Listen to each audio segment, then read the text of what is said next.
Well, well, well. It's been a while. But, I felt like streaming tonight.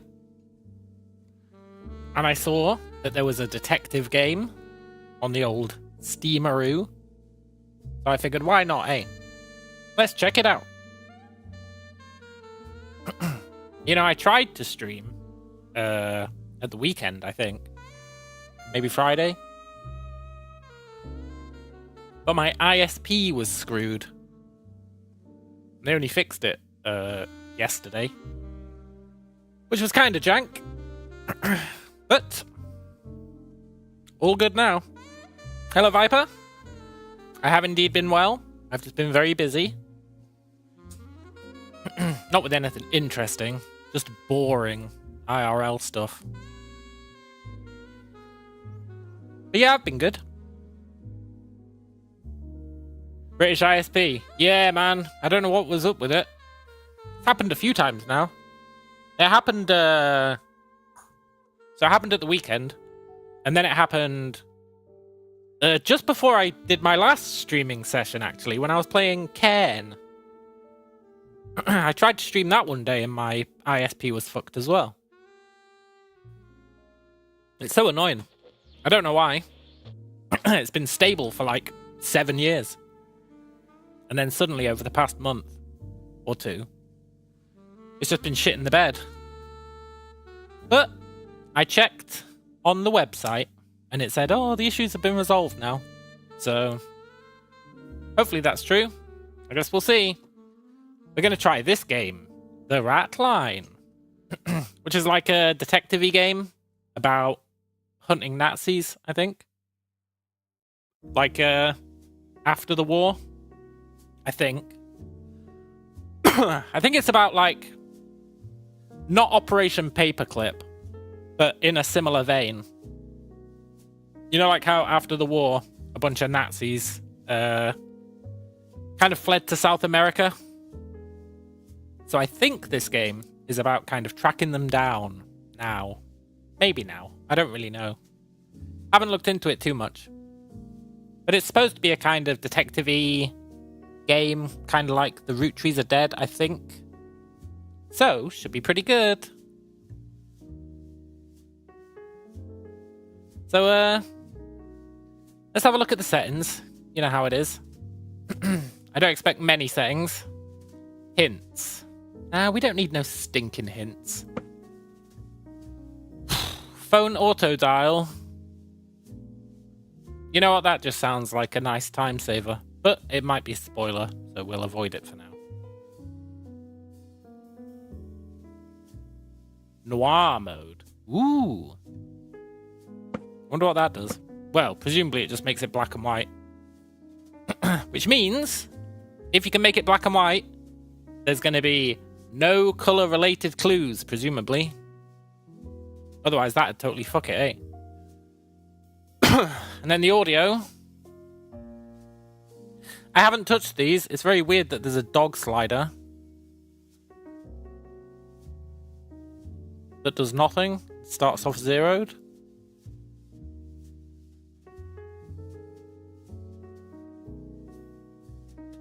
Hey, Almarima. Good to see ya. We'll put this dog slider at like middle and see what it does. It's very weird that it's off by default. There's no way to get out of this screen. Am I going to have to use the keyboard and press escape? That's so immersion breaking, man. Is that where we're at? They can't just have a back button. Fine, but I'm not happy about it. This game has just lost a point. So it's now sitting at a friendly 4 out of 5. I'm being generous and letting it start off at 5. Okay. Let's let's jump in and see what's what. I'm expecting it to be pretty easy. At least early on. It was the first puzzle, yeah, totally, man.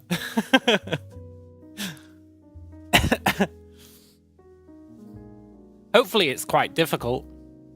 I like these games to be difficult.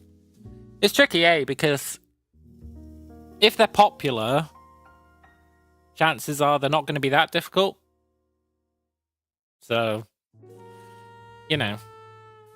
I don't know how popular this is.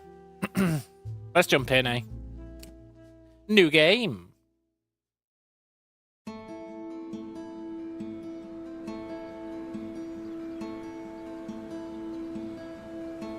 Budapest.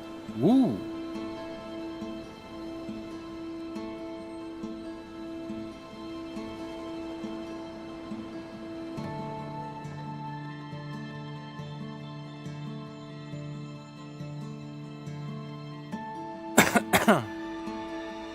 Hello, Max.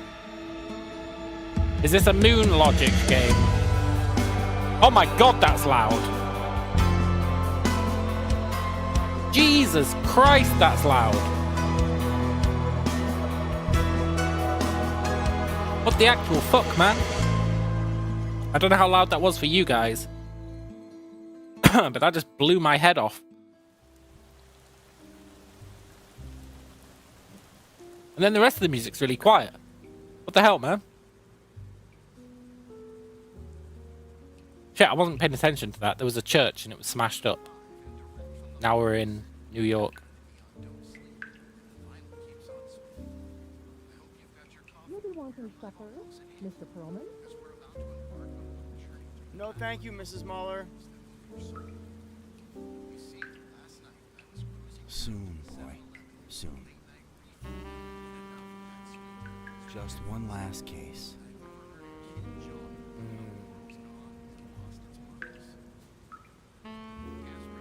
I don't know what a Moon Logic game is, Max. Also, hope you're doing well. One last case. Presumably it's not going to be one last case. Top Sleuth can find your missing man. Navigate left and right using arrow keys or WASD. Also click on the sides of the screen. Okay. Go back to your board. I'm already at the board game. Click on any piece of pinned evidence to open it. No. Let's look around. We've got a radio. Ooh, which we can tune. Oh, they're going to be clues on the radio. Achievement unlocked. I don't think there are going to be clues on the radio.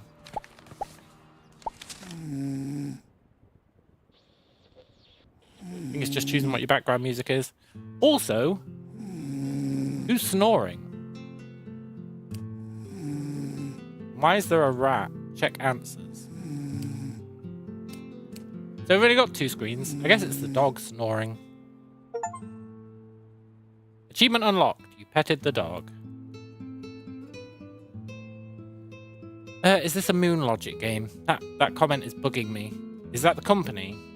Moon Logic. Moon Logic. Moon Logic. Let's have a look.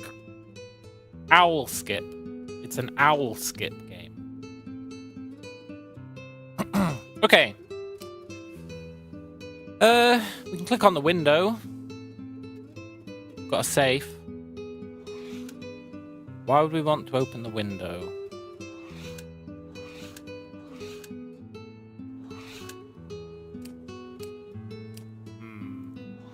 Okay.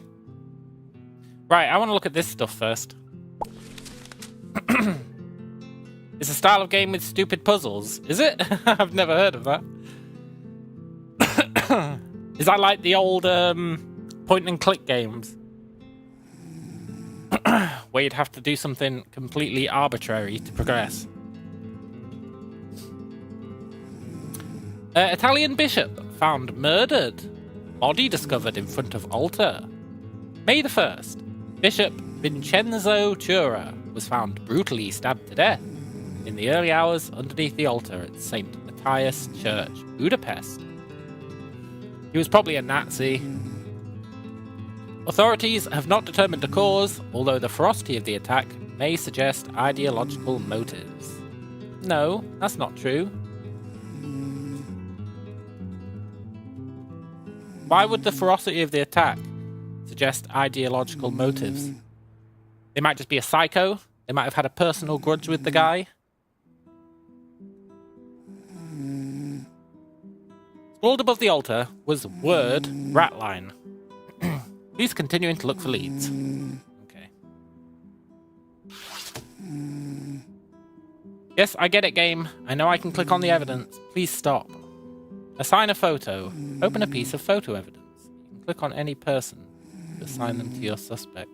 Well, hold on, game. I've got another one of these to read, which this is now in the way of. Oh wait, no, I already read that one. Top sleuth can find your missing man. When spouses stray, fathers vanish, or lovers leave without forwarding addresses, many turn to the courts.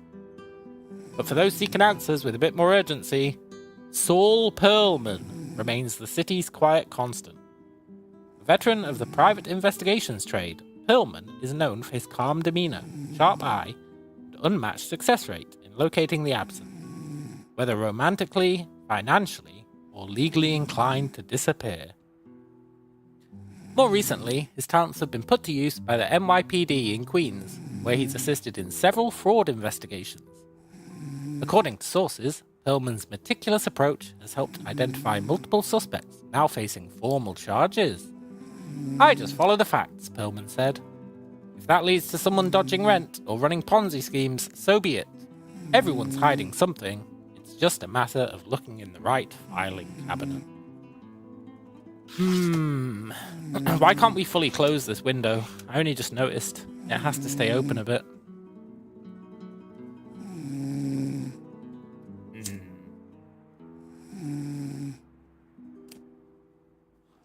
Okay, so we're looking for Bill Campbell.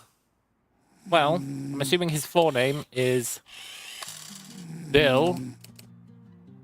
No. He's going under another name, right? A pseudonym, I assume. Right. You can click on any person in the photo to assign them to your suspect. Well, that's pretty cool.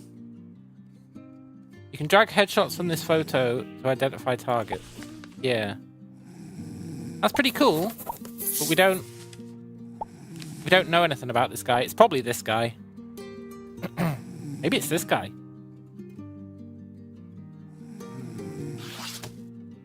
So we're gonna need to look at other evidence first. Oh, that's nice. Item listing, Child's Watch, Seiko, owner B. Campbell. 451 564 375. Can we phone him? First Street Gallery, Amsterdam. So it's this guy. Hoffman's Diamond and Pawn, Roger Green. Maybe it's not this guy.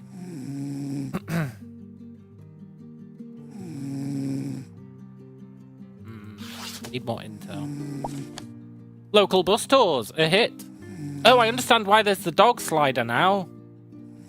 Because hearing that snoring all the time is really fucking annoying. 1 second.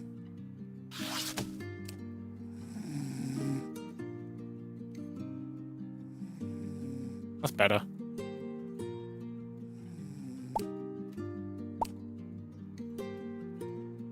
I understand why it's zeroed out now. Right.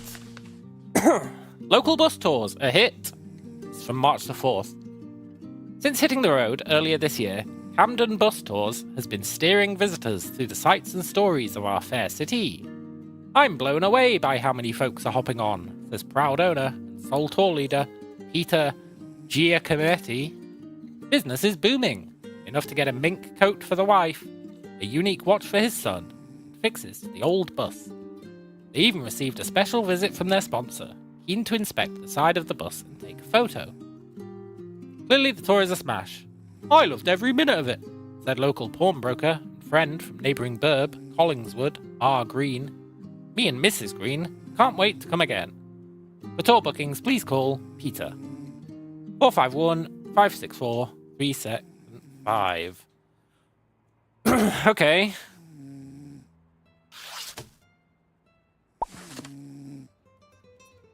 Hi Saul. My regards from the Garden State. Looking for your help picking out a wanted fugitive. Bill Campbell is a fraudster and identity thief. He likes to move towns regularly, reinventing himself. My suspicion is his new alias will hold up to casual usage, but he probably needs to use his real name for other things, financial, legal. Look out for any evidence that leads you to him. Please could you pick out his new alias, first and last names, plus his current location. My best, Dan. Okay, well, his current location is...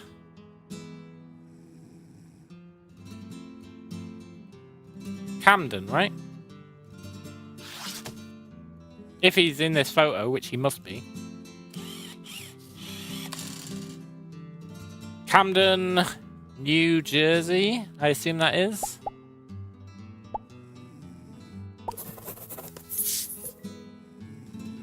Okay.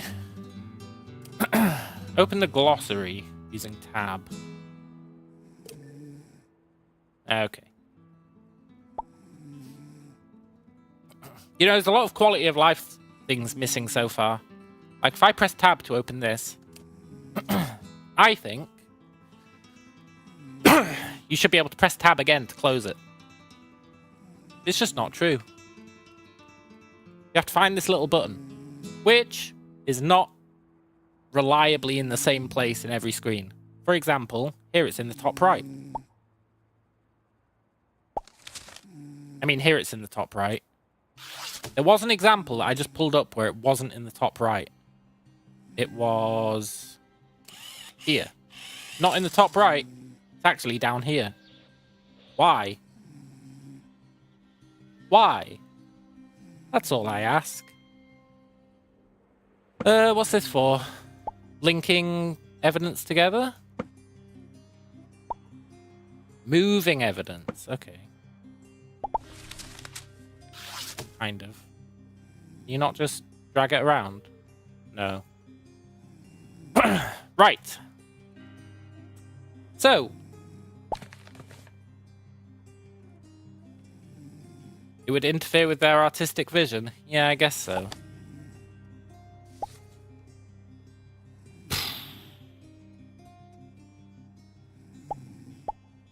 That's quite nice.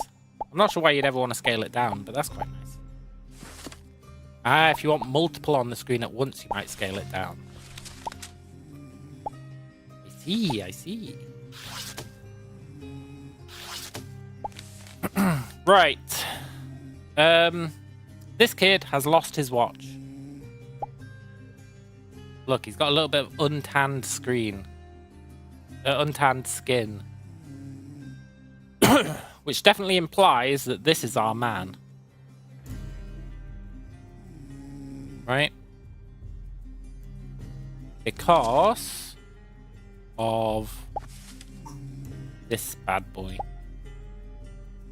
B. Campbell has a child's watch. But we don't know what his fake name is yet. But we do suspect it's him. Plus he looks a bit smug. Right, how are we going to find his name, though?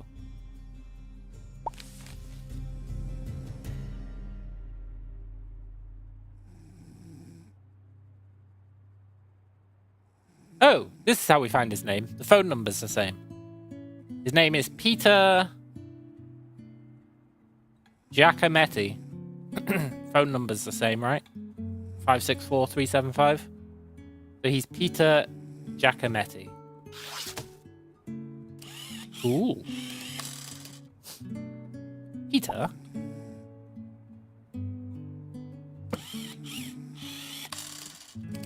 Giacometti. Wait, what? Oh, really? Do I have to drag it in? Peter. Okay, that's fine. UI leaves a little bit to be desired, but I guess when you got multiple people, it wouldn't know which one when you're trying to do it too. That's fine. Okay, I'm pretty sure that's all correct.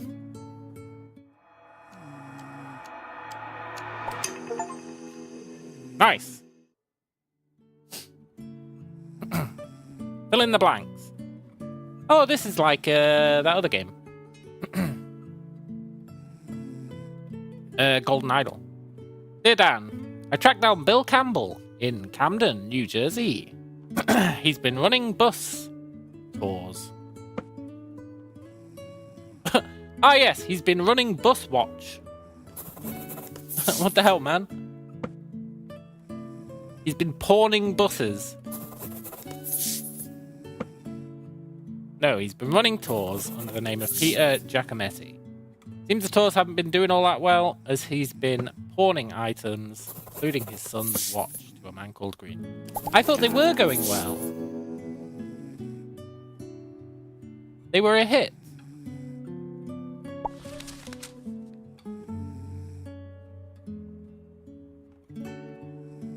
Then again, he is a con artist. Maybe he just got these guys to, I don't know, say good stuff. Tomorrow brings a new case or whatever. Okay, we'll call it a day. Wait, click a bed icon to finish your day or look around, whatever. Okay, we'll look around. There's not really much going on. It's so weird that we can open this window. Let's just call it a day, eh? Day one, super easy, to be expected. Nice.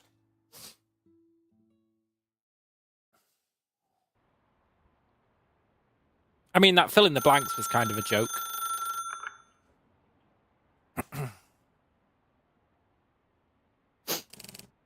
Hello? Is this Perlman? It's 3 in the goddamn morning. That's what it is. I'm not joking, Mr. Perlman. Yeah, nor am I, buddy. What do you want? Mr. Perlman, may I ask, what does the Ratline mean to you? The Ratline? Never heard of it. Sounds like a pest thing. Don't lie, Mr. Perlman. We know that you've got a newspaper clipping on your wall that references the Ratline. We're already lying to this guy, and I don't know why. How about Bishop Chura? Yeah, he's the guy who was killed. Huh? You have an article about him on your wall. Did you know that Bishop Chura was a former member of the Nazi Party? See? I'm with this guy. Our guy's a liar. Hang on, 1 second. Get back to that bit about you spying on me. Who are you? He wrote extensively about how the Catholic Church and National Socialists could become allies. Later, he put his words into action. How so? Bishop Chura was in the business of human cargo.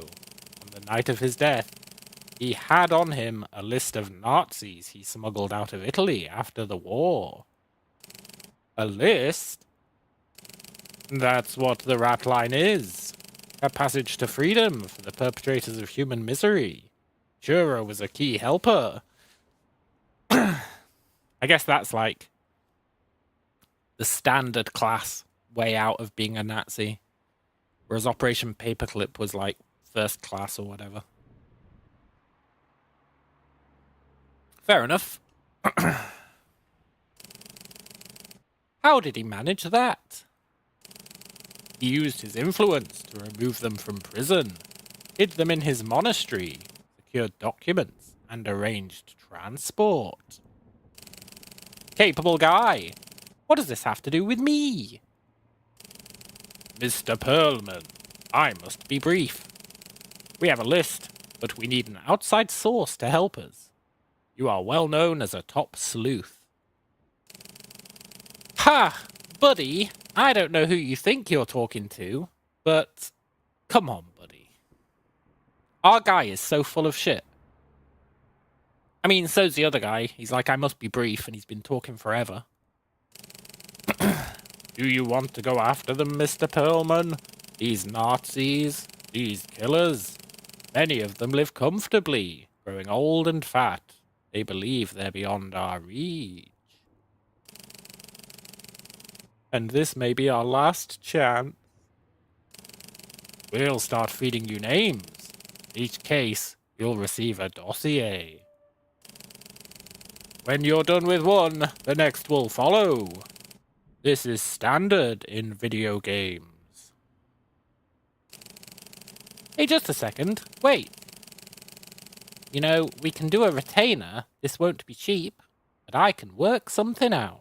Yeah, we gotta get paid, right? The whole, oh, let's bring Nazis to justice thing. Fair enough. But, in the meantime, how are we gonna feed ourselves? Good night, Mr. Perlman. Await our contact. Okay. Cool.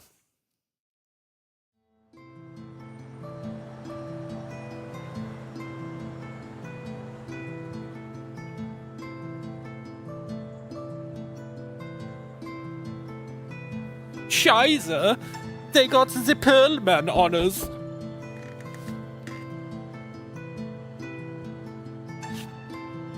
That was quick.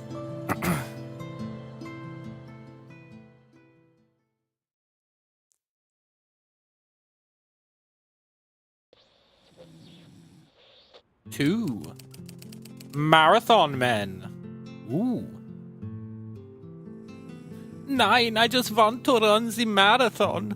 Now I have this Perlman guy asking the questions. He used my child's watch. Scheiße. Okay. Some documents can be flipped. Click an arrow to see what's underneath.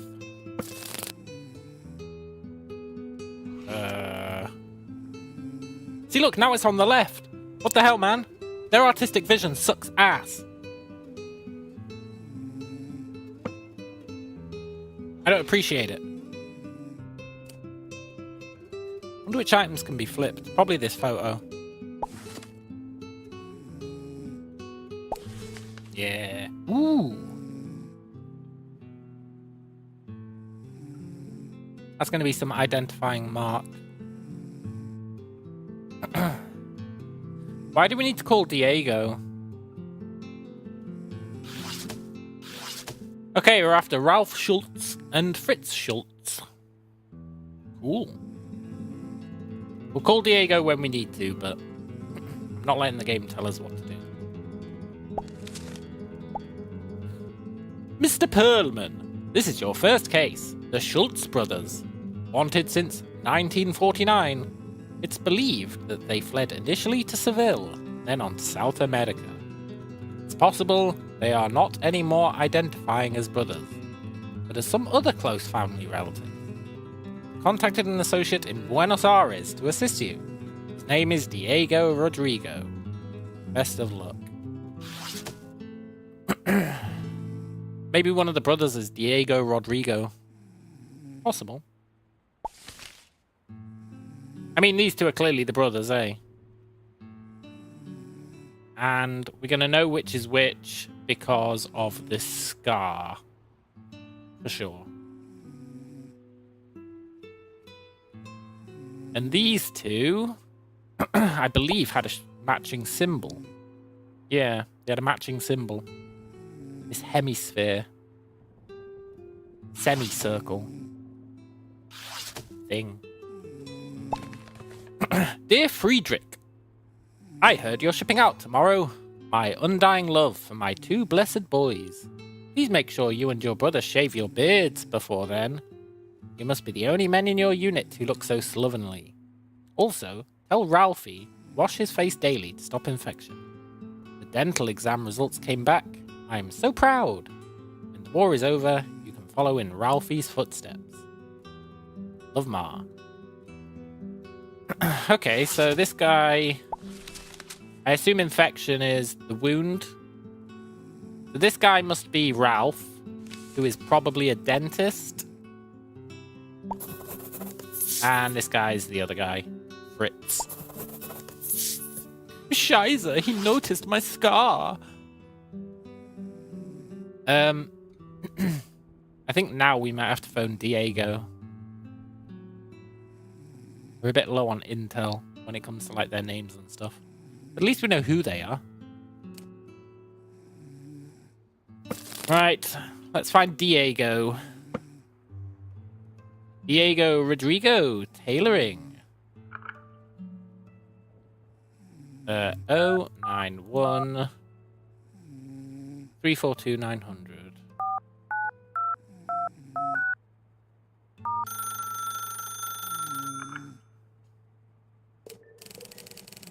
Hello, is this Diego? It is a pleasure to meet you, Mr. Perlman, is it? Yes, it is. I believe you've been looking into the Schultz brothers. I have. My brief was to look for German dentists in Buenos Aires. I don't mean to alarm you. There's a lot of them. I've really had my filling. Ah, very good, Diego. Get it? Aha! Ha! I see. It's a little joke, you see. Like fillings that dentists give. Yes, I know, Diego. Come on, man. No, I get it. Anyway, I have one promising candidate. A Dr. Schmidt. What can I help you with? Tell me about Dr. Schmidt, man.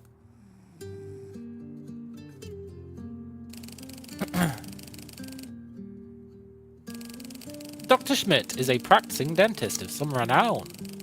I should know, as I've become his patient. He's quite chatty in between sessions with the drill and the pliers. Yeah, I used to work for the Nazi Party. Perhaps you've heard of them? Do you know Schmidt's first name? I've not been able to discover it. He has no certificates in his office. Highly suspect, if you ask me. I've never encountered a dentist who didn't want to parade his honors. Hey, Alex. Hope you're doing well. Does he have any family?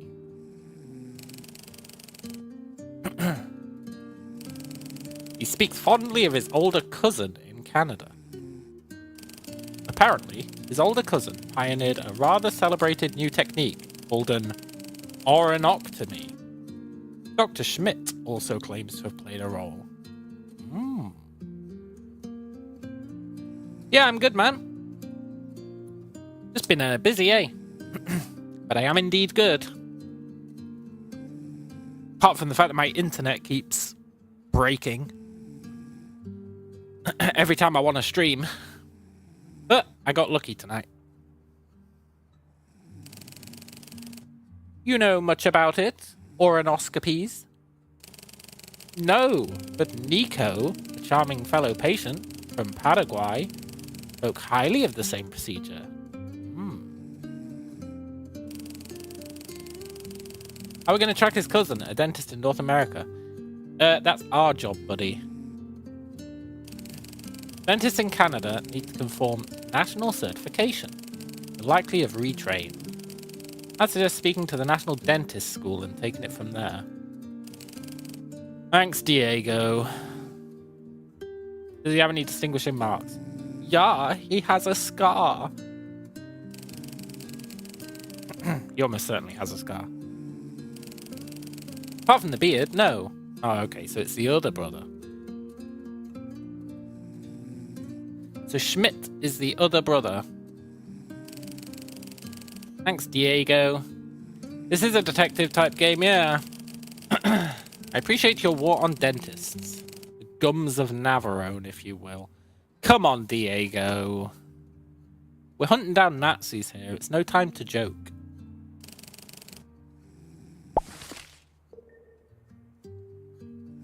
Oh, nice. We get a transcript. Cool. Dr. A. Schmidt, patient list. Cool. Way cool. So, get that out of here. Get that out of here. So we know that Fritz Schultz is Dr. Schmidt. We don't know his first name. And his location is... Shit, man, where is he? Buenos Aires. Yeah, Buenos Aires.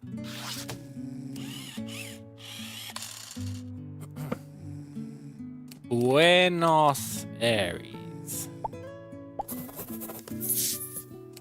Cool. Then we need his first name. And we know the other guy's in Canada, but we don't know where in Canada. And I doubt just saying Canada is going to cut it.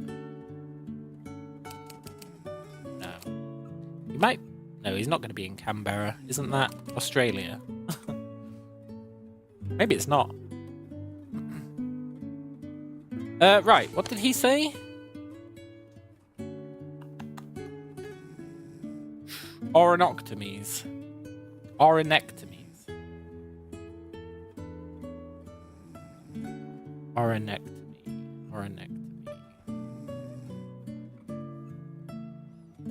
Speak to the National Dental School. Yeah, okay. I think we're going to have to do that.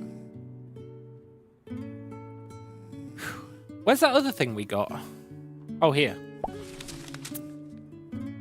Dr. A. Schmidt. So his name begins with an A. That doesn't massively help. Aaron? Adam? Abraham? Alonzo? Adolf?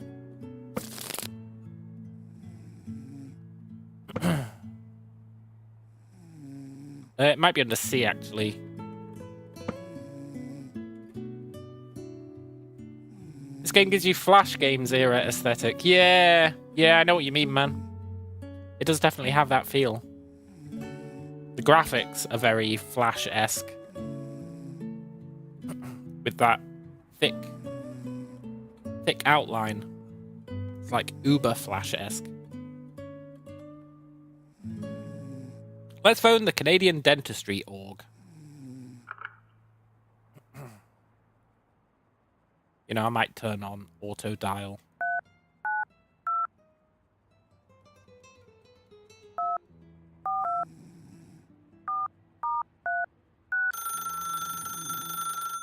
Hello, we're looking for Nazis. Canadian Dental Organization, provider of top-notch instruction from coast to toothy coast. Nobody in this game takes anything seriously. Hello, who am I speaking with? That is not relevant. This is Natalia. I'm the senior administrator at the CDO, Dr. Schaefer's personal assistant. I'm looking for a passing acquaintance I met in Buenos Aires. German dentist working in Canada. Sure, you're a dentist yourself? No. My name is Saul Perlman. Superman? No, Saul Perlman. Sorry to disappoint. You reckon they chose that name just so they could make that joke? Not even a very good joke. It doesn't even sound the same. Not really. I'm afraid we've had many Germans pass through our esteemed halls. I cannot necessarily help you. Anything else I can help you with? Yeah, tell me about oronectomies. The oronectomy is a groundbreaking procedure in humane cavity replacement. Invented right here in Canada. Yeah, by a Nazi. It's a little technical, but you take a drill, put it deep into the crown. Typically it's done in 2 stages, a year apart, to allow for regrowth. Who invented this work? Yeah. Well, I can't give you direct info on our members, but there was an exciting conference in Montreal recently that honored the creator. Dr. Hans Nazi. I'll send you some materials once we're off the call. I'll also tell Dirk you were asking about his work. What, so you are going to tell us his name's Dirk? Thanks. In fact, there was another doctor there from Buenos Aires. Perhaps you know him. I'm forgetting the name. Why was she like, I can't give you his name? Oh, but I'll tell Dirk about him. Why can't we say, hey, this Dirk guy, what's his last name, eh? Okay, tell me about the CDO.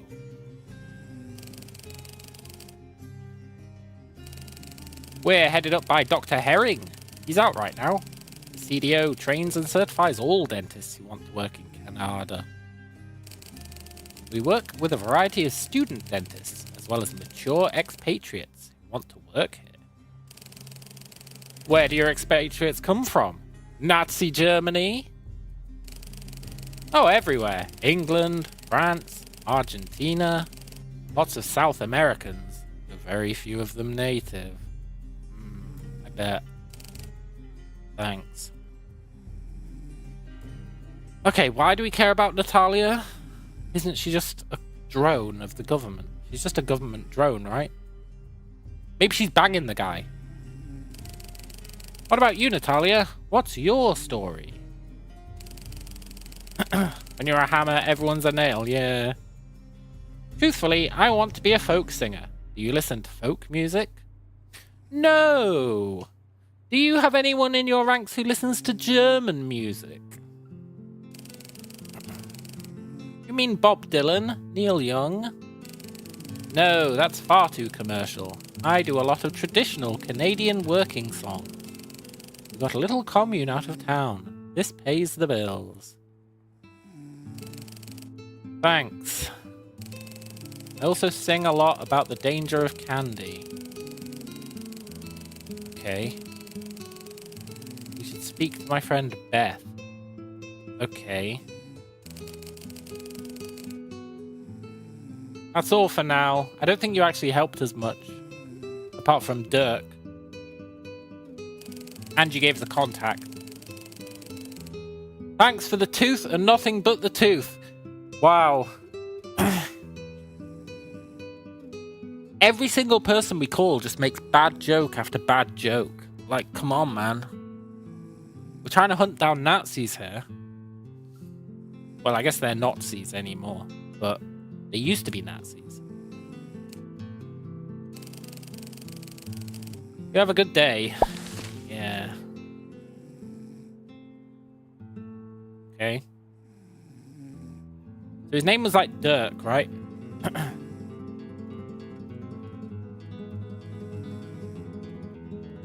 I guess she didn't say she couldn't give us any names. She just said, oh, we got loads of Germans here. Loads of Germans from South America. Dirk. Oh no, look, I can't give you direct info on our members. There it is. Who invented it? Well, I can't tell you that. Oh, but I'll tell Dirk you were asking about his work.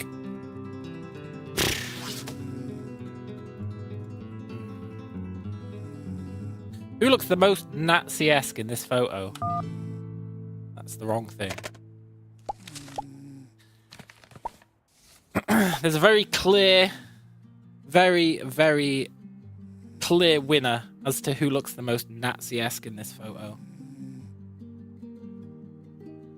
And it's this guy. Who, by the way, I'm pretty sure this guy was in case 1. Oh, the Scar guy is our guy. The Scar guy is definitely our guy. But I'm sure this guy was in case 1. Can I go back to case 1?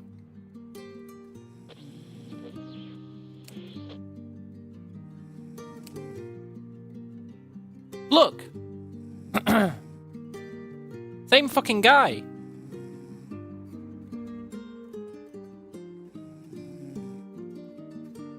Why, though? This guy wasn't even a Nazi. He was just a con artist.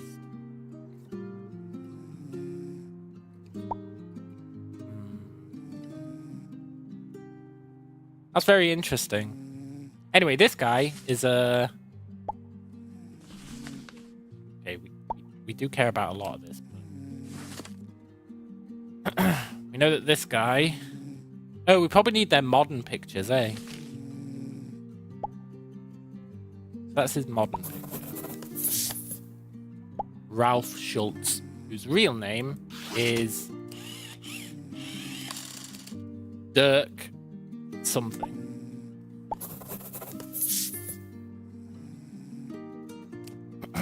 Okay. Key speakers. Canadian Dental Organization. Key speakers. This year, key speakers covered a wide range of subjects, including Emerging Technologies in Root Canal by Emerson, Brace Yourself, Orthodontistry in the Age of Bubblegum by Irving, and Challenges in British Dentistry by Forsyth. All were highly entertaining and informative. This year's grand prize went to Dr. Muller for his work on the oronectomy procedure. Okay, so his name's Dirk Muller.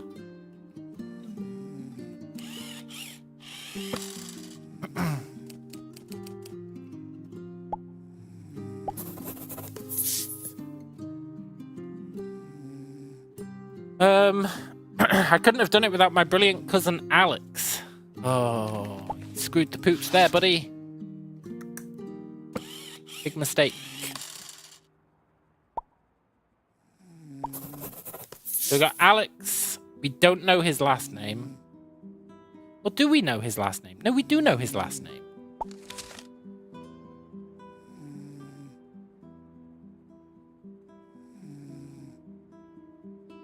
Schmidt.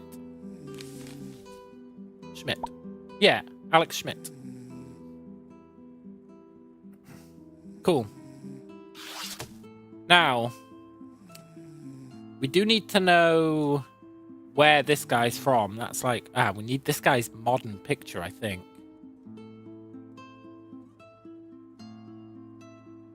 Do we need his modern picture? Probably.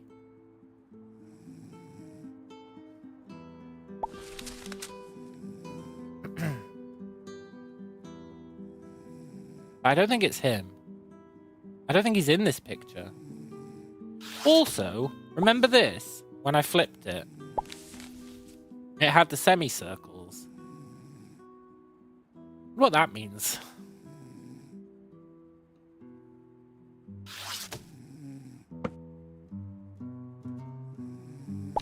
I wonder why they have semicircles.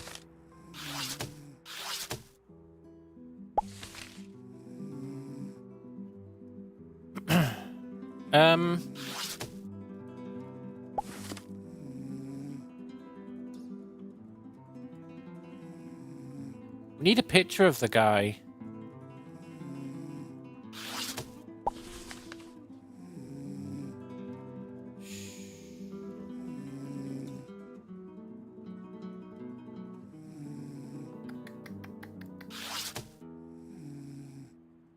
And we need to know where this guy is actually. Toronto. He's in Toronto.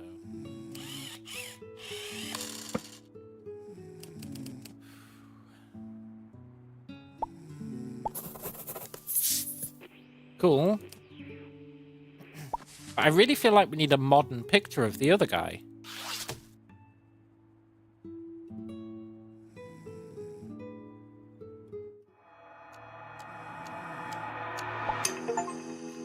I guess not. Maybe the picture's optional. Okay, cool. Now we get one of these absurdly easy puzzles, which hardly even qualify as puzzles. Maybe they'll get harder. To whom it may concern, I found the two dentists, Ralph and Fritz. Ralph is a highly decorated dentist living and working in Toronto under the name Dirk Muller. He pioneered a procedure called the oronectomy, for which he's received significant acclaim. His younger brother, played by Alex, Too easy.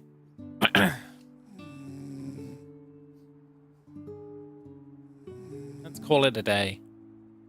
I am very curious about this guy, though. We need to see if he's in, like, every photo. Maybe he's just an Easter egg. Maybe.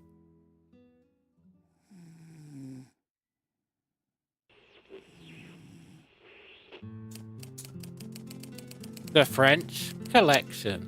Huh? See what they did there?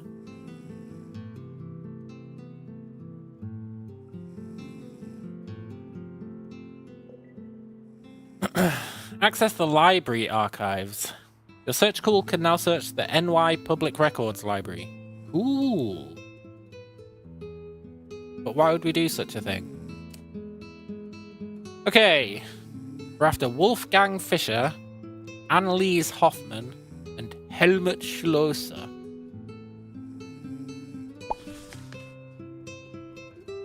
Oh, look, it's these signs.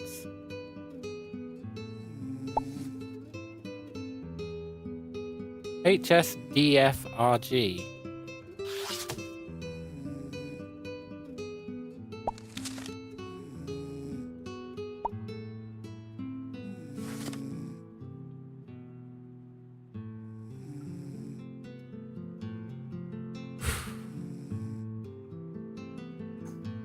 But these are on the crates.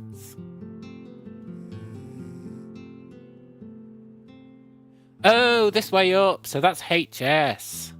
It's not SH. It's HS. Okay, I get it. But then why does it say DF? And then RG on this. It must be to do with these squares. Triangles, squares, etc. Which were also in the pictures from the other day.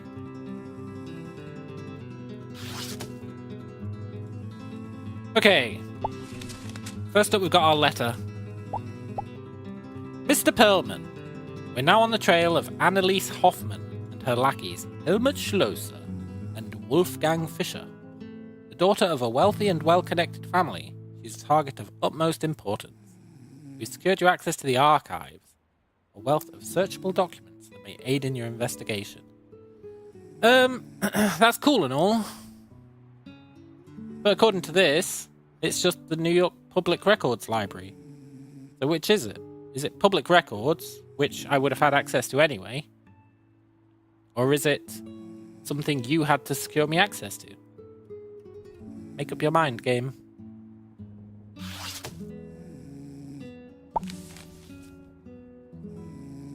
And then we've got... Is the guy in it? Is the guy in the photo? No. Guy looks a bit creepy. Cool. What about the other photo? There he is! Same guy. He's going to be like the boss fight of this game. And it's going to be like, this is Adolf Hitler. AH.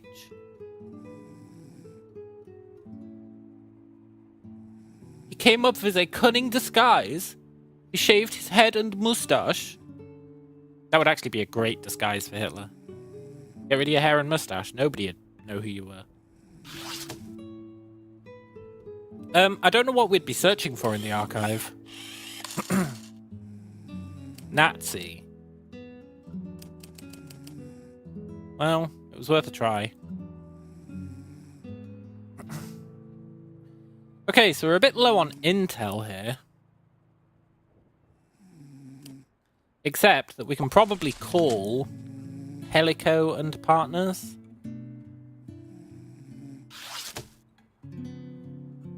If they're in the Rolodex. Helico and Partners. 416 407 152. Let's give these guys a ring. Not sure what we'll be asking, but... Hello, George Martinique of Pellico and Partners. Hello, my name is Saul Perlman. I've received a document regarding the Hoffman family with your law firm's stamp on it. Ah yes, wait one moment. How can I help? I don't know how you can help, honestly.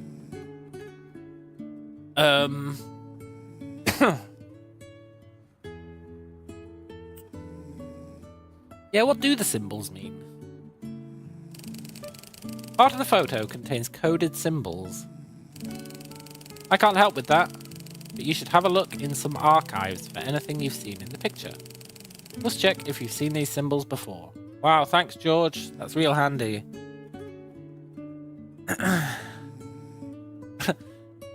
That is just a tutorial message disguised. Not even well disguised. Why would anyone naturally say that?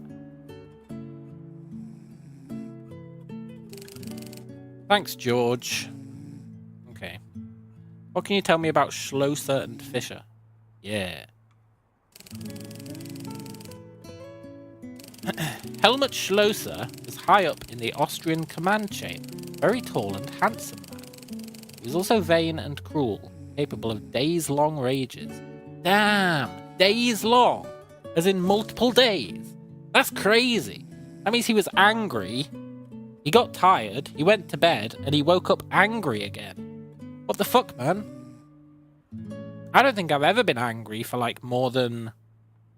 I don't know, like 5-10 minutes tops? Probably less than that. Like you think about something, you get angry, and then you go, oh well. And you can just move on with your life. And you ponder it in a more rational mindset. I don't even... Whatever. Days long rages, that's ridiculous.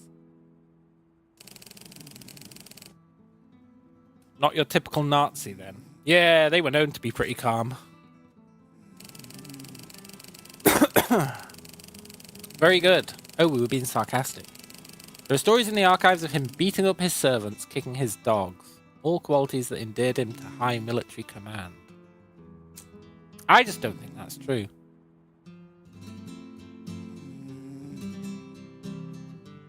I mean, I know they're doing the whole, oh, Nazis like evil kicking dogs and stuff.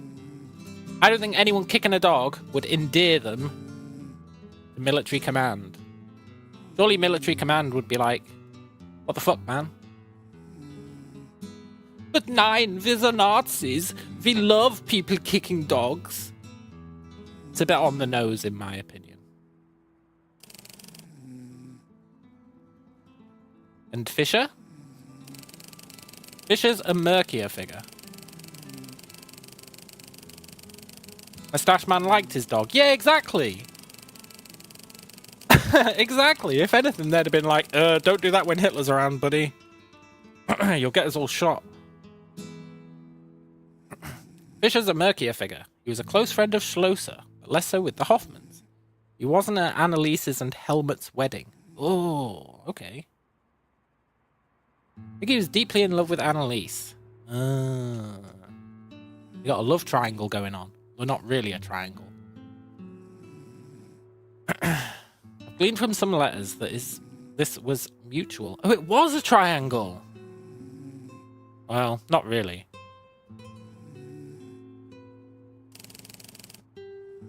They were lovers? Yeah, she really loved it when he kicked the dog. That I cannot say. Okay. Why do you have the photo, man?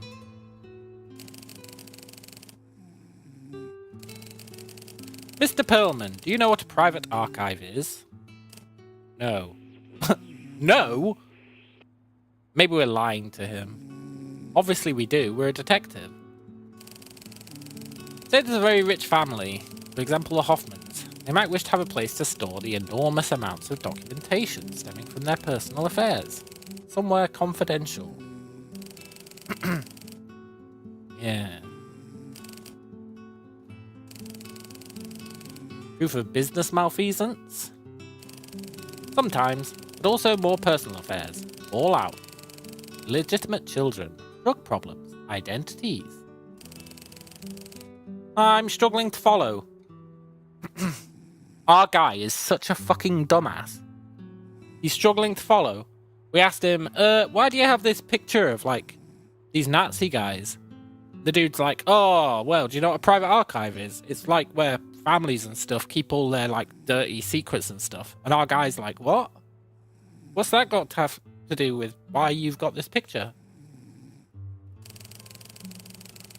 Pelican Partners represented the Hoffman's business until we were ousted in a recent corporate restructure. Ooh, that's gotta sting. We also served as a personal archive. Yeah, no shit. You know where the bodies are buried. Exactly. That photo's from the secure archive. It was deposited there many years ago. The reason you have it is certain partners, myself included, feel that more light should be shed on the Hoffman family's broader activities. What are those activities? Yeah, that's a good question. Well, they love kicking dogs.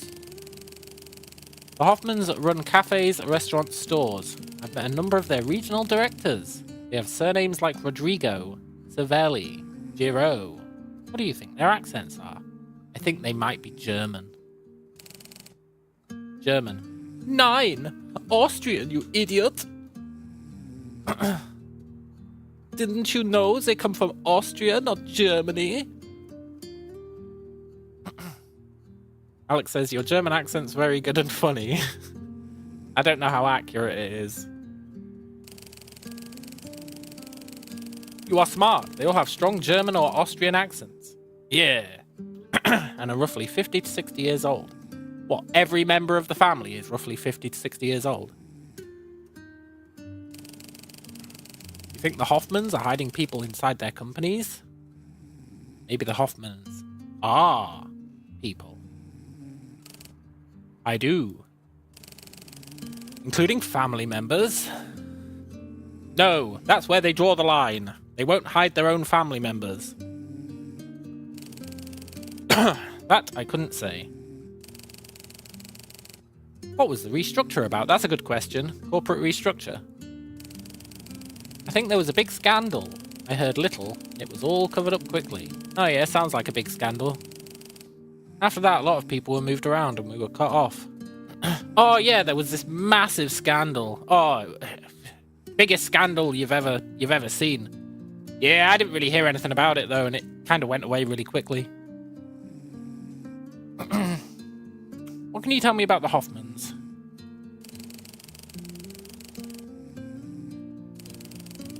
Very rich Swiss-Austrian family. Father Franz and mother Elizabeth. One daughter, Anneliese. What do they run? They specialize in food and drinks. They have restaurants and stores all over Europe. Touristy, popular with Americans. Americans in Europe? I find that hard to believe. I am American. So? Objection. Relevance. I apologize for that. What are these guys talking about? Fanta. Fanta. Fanta is the orange drink. Tastes a bit whack these days. Is that all their business interests? I believe they've recently started a US chain of pawnbrokers and discount stores. Grubby stuff. Pawnbrokers? Oh, it's all tying together. How about Anneliese? She was the joy of the Hoffmans. A ski champion, concert pianist, ballerina. Not a particularly nice person, though. How? Well, in case you haven't heard, she was a fucking Nazi. How do you say? She treated people like property. What was the state of her marriage? Tempestuous. Ooh. That's right, because she was in a love triangle. Thanks, buddy. I don't remember anything that was said in there. But luckily, we've got a transcript. I'm going to send you a few things to look at. Nice. Take care. Oh, was it really made during World War II in Germany? No wonder it doesn't taste as good these days. They've probably lost the secret sauce. Okay, cool. What the fuck? Coded message. This is the dumbest code I've ever seen. I keep doing that. In what way is this code subtle?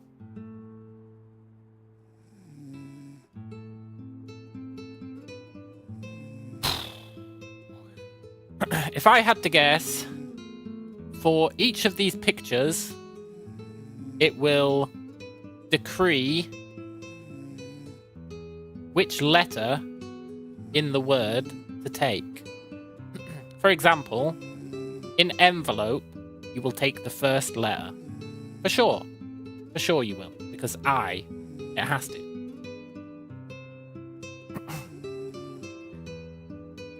And let me figure out any more of these. That means for this one, it has to be the second letter.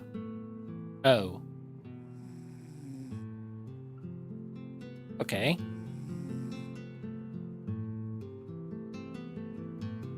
In. Hin. In. Hint. Hin. No. I mean, it might just be a H at the end of a word. Anyway, we'll probably get something that tells us what this is, but that's my guess as to what this puzzle is. That each of these images in the back decrees which letter you take from the word. For sure. What the hell? Someone jizzed on this picture, because that's pretty whack.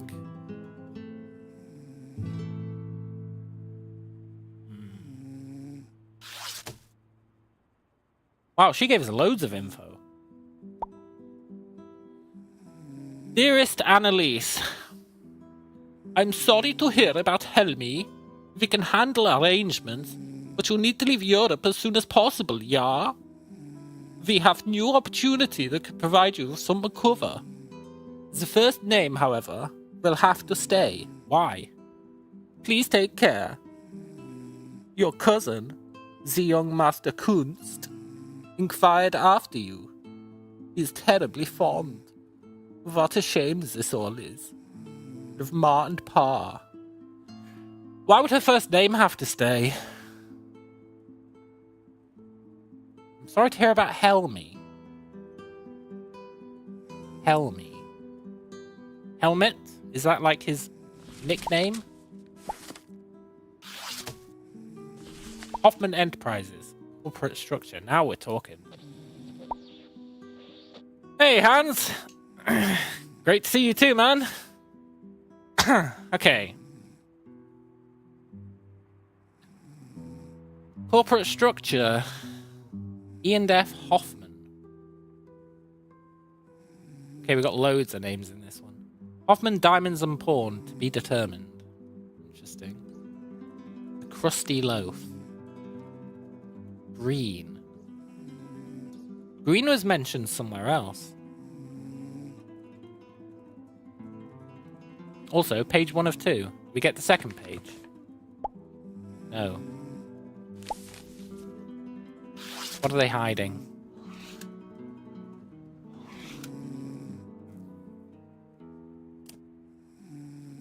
I have lost the plot on this one.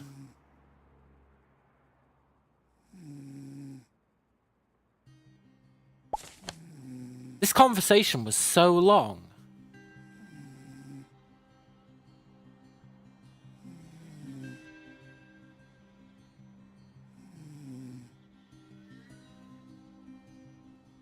What's snoring? Oh, it's the dog. We can turn it down if you want. It is kind of annoying.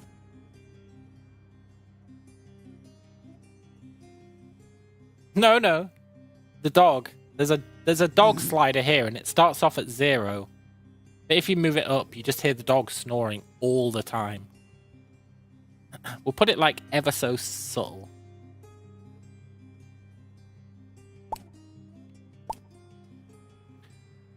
Okay. We can probably look for the Siegfried in the archives, right? How do we get to the archives here? Siegfried shipping routes. Okay. Shipping routes of the Siegfried. Seville. So it went from Trieste. Intermediary symbols redacted. Extrapolate from pattern.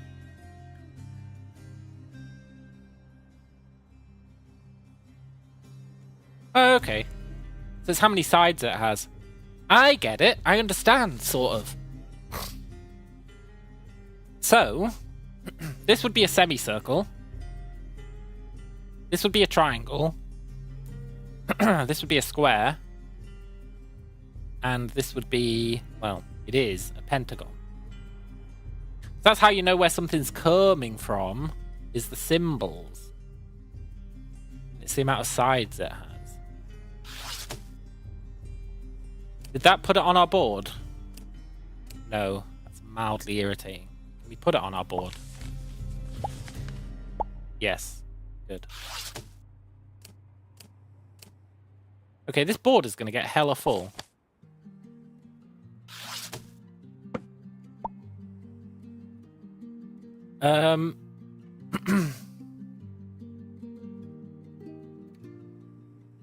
Didn't teach us a huge amount.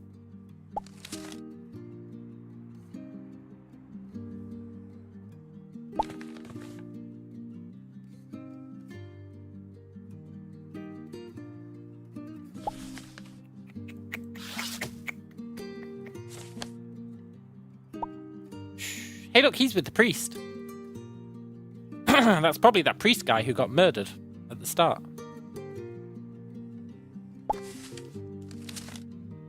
So, this has got RG written on it.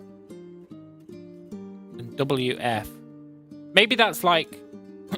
maybe these are their original names. And these are their new names? Or vice versa?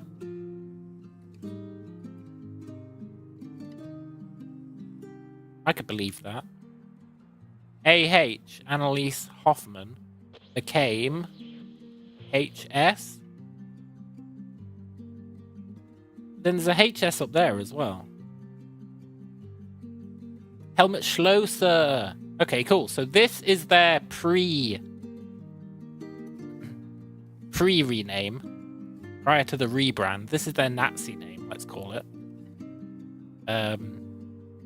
So Annalise was a triangle, which means that she came from London. She came from London. And Schlosser, who is her husband, also came from London. So that makes sense. And then WF, Wolfgang Fischer, who was potentially banging Annalise, but we can't say that for sure, became RG. And he came from Seville. That's good to know. Now you see the dog? Yeah.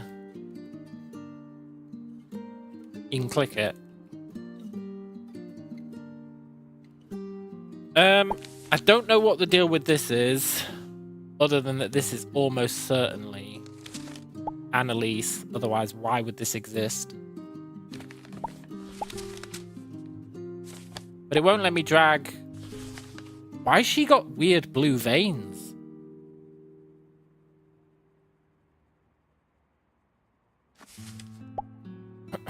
And we're just going to ignore the cum stain on the picture.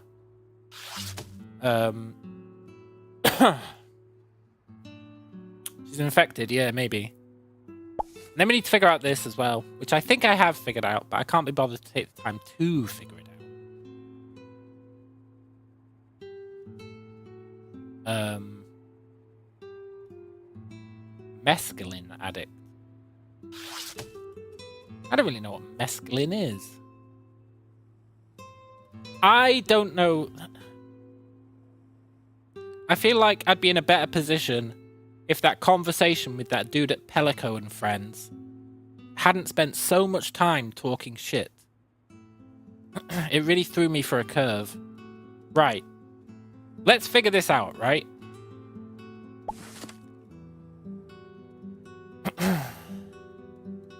Schlosser and Fisher. Schlosser was the guy who had days-long rages and loved to kick dogs, which apparently endeared him to military command, which I don't buy for a second.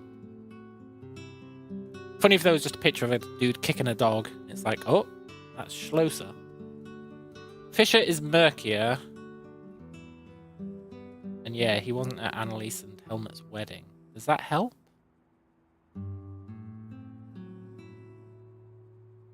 That's just talking about the archive, which is fine. See, they just talk a load of shit.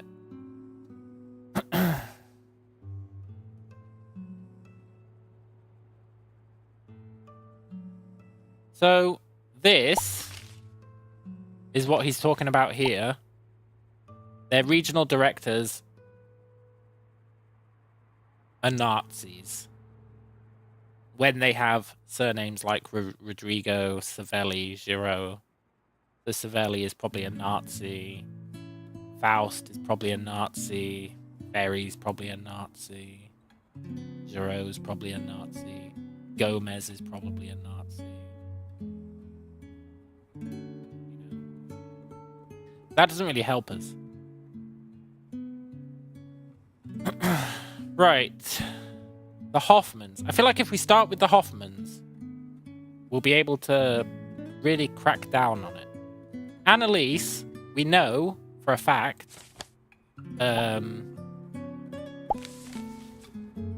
had to keep her first name. She had to keep her first name.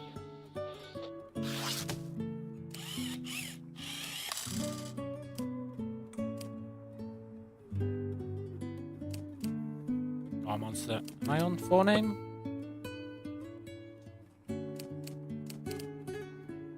No? But didn't this say that she had to keep her first name? Dearest Annalise, you need to leave Europe as soon as possible. Cool. We have a new first opportunity that could provide you some cover. First name will have to stay.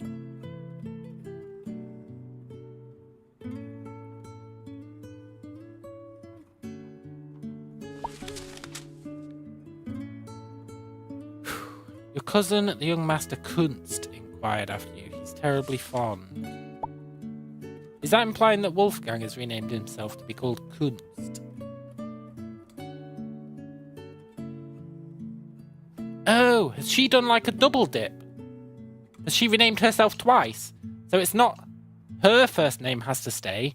She was probably had a fake name in London. And then they're saying you got to keep your fake name from London when you go over to America. Also, you are correct that I spelt it wrong, but it should have come up after just Anne. Normally they come up really simple, like if I go Jo, you get John, Johnny, or Bob, well, Rob, you get Robert. So she must have got a fake name in London. Maybe she was Helen Smith. Or Hortense Simon. No, that's Paris. Maybe she was Helen Smith, because that's the only one they have in London. She was probably Helen Smith. But then she's moved again, so she's renamed, so she's Helen something else now, I think.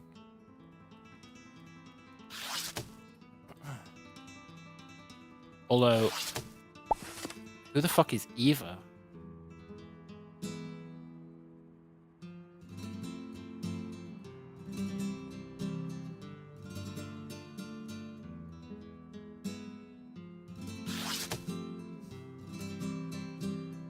Okay.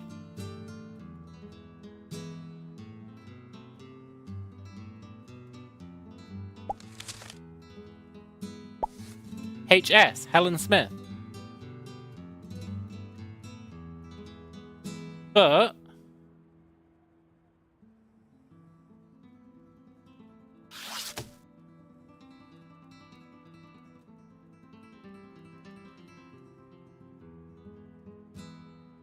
hang on.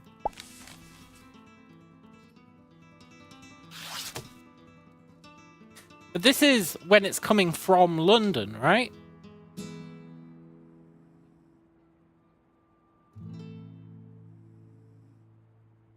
But it's still got...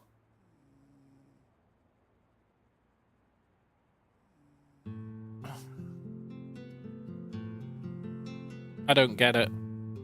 So this is when it's coming from London. AH, HS, WF. Fine. Cool. Totally Gucci. Then you flip it. She becomes HS, Helen Smith.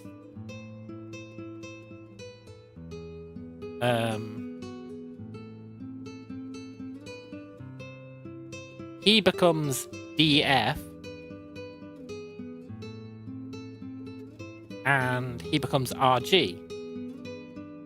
But if I'm correct that she changed her name twice, then surely this would say AS. HS. And then her new identity would be something even newer. Oh, Scheisenhauer. This is probably their wedding, right? This is probably their wedding. Which means...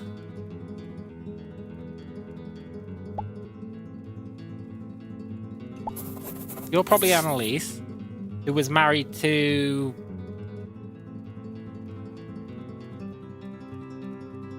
one of these two. Was it Fisher or Schlosser? He was married to...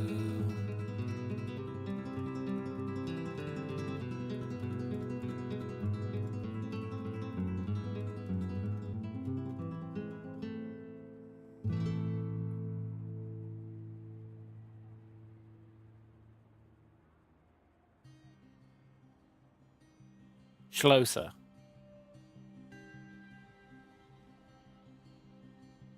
He was married to Helmet. He was married to Helmet. She was married to Helmet. And the other guy was not at the wedding. He wasn't at the wedding. So we can't get his picture from there. Is there anything else we can get from this photo?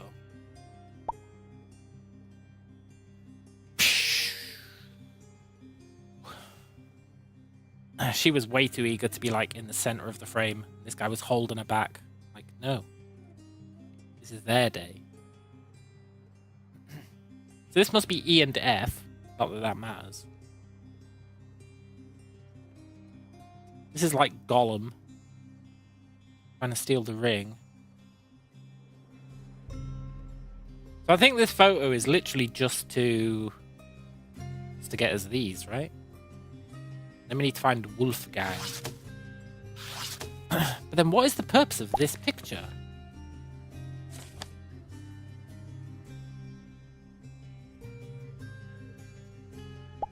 Why does this picture exist?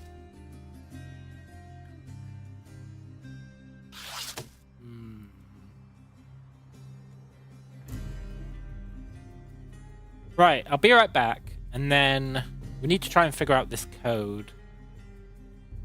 And we need to figure out a bunch of stuff. But I'll be right back.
Guten Tag.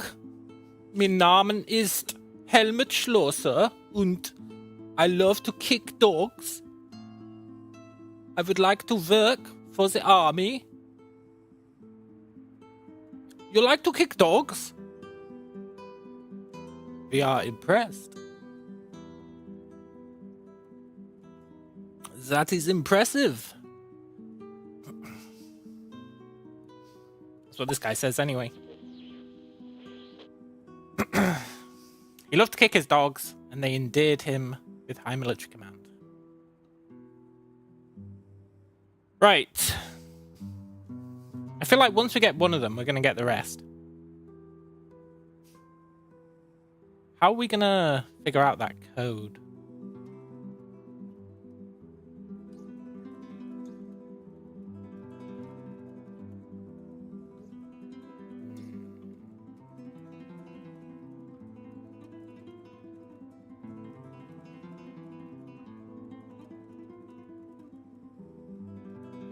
This whole part of the dialogue really threw me off. Oh, they've got restaurants and stores in Europe. They're touristy and popular with Americans. I'm American, and I apologize for that. What are they even talking about? This game has some bizarre dialogue, man. It really messes with your head. Maybe that's the plan. Like, come up with really weird dialogue that'll just stun-lock your brain.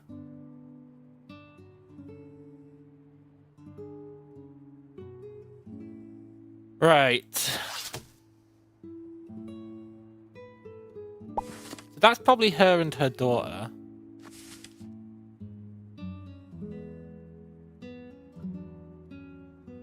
It's very interesting because, well, she's the mescaline addict, apparently. But she doesn't really look anything like her. Except she's got a slightly pointy chin. The hair's super different.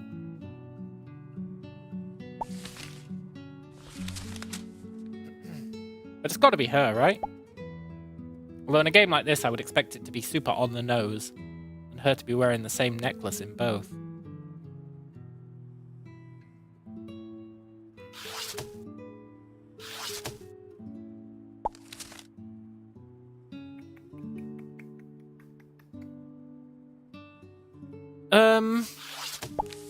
Hoffman Enterprises. Can we just look them up in the archive? Reckon they're there?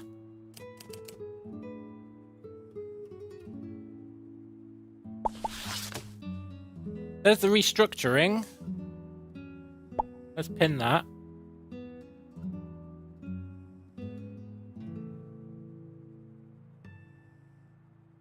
Hello, Anna. The Return of the King. Yeah. Tomorrow, I'm thinking about playing Death Stranding 2. Because Death Stranding 2 comes out tomorrow on PC. Death Stranding 1 was like one of my favourite games of all time. But they might have ruined it in the second one. I think I want to try it. I really liked the first one. Although, I doubt they've got the cool Monster Energy product placement in the second one. Hoffman employee found dead. Now we're talking. I am doing well. I appreciate that hope.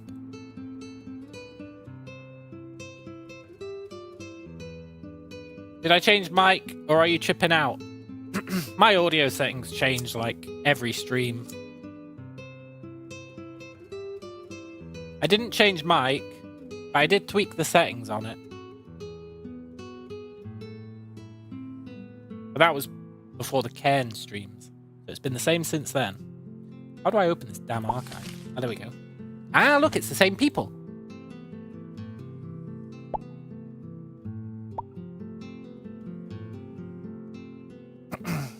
Alex says he sounds okay. I hope so, man, because I get tired of messing with audio settings. It's so fucking annoying. Because if you want to mess with audio settings, you have to mess with them, hit record, record something, go out, listen to it again. It's even worse if you're trying to see how a game sounds like how your audio sounds with a game.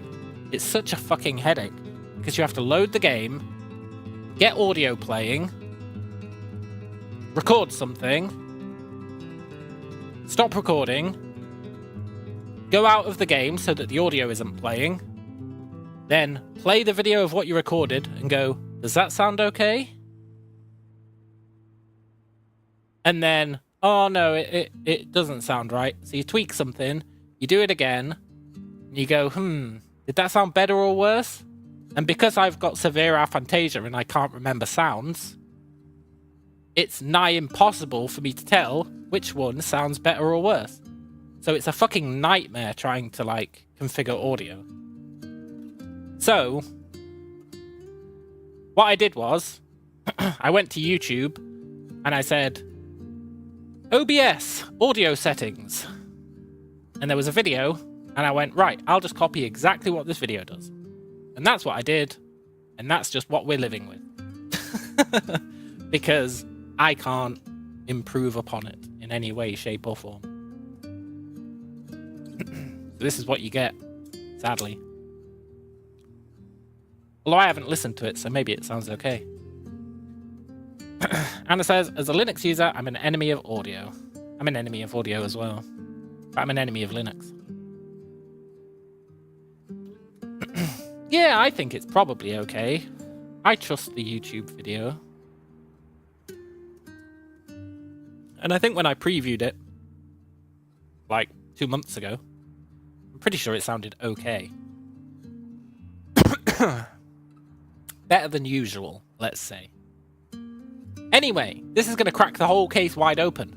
That's the married couple. Police in Ballymun yesterday recovered the body of David Fairview in Grange Park.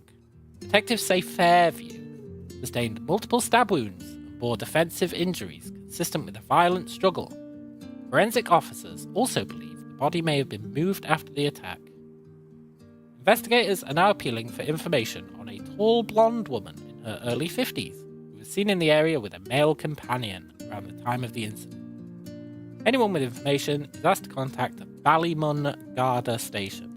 Right, we've probably got to phone them, but the photo recovered from the victim. That means one of the brothers died. If we look at this closer, well, we can't really look at it closer. You see how he looks kind of pissed off at those two.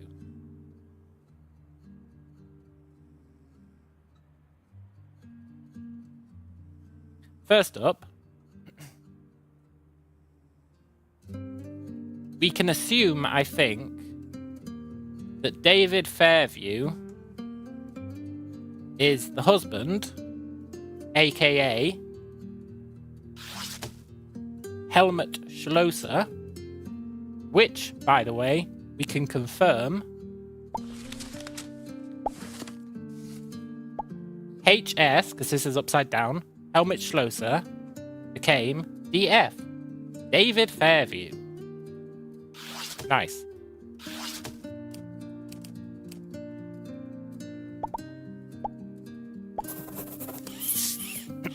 Progress.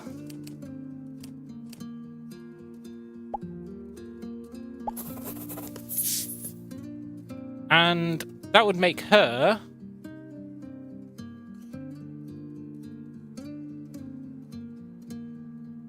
she was his husband, so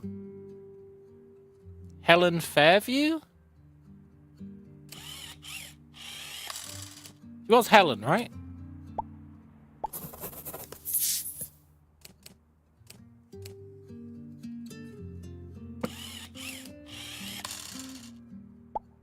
Oh, do you reckon it was an arranged marriage? Hang on.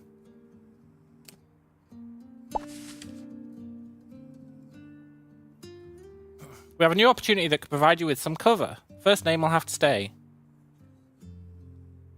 Do you reckon it was a marriage? It was probably a marriage, right? The new opportunity was probably a marriage. She was Helen Smith in London. She came over to America, married good old Fairview, And, well, I shouldn't say good old. I guess these guys are all Nazis. Married Fairview and became Helen Fairview, I assume. Current location, 6 feet under. He's dead, right?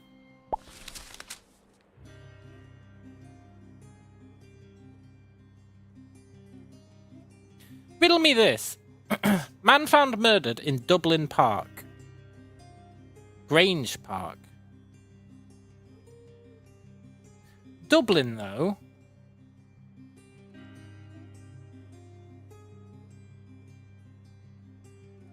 Dublin's Ireland. I thought they were all in North America. I mean, I guess we can say his current location is Dublin. Even though he's dead. And then she's in Dublin as well, I think, because she was seen in the area with a male companion around the time of the incident, which would have been this guy, because this guy and this lady were probably having an affair. Probably.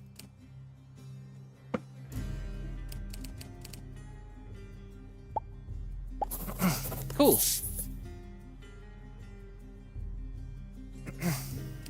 And then this guy was like hyper jealous and murdered this guy.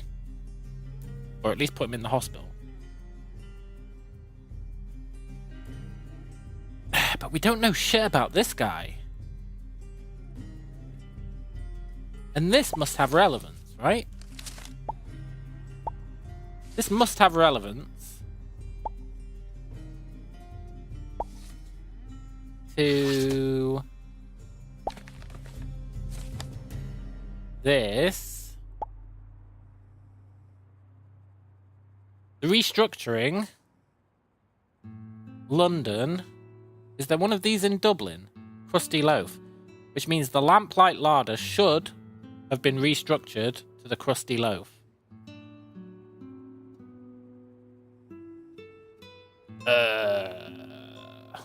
Lamplight. That's not to the Crusty Loaf. That's to Hoffman Diamonds and Pawn, to be determined.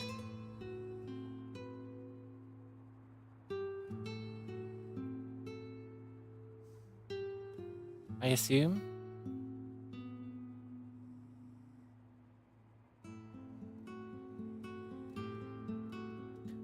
Unless this is post-restructure.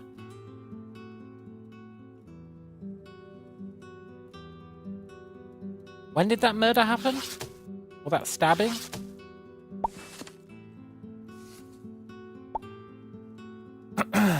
April 14th, 1970. 1970. Do you reckon the restructure happened after?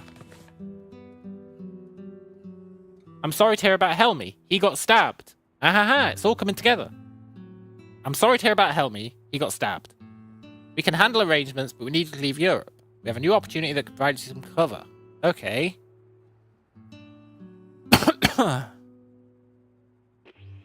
Which means I'm wrong about her being a Fairview. Because she moved over to here.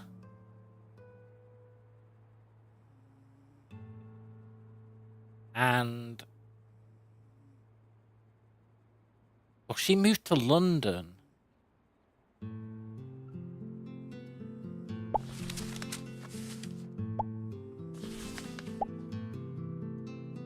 And became Helen Smith. But there doesn't show any restructuring of the Lamplight Larder.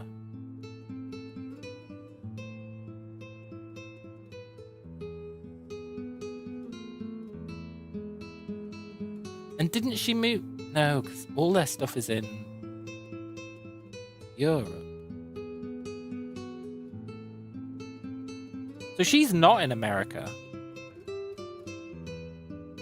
I was working on the assumption this photo was taken in America.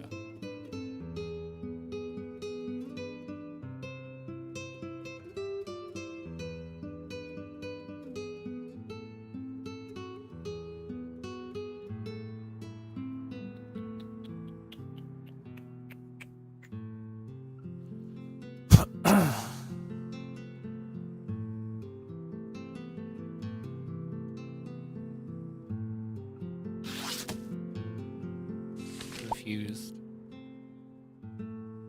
This has to have some relevance.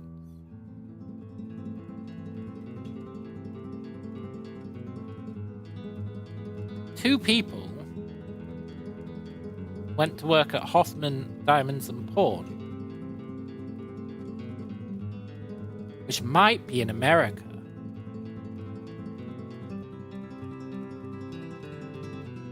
Might be in America. Hold on. We go back to the first case. Hoffman's Pawn.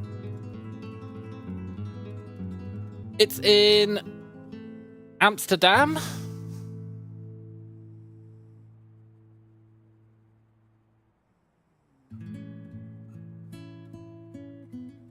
So this first case was connected to the Nazis, even though it pretended it wasn't.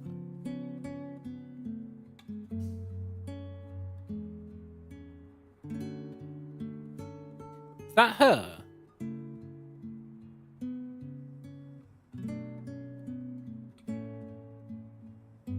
And is that the other guy? Oh my god. Did they both move here?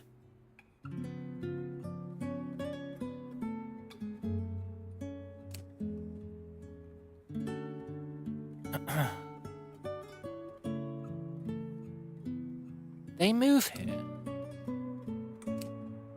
That'd make her Helen Green. I think.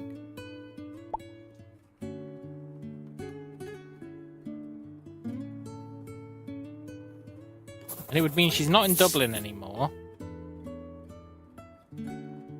She's in wherever that first case took place.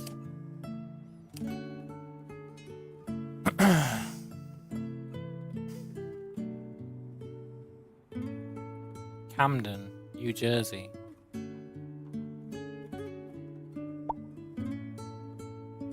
I think... Is that her, though?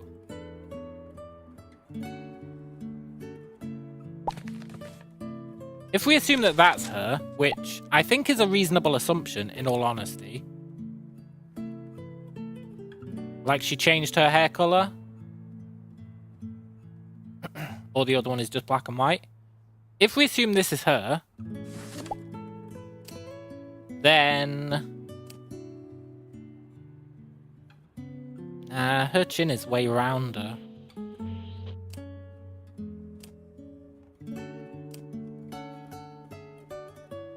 Way rounder. Same necklace though. And what did I say earlier about the necklace? I said, it seems like the kind of clue that they'd keep around. Which means this lady is this lady. Which means, if we're safe in assuming that this lady is this lady, then she is Helen Green. And she is in New Jersey. What was the place called? Cantaloupe or something.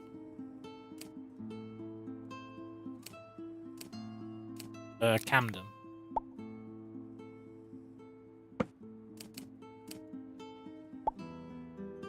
She's in Camden, living with this guy, I think, who is now also a Green.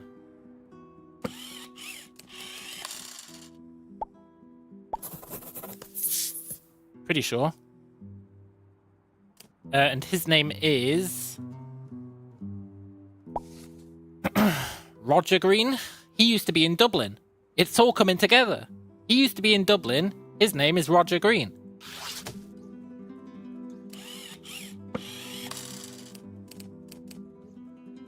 Well, well, well.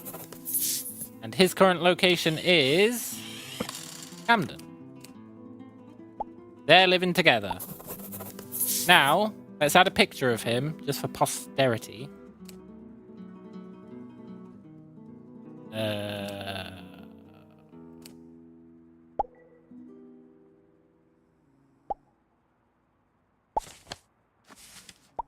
That's this guy. Bada bing, bada boom. I think we got it. I can't say for sure, but I think we got it. Pretty damn sure that's correct. I just can't remember why I decided that her name was Helen. Why did I decide her name was Helen?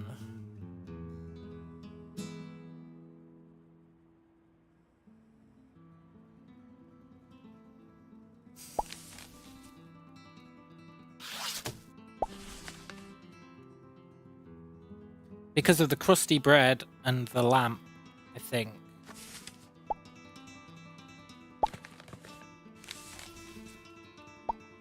Helen Smith. From the lamp in London.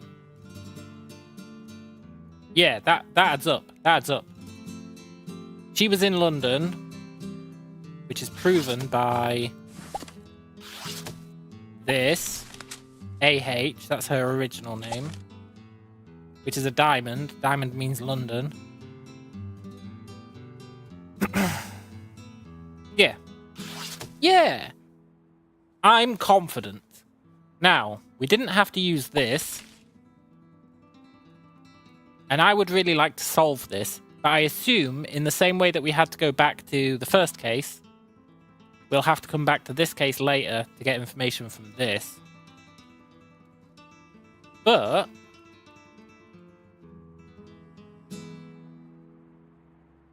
if we use my theory about how this works, we might be able to figure it out now. It's going to be a bit awkward,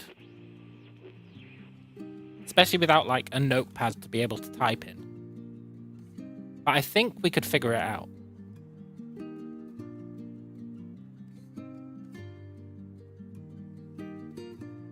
Let's...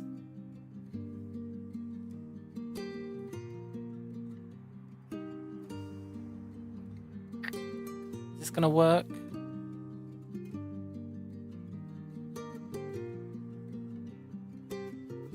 Maybe. Hang on.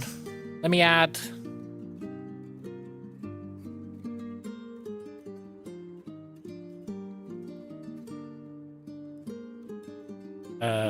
I don't know if this is gonna work.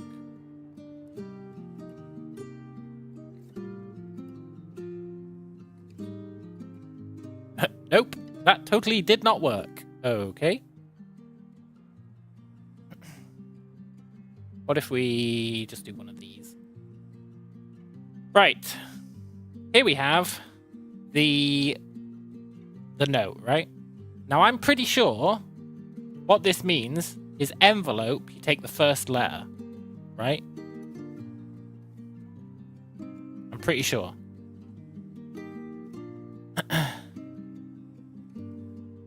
Also, I cannot write with my right hand. I'm left-handed, but I use my right hand for the mouse. So instead, I guess we'll just point at every letter that we think it might be. I should probably just be underlining them.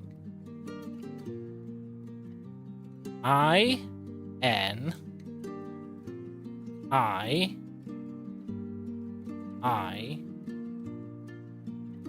O. Right, if we assume that's true, then we can assume that for this one, it's the second letter. O. O. A. M.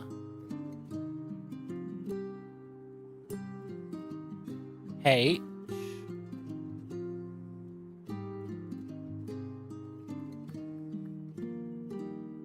N. Okay. Then we need to figure out what the third one is. So where is there one with a 3-letter word? Right here. She. So the shell must be the third letter.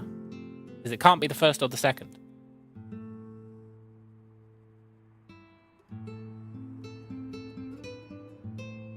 So let's go through the shells. I might be completely wrong about this, by the way.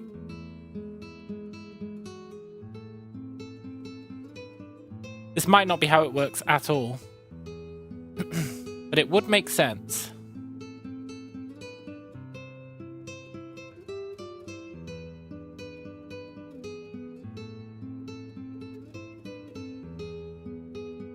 Which means the harp has to be 4. Except then we're fucked because the teapot has to be 4 as well. No! So it can't possibly be this. Oh, there is no God. Okay. Fine. I thought that would have made a lot of sense. But I'm okay with being wrong. I'm okay with being wrong. Curse you, teapot! You ruined it. Unless both teapot and harp were 4. Teapot and harp could have been 4. No, but if that was the case, then it all falls apart. I assume at some point we're going to get a clue relating to that puzzle. And we'll have to come back later, decipher this, and then go, oh. You know what we might be able to do? There's probably a name in this, right?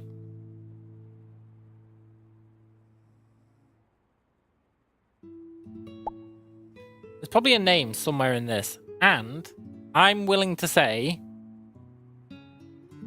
we don't know who Eva is.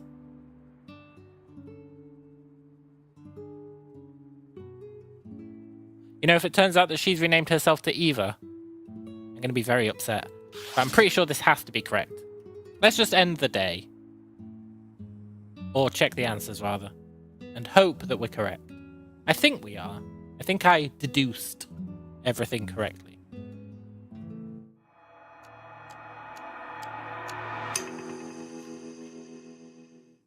Two or fewer errors? I wasn't ready for that pop-up.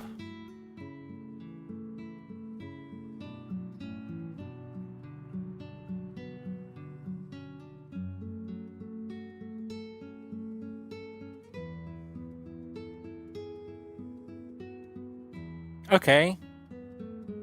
Well...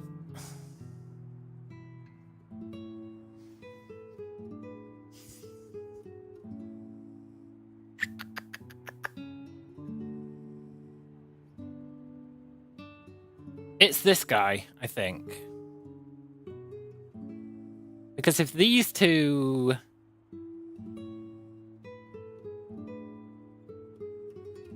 If I was wrong about these two being married, they wouldn't be in the same place, right?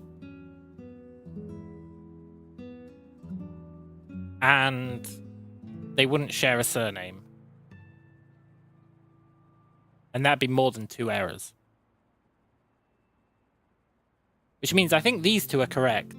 And this guy,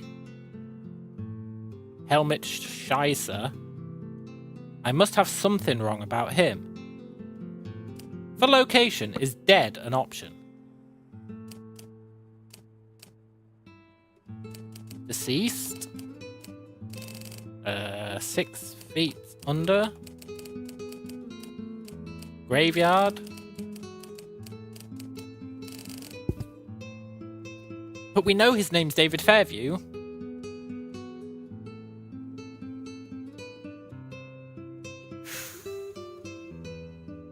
because of this.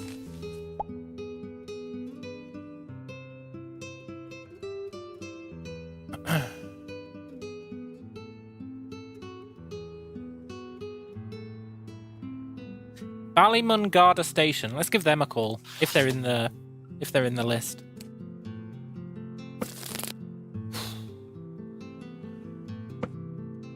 There they are. Let's give them a call. 658-809-151. This is going to crack the case wide open. I actually meant to call these guys, but then I forgot about it. Ballymungarda Station, Sergeant Kenny. How can I help? Hello. I'm inquiring about a murder that happened last year in Grange Park. Alright, you'll be wanting to turn yourself in, will you? I'm inquiring about the victim, David Fairview. Look, fella, I don't know the case. What I do know is I've sure had enough of you lot calling up about it. Us people? You Yanks. You called last week asking this and that about developments in the case. This is an open investigation. We ain't got naught to say. Where were the calls coming from? Inside the police station. Ooh. Some dizzy girl in New Jersey. That makes sense.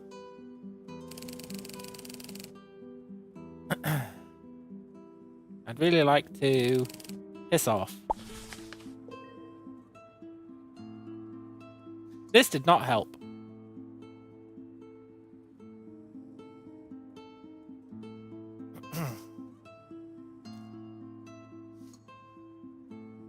Here's the thing, right? I feel like all this information is correct.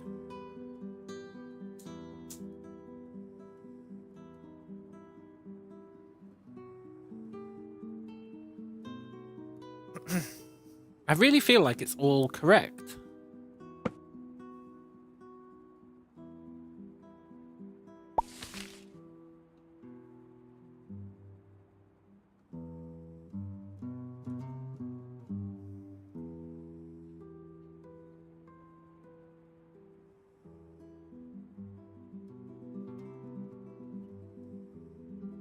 Roger Green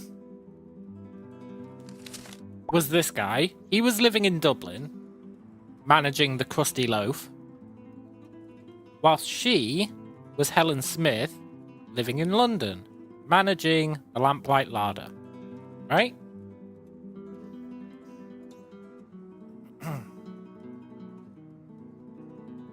Then this guy was David Fairview.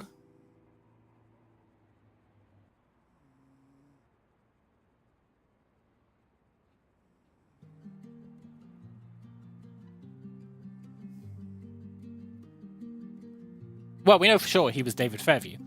But, he was managing the Copper Kettle.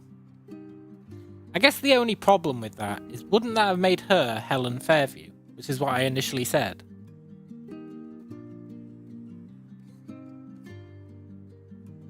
Which would definitely not make her Helen Smith.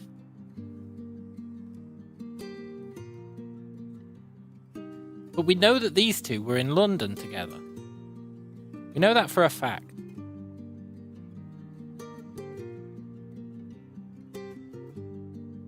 So maybe they got married in Nazi Germany. Do we know when they got married? Maybe when they got their new identities, they didn't stay married. I could believe that.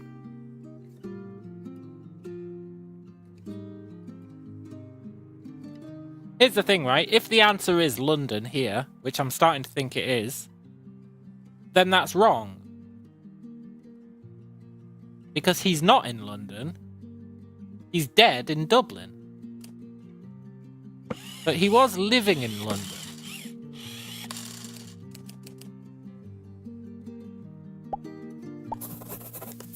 So that's probably it. They probably wanted you to say, oh, he's David Fairview from London.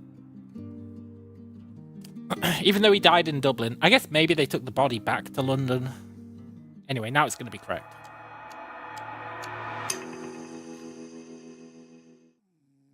More than 2 errors.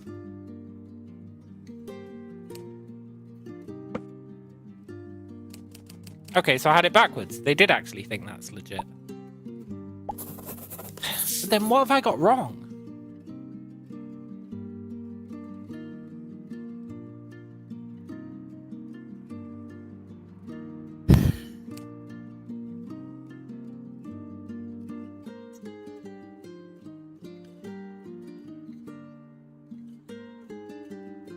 We know that these two are the Greens.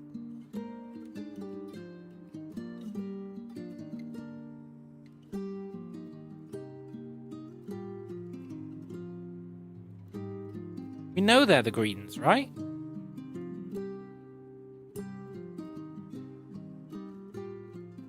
And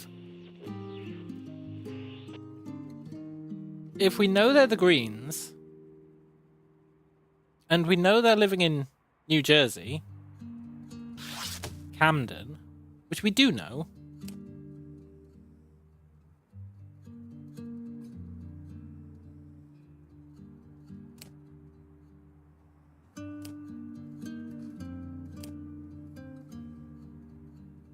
Roger Green.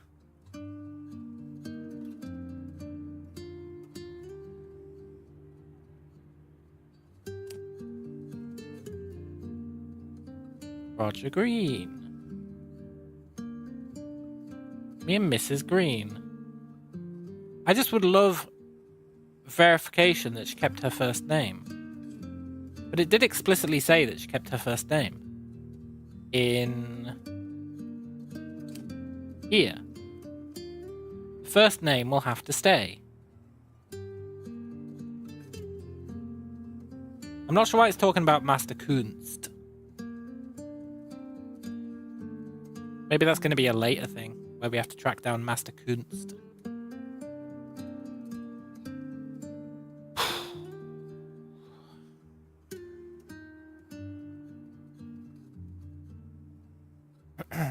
I really feel like everything's correct. He is Roger Green. He lives in Camden. She is Helen Green. She is in Camden. The only thing that could be wrong is her being called Helen. Except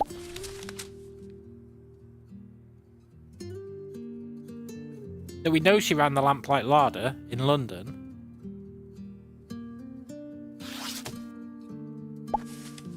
And the Lamplight Larder went here with the guy who ran the Krusty Krab.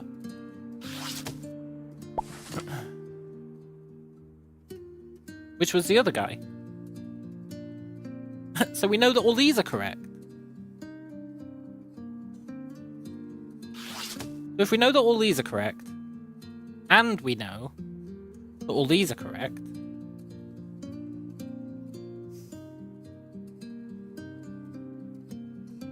then what the fuck is wrong?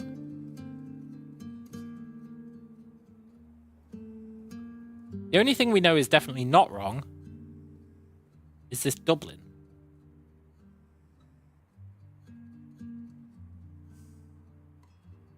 And his name being David Fairview, I guess.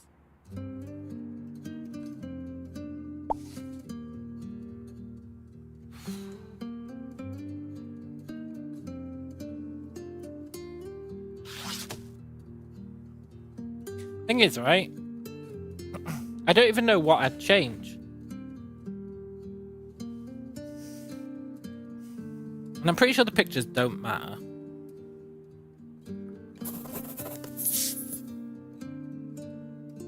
Because you can submit it without the pictures.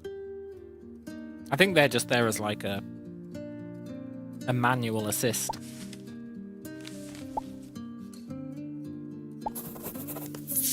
And if we're correct, then this guy is not in this photo.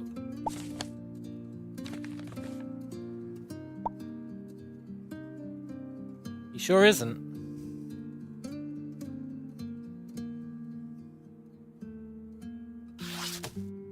So what the crap, man?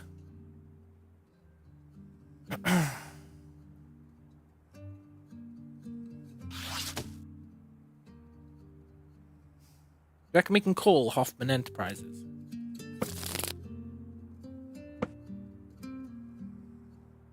Hey, look, Hoffman Auctions.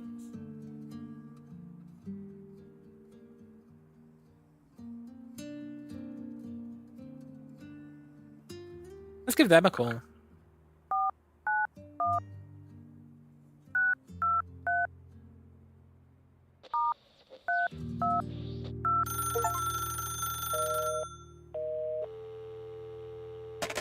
Got an achievement for that. No one's home.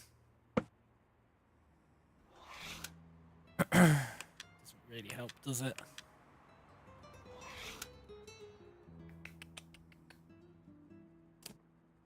I really feel like everything's correct. Can we call Roger Green?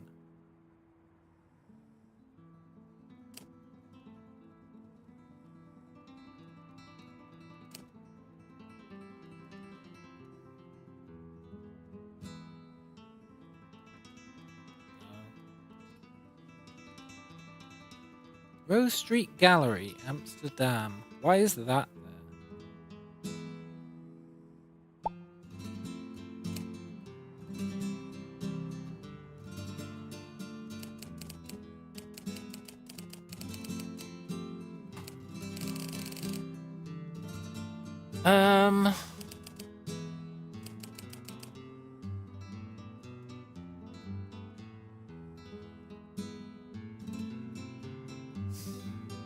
It's all correct.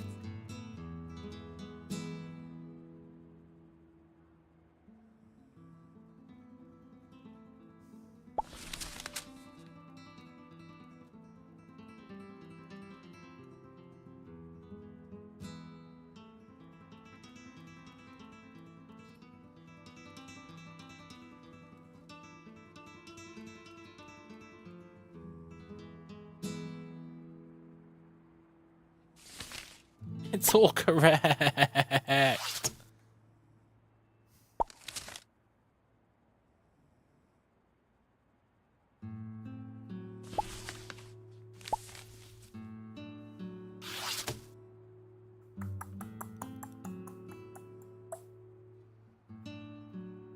Okay.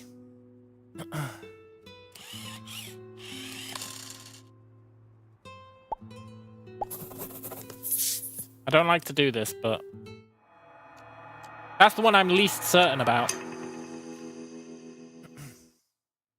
That one is definitely correct. I don't like doing this.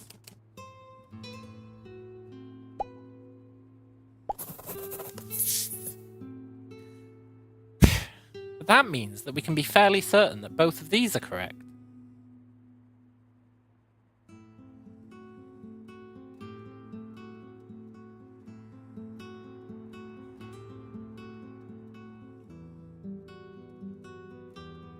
We know that she took his last name because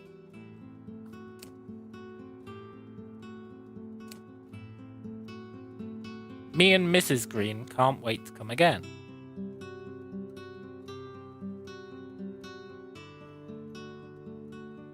And his name is R. Green. Roger Green. Which we've got confirmed through multiple places. And we know that they're both in New Jersey. Which means both of these have to be correct.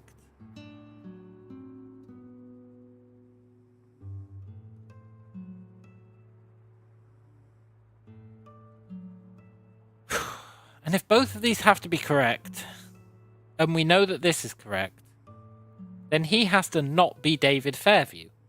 But we know that he is David Fairview.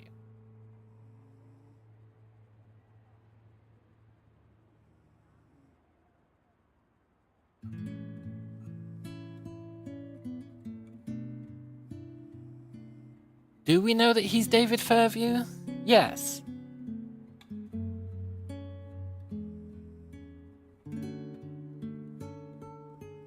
Although I still think that guy would have been something Smith.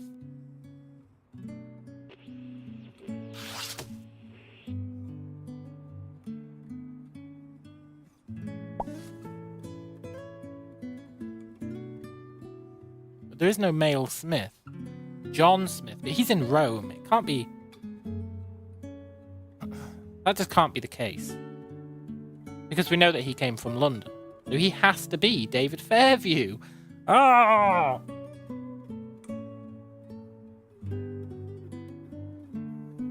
Right? I'm going to verify that because it's the only thing I'm uncertain about now.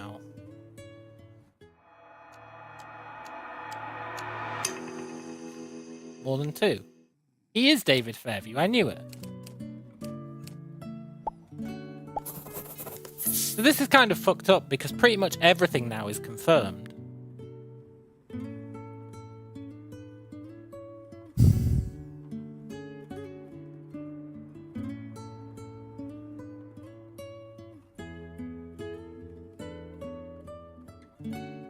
Pretty much everything is confirmed.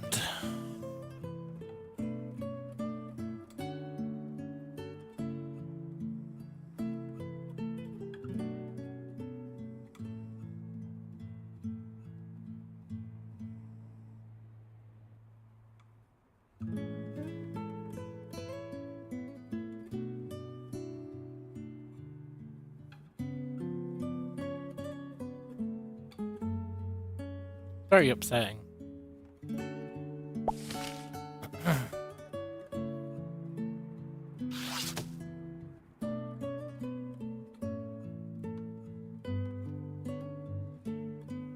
I think this guy we can definitely say is 100%.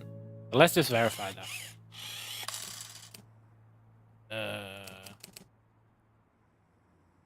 Let's verify it, even though I'm pretty damn sure that this is 100% correct. 2 or more errors? Yeah. Right, that rules out this guy, which we knew. But then, I also knew that both of these guys are correct.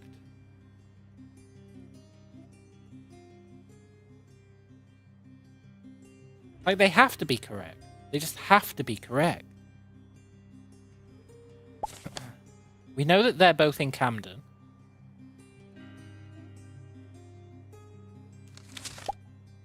We know they're both Greens. We know that she's Helen. We know that he's Roger.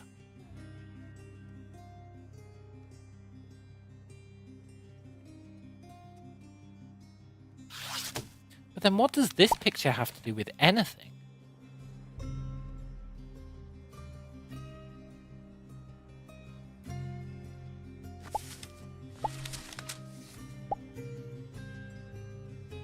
Nothing, right?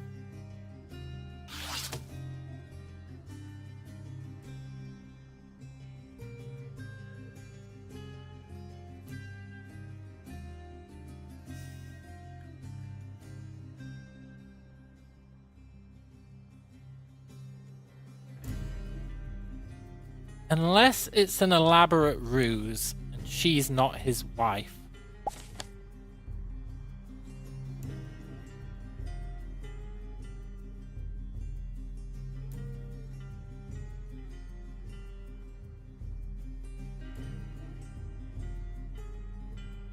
That's the one thing, right? It could be a red herring. She might not be his wife.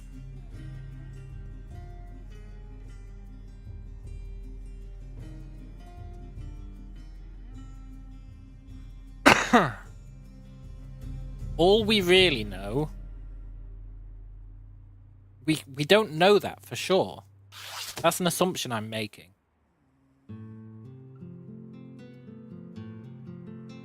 Kind of fucked up though, because we know that we've got 2 things wrong.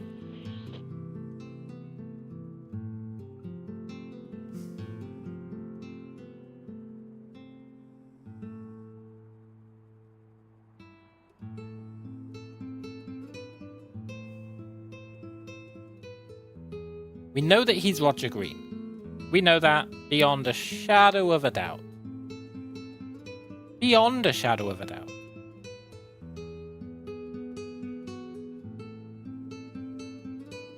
Because he was in Dublin managing the Krusty Loaf. He murdered David Fairview.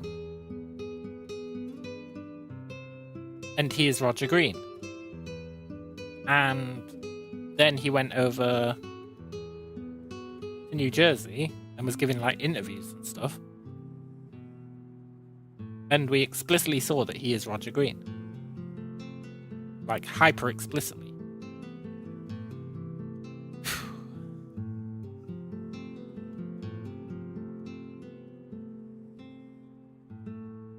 RG,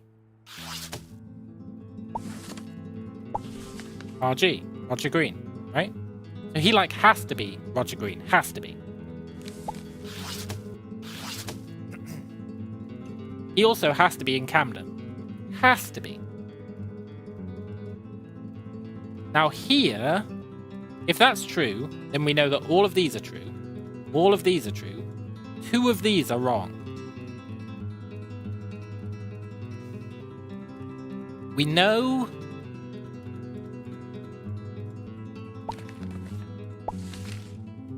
HS, Helen Smith.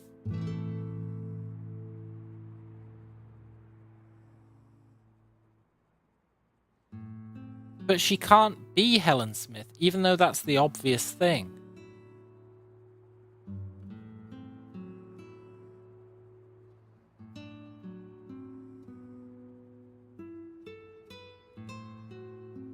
Because she had to get a rename. She was Helen Smith. Back when she was running the Lamplight Larder, she was Helen Smith.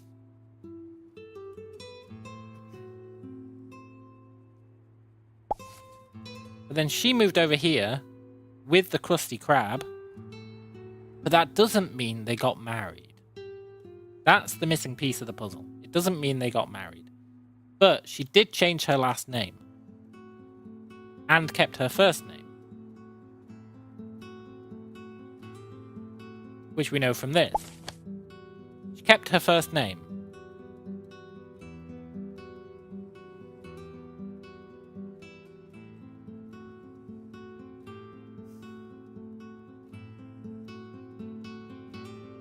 And if she kept her first name, then she has to still be Helen. This is where it's all fucked up. Because if she has to be Helen, which I think she does, let's just verify that. Pretty damn sure she has to be Helen. I'm sure I already verified this, to be honest, but...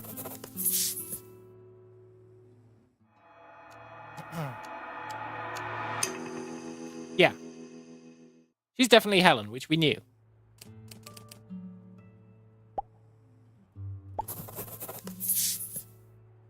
She's also definitely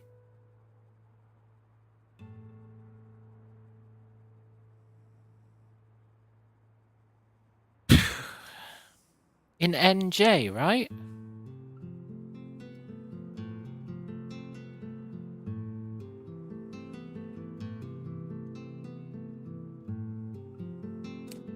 Unless this isn't her.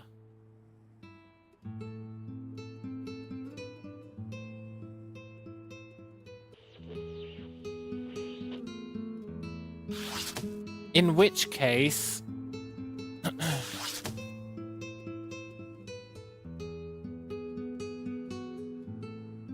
they would have got someone else to take over the persona of Helen Smith.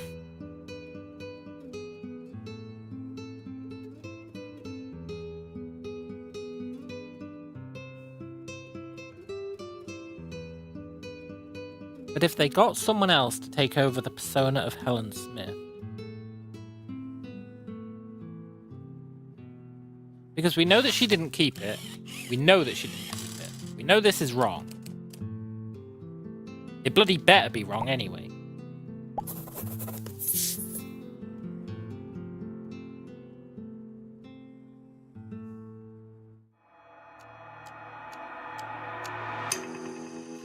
Good. That's fucked up though, because that means that she is Helen Green.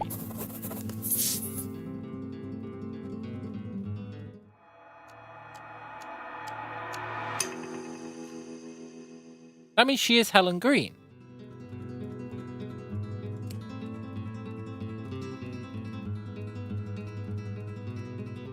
Which means everything is correct.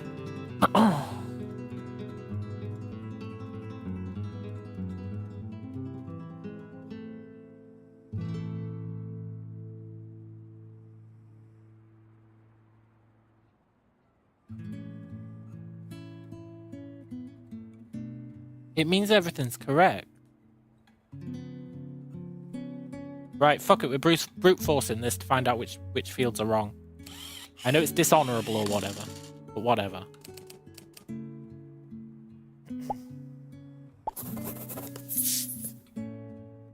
Okay, you are definitely Roger Green, for sure. More than 2 errors. You are definitely Roger Green. But we knew that. Not Rogan. Seth Rogen. You're definitely green.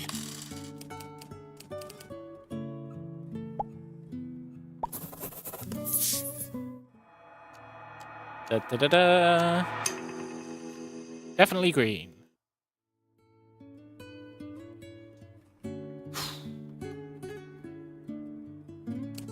Reckon it's the pictures? I thought pictures didn't matter.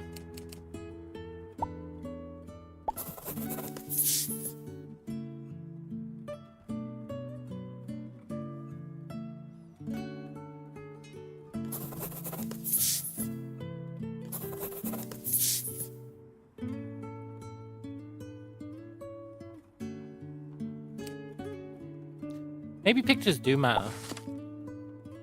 No, because there's no way to drag that across.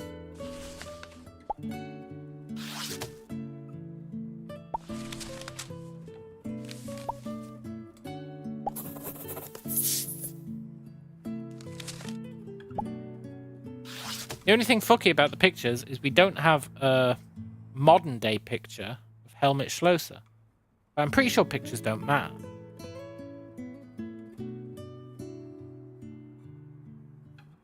Because you can get rid of all the pictures, and it still lets you check.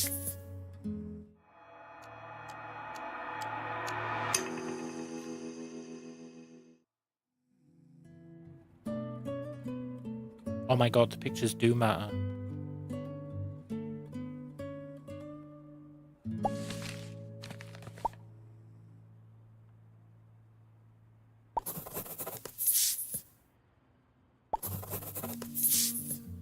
So what we've been missing this whole time is a modern day picture of David Fairview instead of using the one from his wedding.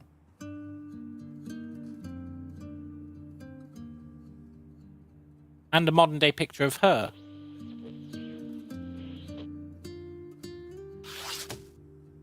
But where are we going to get a modern day picture of him from? What was his company called? The Copper Kettle. I don't know why there'd be anything in here about the Copper Kettle, but... No. I don't know how we'd get a picture. Can we call the Copper Kettle?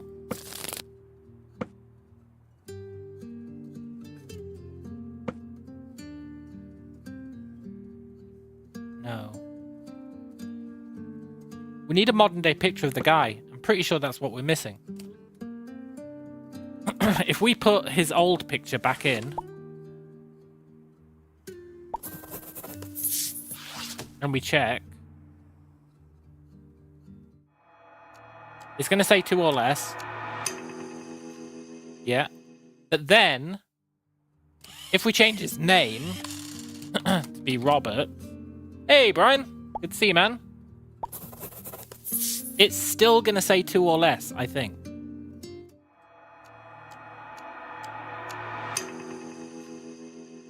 More than 2. Fuck!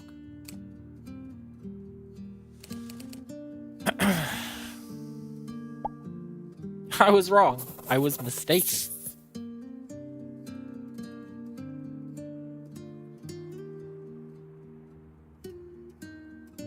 So I don't know if pictures matter anymore. Because if pictures mattered, We're currently at 2 or less. If pictures mattered, me doing this would take it to more than 2. But it's going to say 2 or less. Yeah, 2 or fewer. So the pictures really don't matter. Let's put it back anyway. So you have to have a picture in there to check, but pictures don't matter. Let's triple verify that.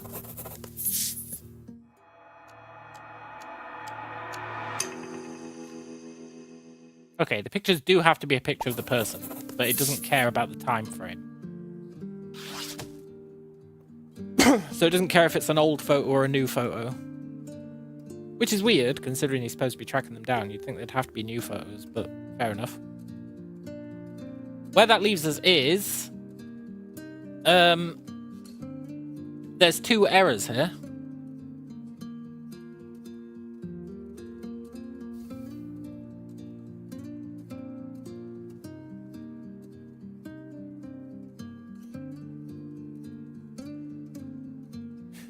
There's 2 errors with us having verified, like, everything.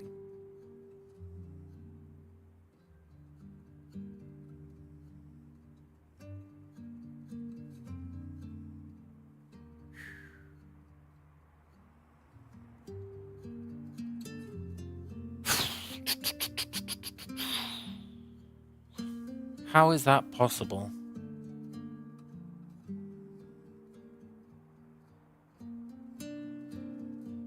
How is it possible there's 2 errors when we've verified everything? Well, we haven't verified everything.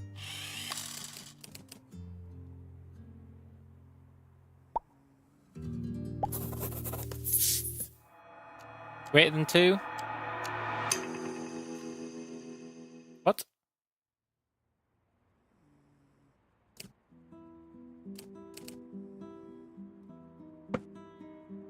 Do these 2 not live in New Jersey?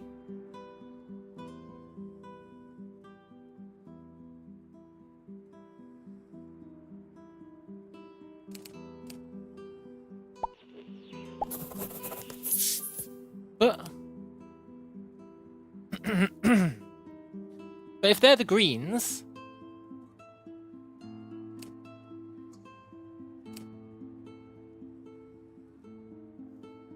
they're from Collingswood. They're from neighbouring burb Collingswood.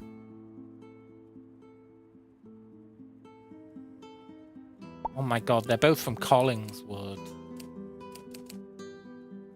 They are from New Jersey, but they're not from Camden. Well, we got there in the end.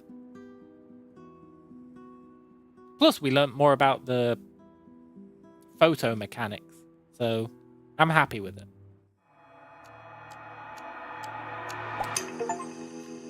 At least I wasn't going insane. I didn't expect there to be multiple places in New Jersey that it could be. I did not expect that at all. Wow, yeah, man. To whom it may concern, I found your 3 fugitives. All 3 took the Siegfried ship from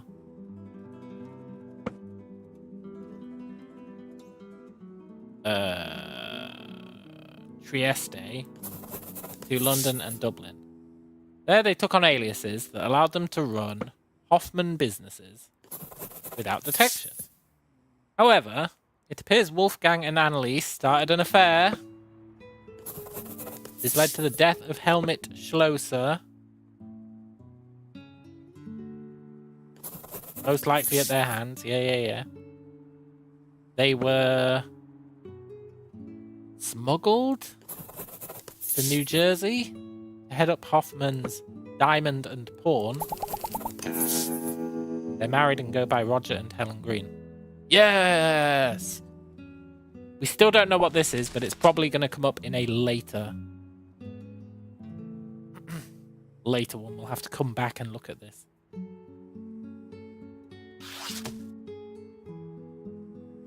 Let's call it a day. Yes. Oh. You really gotta absorb all the information. I looked at that article so many times, but I was so focused on R. Green, me and Mrs. Green, you know? And I missed that they were from the neighbouring burb. Rookie mistake. Anyway, let's call it a day. See what we get tomorrow. Ooh, this game's pretty good. Apart from the telephone calls, which are madness.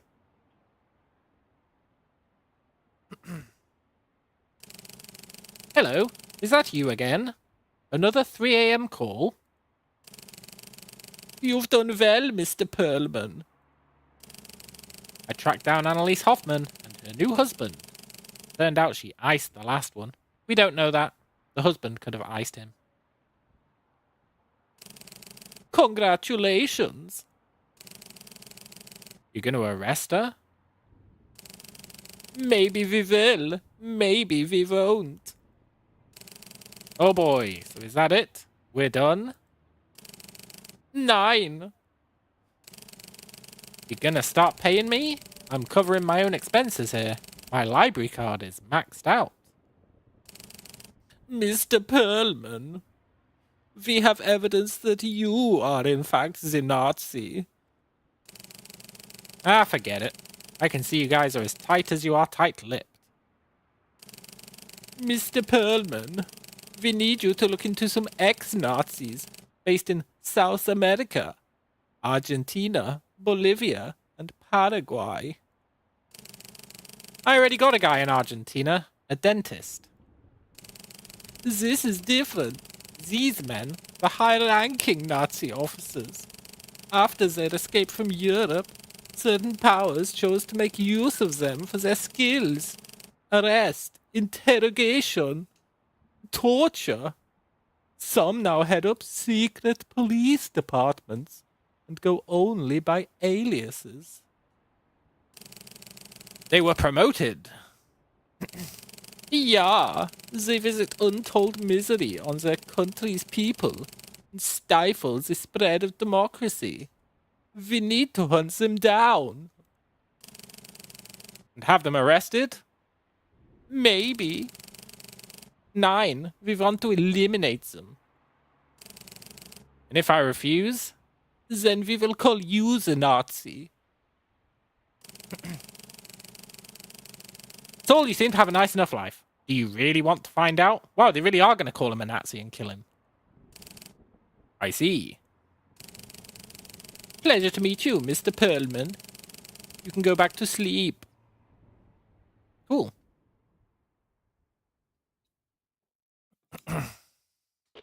You know, for a detective, our guy really sucks at figuring out who this guy is who's calling him every single day. The day of the Cobra. Ooh. Two people, the Cobra and the Viking. Shouldn't be too hard. It's only 2 people. Okay, Mr. Perlman. We're searching for 2 individuals. The Cobra, the secretive leader of the Chilean secret police, and the Viking, his key lieutenant. We need their real names from before the war, not who they are now. Oh, nice. Switching it up a bit. We have surveillance photos from 4 locations. Valdemol, Piedroloma, Porto Quelleco, and Santa Corvina. Unfortunately, photos are poorly labeled, however. Great, it's freaking GeoGuessr now. However, we believe the Cobra and the Viking appear in these images. Additional intelligence. The Cobra operates several local businesses in addition to his official duties. He's reportedly very hands-on, personally overseeing every detail of the operation. This may help identify him. Best of luck. Okay, cool.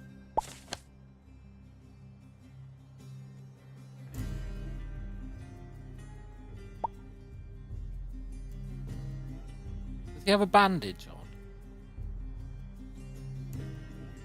doubt it's either of these two.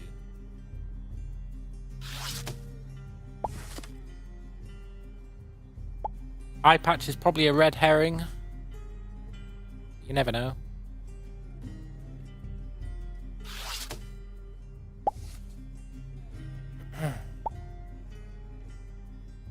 Missing leg is probably a red herring. You never know.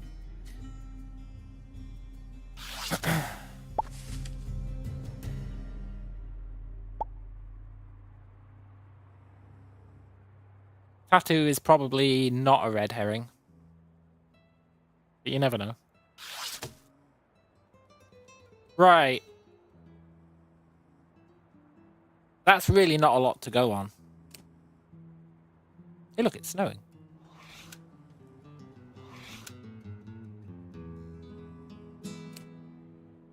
Okay, so... why would they censor out the "How's my driving" number? That is an excellent question.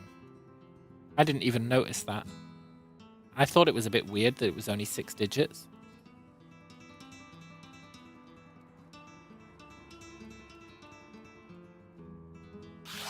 Well, this is our best bet. La vide en Cannes.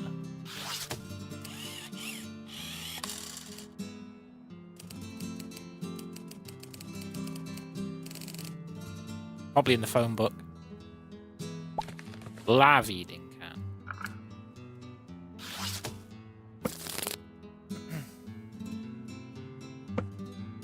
There it is. La vide encantada. 154873. Was that the "How's my driving" number? 157169. So I guess you could go through here and figure it out, right? If you were willing to go through them all and find a 157 in the middle.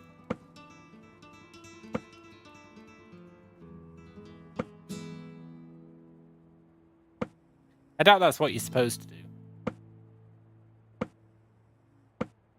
But I bet you could.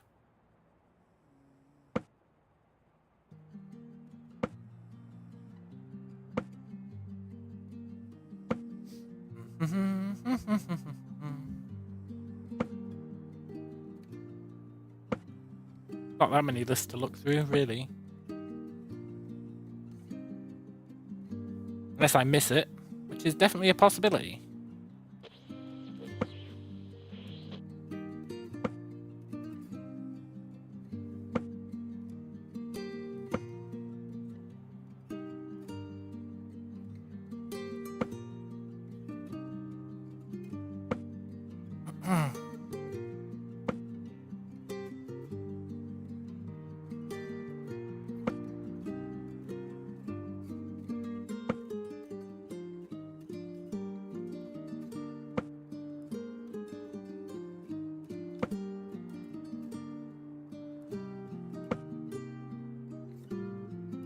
I didn't see one. Great. There might have been one. I'm not the best at fast reading. I didn't see one. Yeah, maybe the driver does cover it up, yeah. Condor. Fort Condor?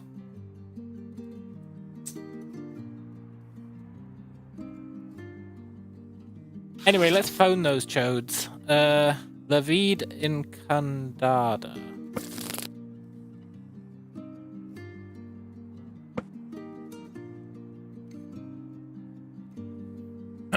Two, 3, 4, 1, 5, 4.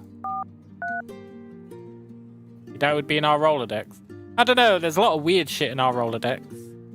Hey look, the Lemurian Embassy.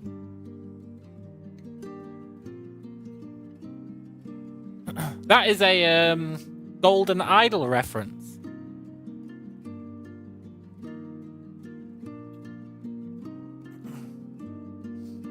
Lemuria's in the Golden Idol, right?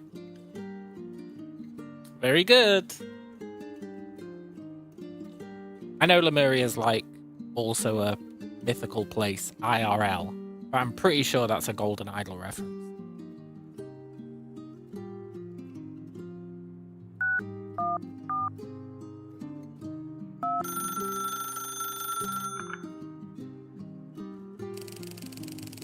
La vida encantada. The finest wines in Chile. Juan speaking.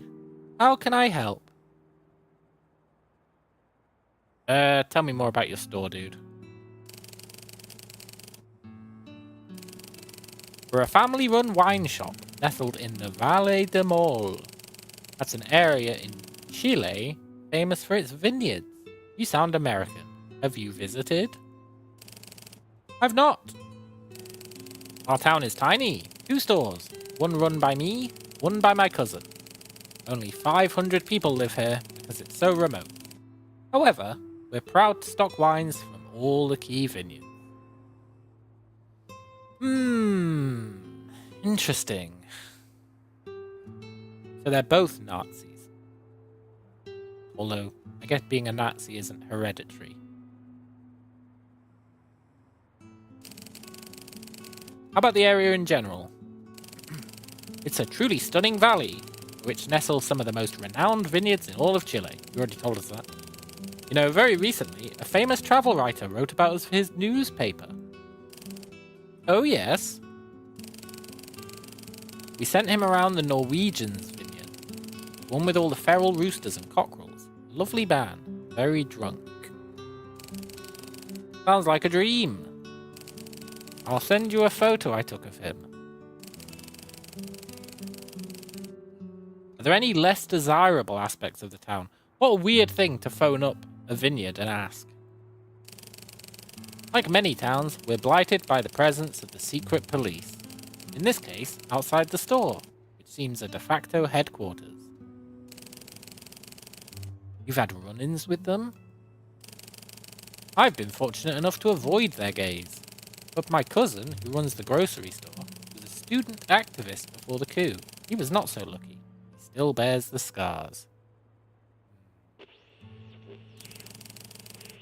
Sorry to hear that. You should talk to him. He's the only other shop in town. You're close with your cousin? We share an area code, but otherwise we're very different people.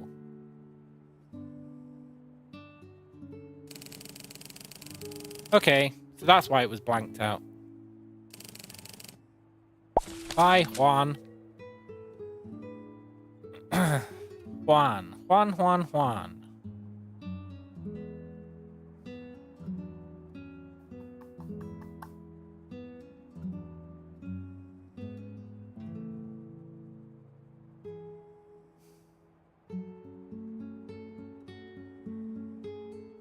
Share an area code. 234. So it's not in the Rolodex.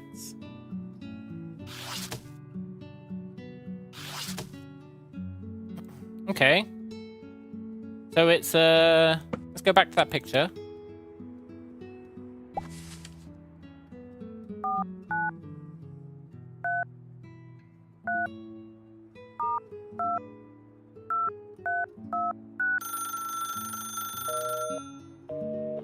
No answer. 234 175 169.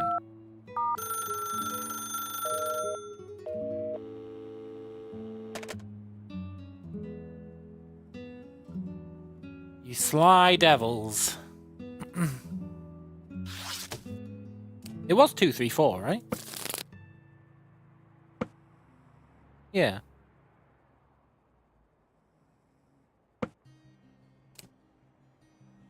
I really thought we were onto something there.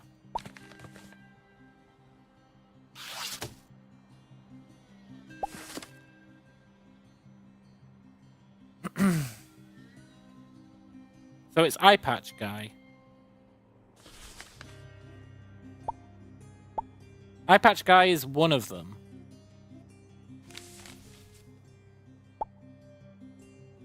Does that make sense? Hang on. We sent him around the Norwegians' vineyard. One with all the feral roosters and cockerels. Yeah. Okay.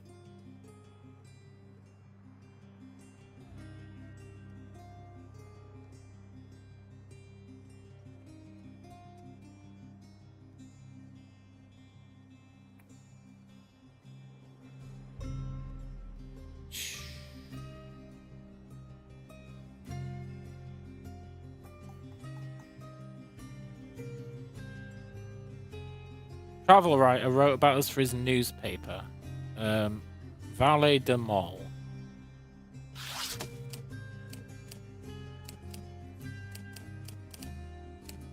No?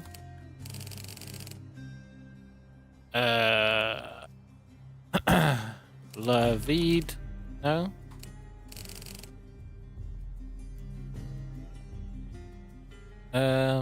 Chile. No? Shit.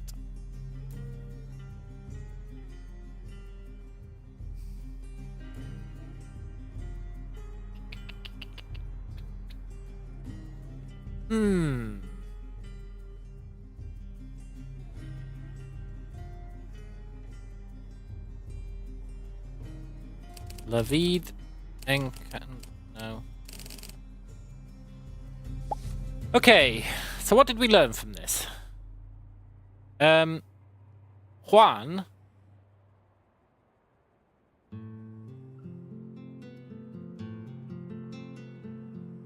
has a cousin who runs the other store in town. The Norwegian, which is probably the Viking,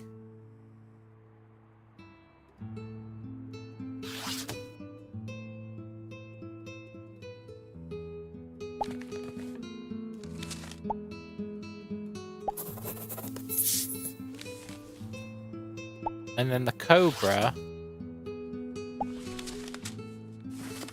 is probably the guy with the snake tattoo, right?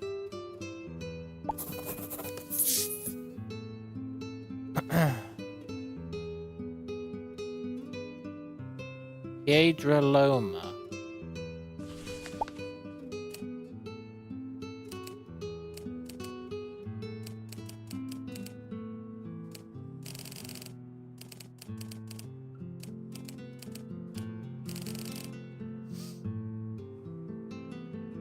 Need intel on this guy with his Jesus friend.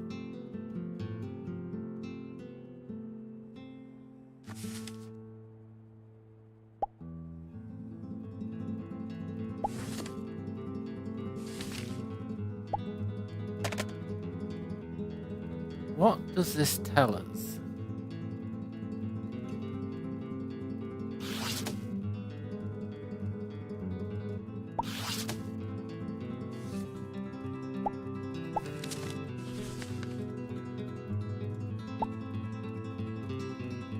Not a lot, really, eh?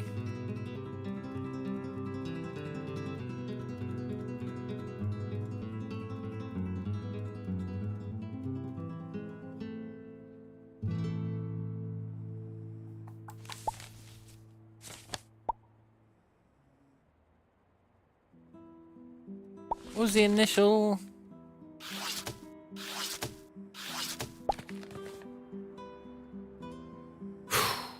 Okay, so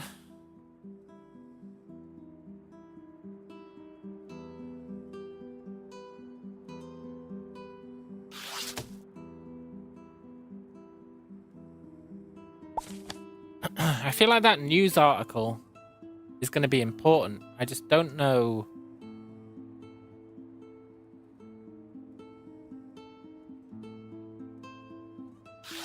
Oh wait, there's something on the back of that. Dear Juan, killed it, cooked it, got the name for the article. Thanks for setting me up with the visit. Best, be you.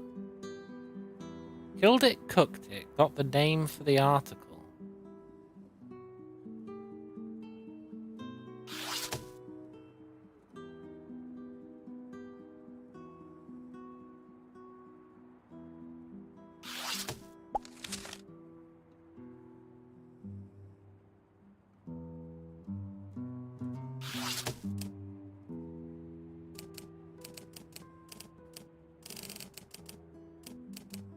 Roosters cry. Okay, it's a big one. 212. Roosters cry. I was led through the vineyards of the Perdido region, Chile, by a most unusual guide. He was a heavy-set man with an eye patch and an air of both deep melancholy and occasional eruptive anger. He could have been a Viking Norseman, dressed in an ill-fitting summersuit. He ran his vineyard with near-military precision. He paused our tour to conduct a brief, purposeful conversation with a serious-looking man who was tailed by his melancholic son. I asked him what it was about. He looked at me with a glint in his eye. I believe my friend Patrice is sending a guest my way this evening. A certain Jorge? I don't know how you pronounce that. I meant to show him true Chilean hospitality. I did not pause to imagine what this meant. He was, in truth, very sad. He'd just been to the funeral of a dear friend earlier that day. David was a brilliant artist. We go back years. Fell in love with a girl once. Champion skier who married a terrible man. Never got over it. It was a beautiful service. A tiny church with its back to the mountains. Wonderful. He spoke fondly of his dear sister, a composer who no longer speaks to him. She lost her husband, a doctor, in the war. Blames me. When asked why, he turned his great sad eyes to bear down on me. You remember my friend, the one I mentioned? We were schoolboys together, like brothers. One day, he told me he found a way to make some money. A simple task. He convinced me to help him. I didn't know it would lead to... He slammed a fist down on the table, startling me. But after a moment, he only shook his head and took a gulp of wine. My sister always disapproved of my association with him and his NUF, National Union of Fascist Buddies. But I made sure she never knew any details of the work I did for him. Not until 5 years ago. He visited the vineyard, and I had a few too many glasses. I told her everything, going back to the beginning. She hasn't spoken to me since. He let out a heavy sigh, slumping back into his seat. After she went home, she wrote a piece of music dedicated to me. I guess I should be satisfied with that. He then began to sing softly to himself. Before long, drifted into a heavy, fitful sleep. Bruce Unwin. That's B-U. Oh, yeah, my sister, she fell out with me, man. Why? Well, she never liked that, my buddy was in the National Union of Fascists. But, one day I told her everything that I did for the National Union of Fascists. Suddenly, she just didn't speak to me. Don't know why. She wrote a piece of music dedicated to me. What could that be called? Like, My Fascist Brother? This is cool and all, but it doesn't help us find his name, eh? David. We already know a David. We already know a David who died. I don't think it's the same guy.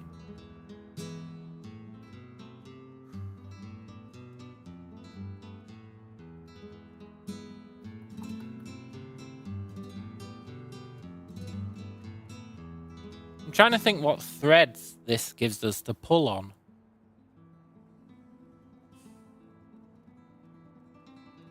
Bruce Unwin.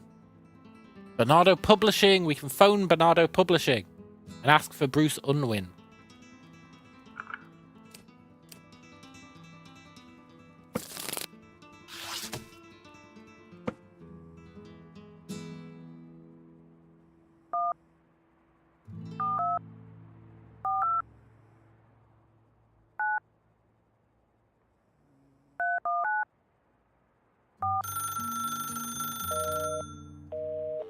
What?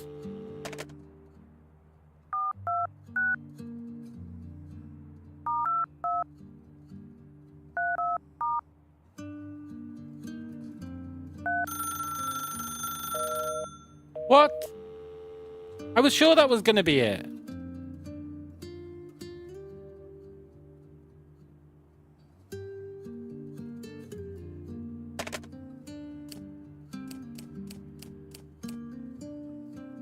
Why does our phone ring when we call out?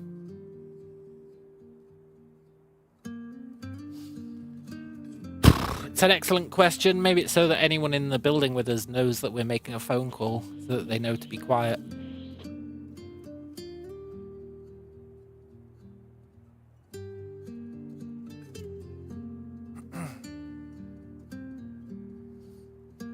I really thought we were going to have to phone Bernardo Publishing.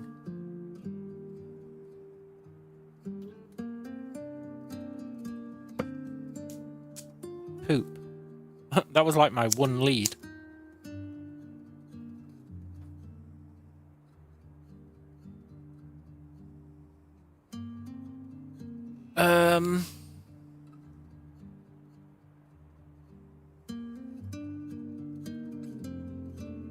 Well, we know his current location at least. His current location is Val de Bol.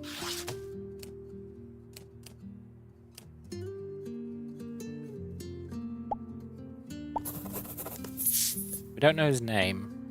We don't know the Cobra's current location.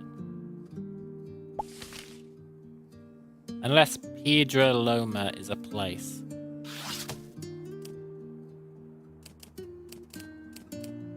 Hang on.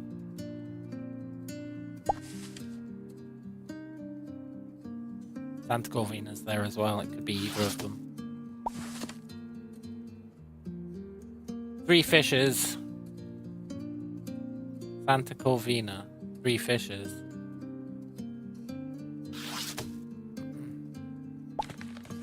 Three Fishes.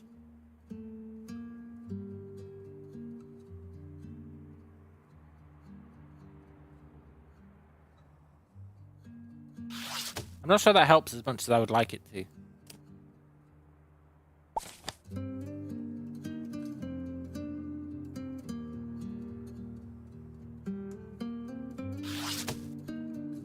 So that's the church where they got married. How does that help us?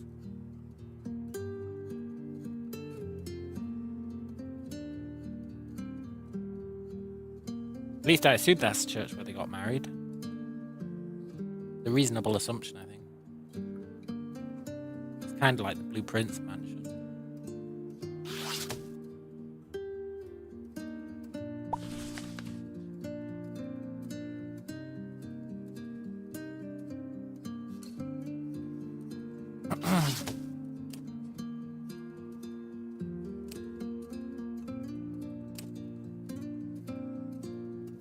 Shit, what was it called? Rooster... I meant to put this in our evidence. Bruce Unwin.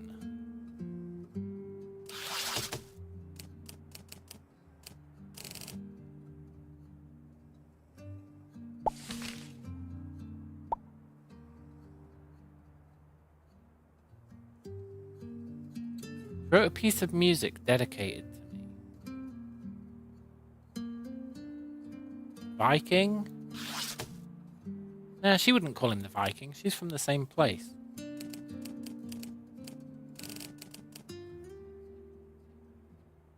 What?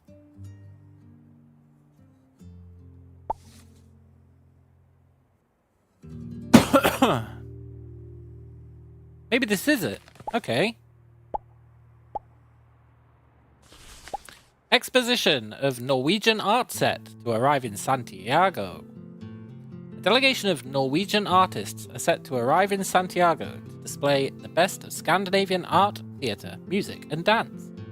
The musical program spans both classical and contemporary works, featuring pieces such as The Ice Harp by Leon, Concerto for Casper, his name's Casper, by Hansen Oberg, The Haunting Songs from the Fjord by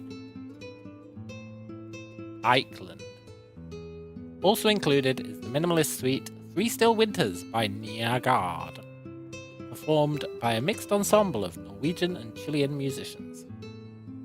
All four pieces are considered examples of the Norwegian style of skjult, hidden music. The week-long celebration is part of an ongoing cultural exchange supported by the Norwegian Ministry of Culture and the municipality of Santiago, aiming to deepen artistic connections between Norway and Latin America. It also commemorates the 30th anniversary of the Tromsø Bridge Massacre, in which 250 Norwegian resistance fighters were routed by Nazi forces. Okay. Fires break out in major Valley Plateau towns. Investigations continue. Large blazes in Yama, Tambo, and Guido last month. Witnesses say the blazes erupted overnight, destroying several public buildings. Unconfirmed reports suggest mercenary Chilean forces may have set fire to voting booths on the eve of the national election, amid fears of a major defeat at the polls. This is a developing story. Hello, Mr. Tools. Casper. Hope you're doing well. By Hansen Oberg. Casper. His name has to be Casper, right? Casper Hansen? Is his name Casper Hansen?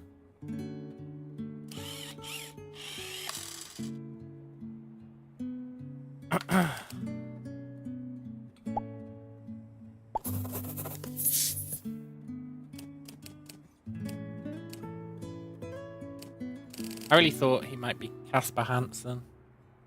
Does IRL Shiz include game dev? No. I ain't been doing shit when it comes to game dev, man. If only I had.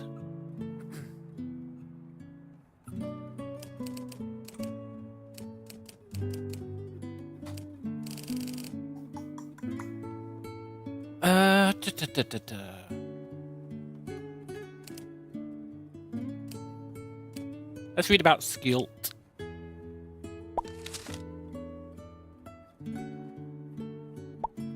Advanced Harmony Techniques. Chapter 16. Skjult. Once dismissed as a novelty, particularly by the serialists of the Darmstadt school, Skjult has gained quiet admiration in recent years, especially among South American composers.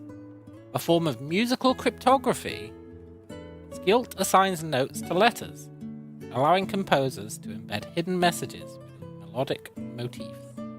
The challenge lies in crafting phrases that are both musically engaging and textually meaningful. To increase legibility, letters are mapped by frequency of use in the alphabet.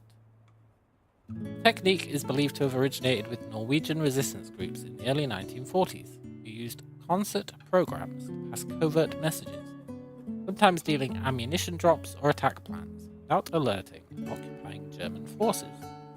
Today, South American composers have adapted the method as a tool of subtle resistance to authoritarian regime.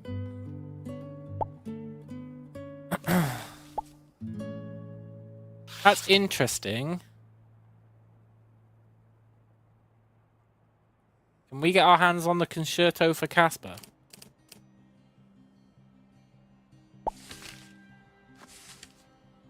For When You Broke My Heart, Celia Hansen Oberg. Right, what does this say?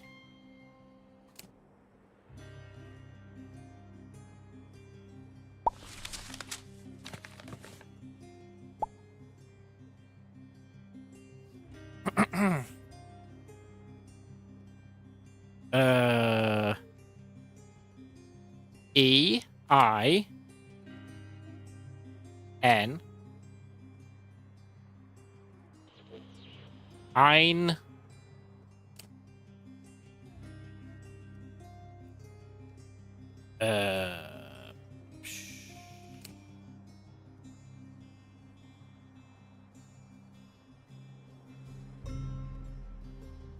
This might take me a while.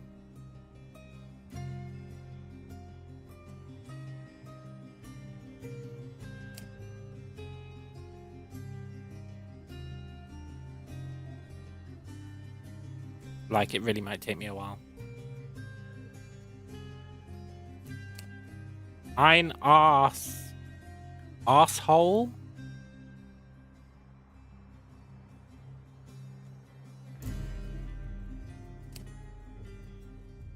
Ein asked.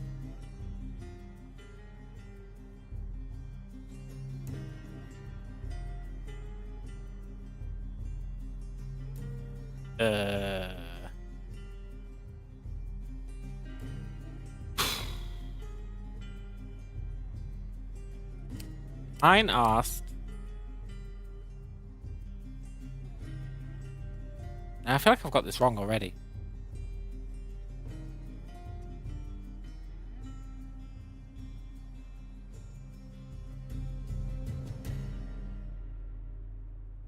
Ein asked.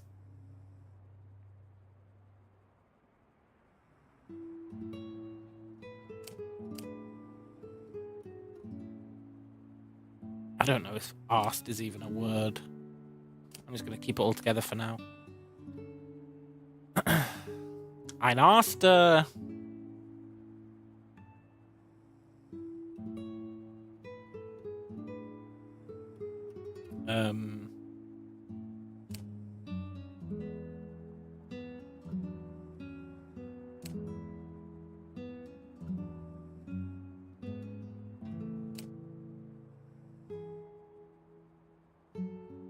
I going to have to learn German?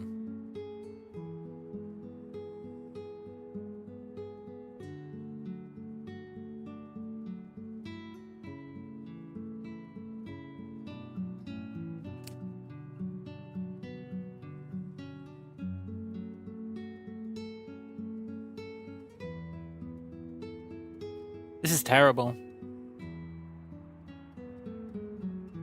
I've got no visual memory, so I keep forgetting what I'm looking at, and I've got to compare two things.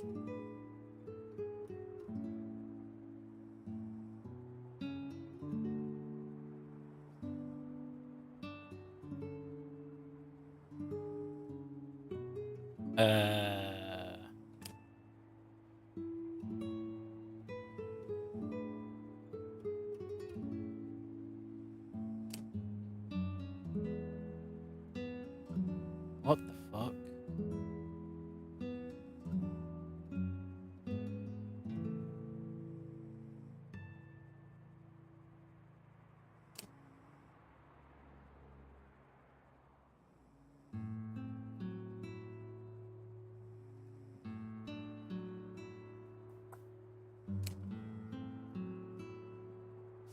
What the hell? This doesn't even seem like it could be real.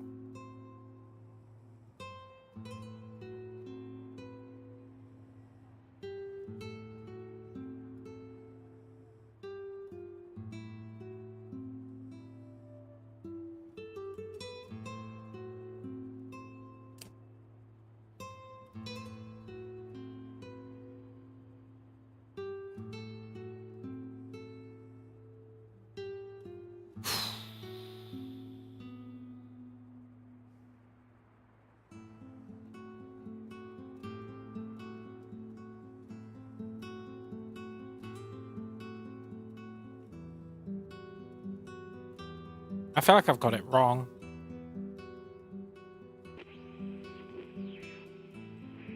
Crap. Crap.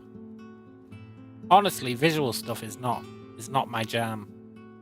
Like, at all.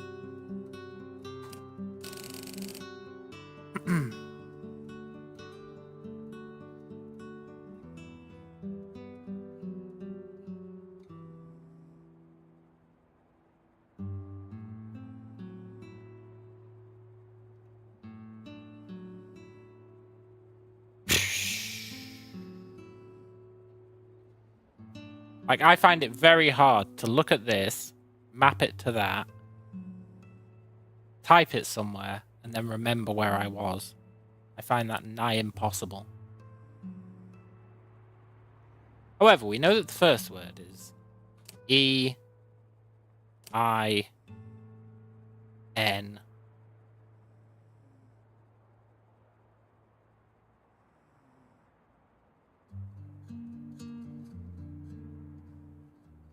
I'm gonna do it in bars.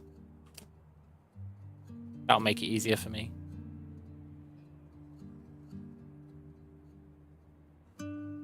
Okay, so that's the third line. Middle of the third line is R. So yeah, Einar. That's the first bar.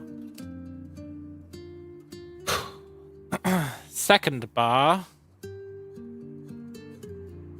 is S T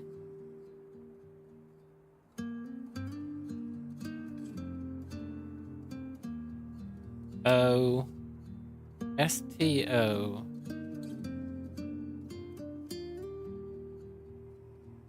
Is that right? S T O R S T O R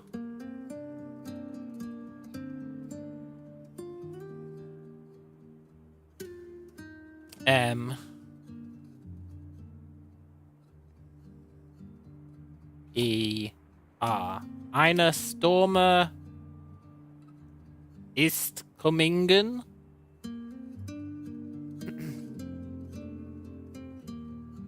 Right.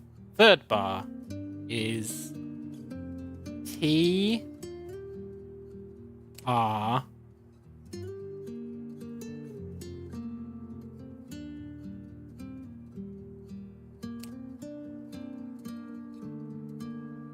O? Yeah.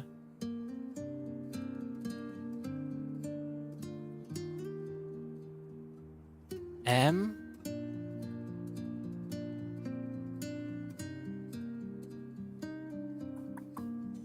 S?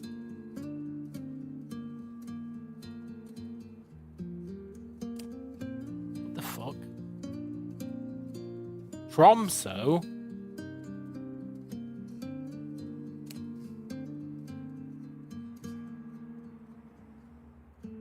Okay, and then the last bar.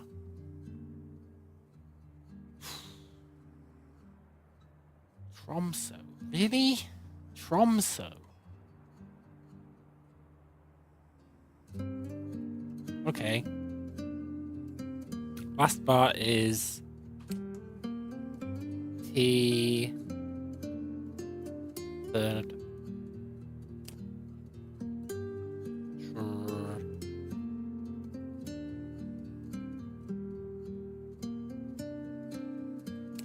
Tra.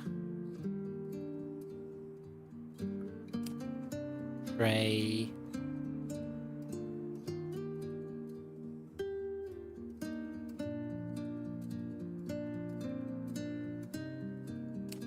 Traitor?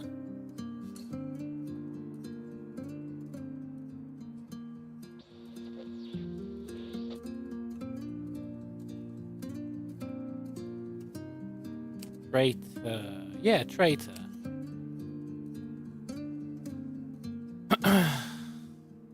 What the fuck does this mean?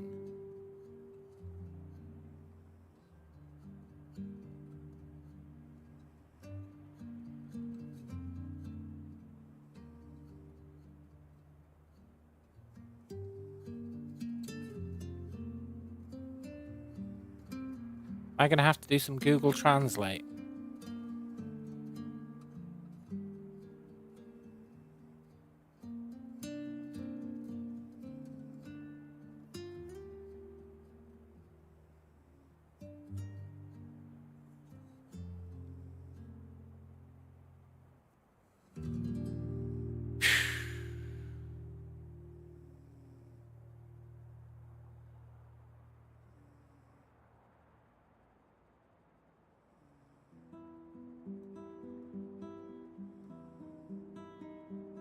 Roms.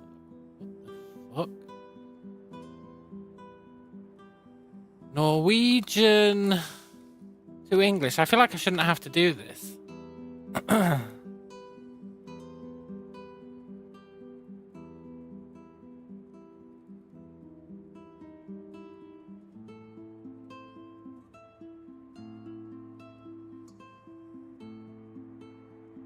I don't think I do have to do this.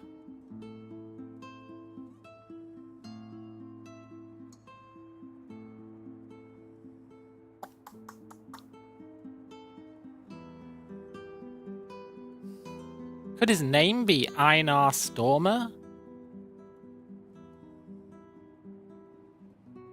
Or Einar Tromso? And he was a stormtrooper? And that made him a traitor? Then it's the concerto for Casper, which would imply that his name was Casper. Ah, my poor head!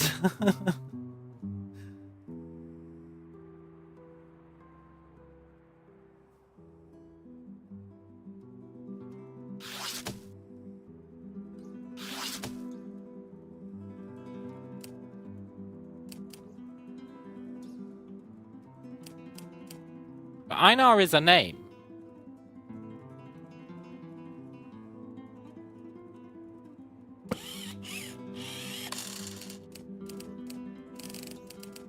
And Stormer is a name. So is his name Einar Stormer? But if it is...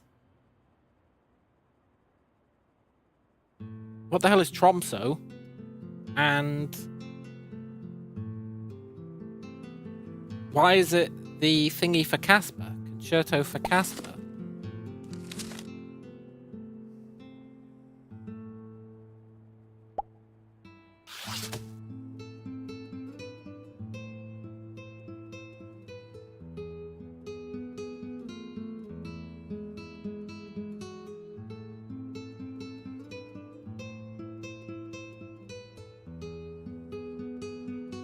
Unless his modern name is...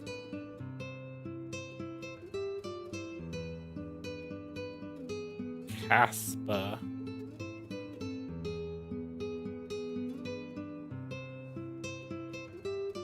Maybe his modern name is Casper. We don't need to know his modern name. But we don't know it. It's certainly not the Viking. I'm going to assume his name is Einar Stormer.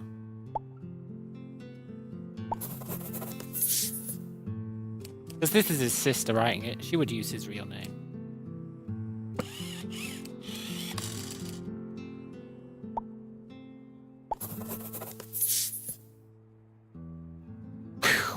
Now, if we assume that's all correct, which I'm okay with assuming.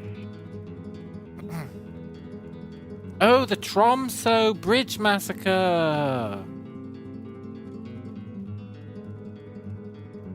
So he caused the death of the resistance fighters, likely because he was a traitor. Cool. I mean, not cool, but you know, cool for us. Now, the Cobra. We really don't have much information on the Cobra.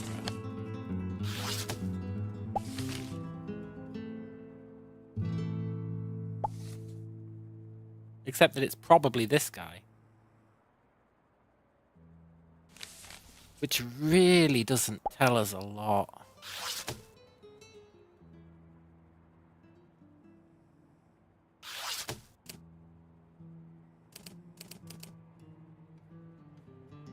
Tromso Bridge Arc. Really? I guess maybe his friend was involved in the massacre as well. Chile's Scandinavian population remembers the horrors of war.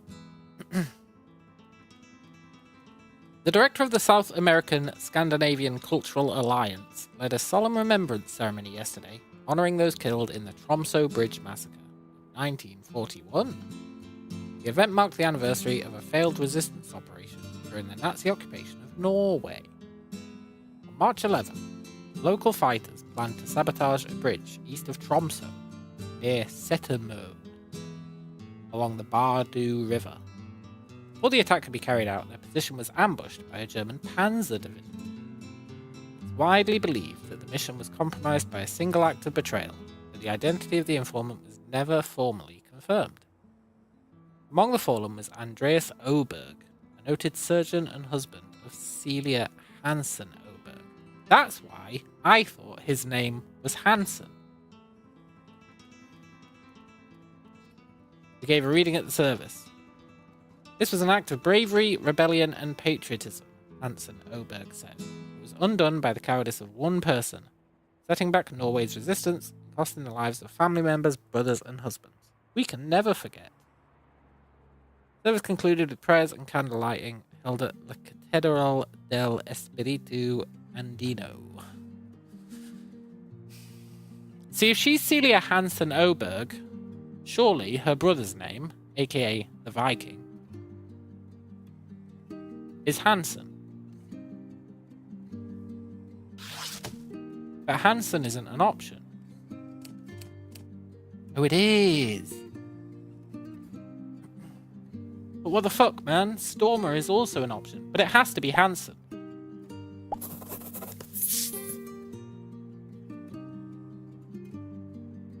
And I don't know what the deal with Einar is. But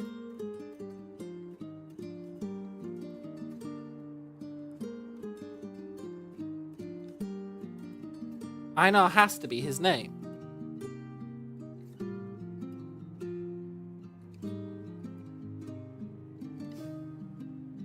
Has to be. Even though it's called the Concerto for Casper,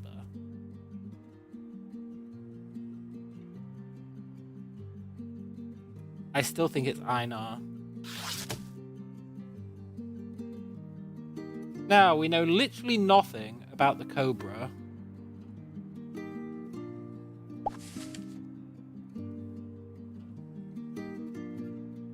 Nothing at all. Nothing at all. Nothing at all.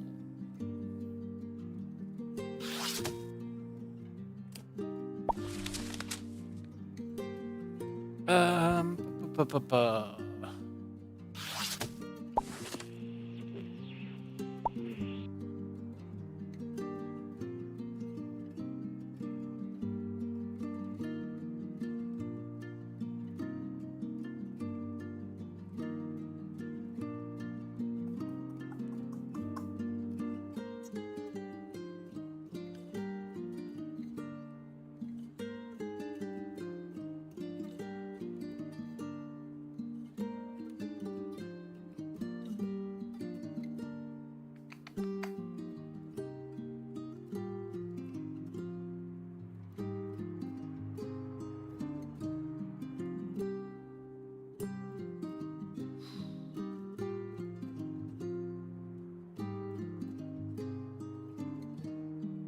My friend Patrice is sending a guest my way this evening.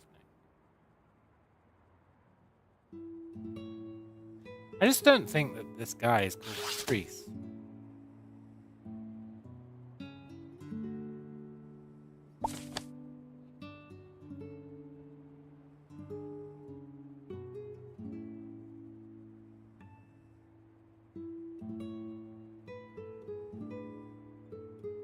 We've legitimately got no intel on this other guy.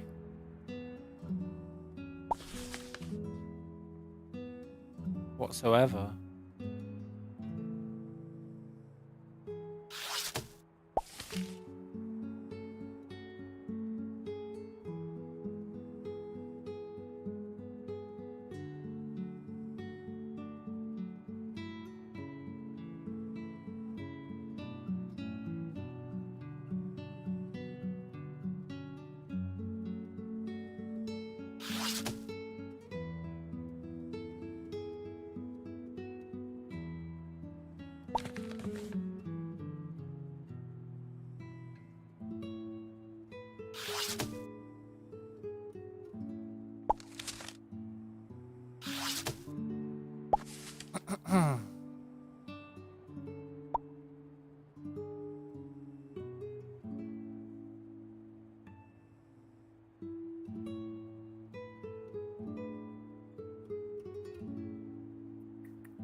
I don't know. I'm starting to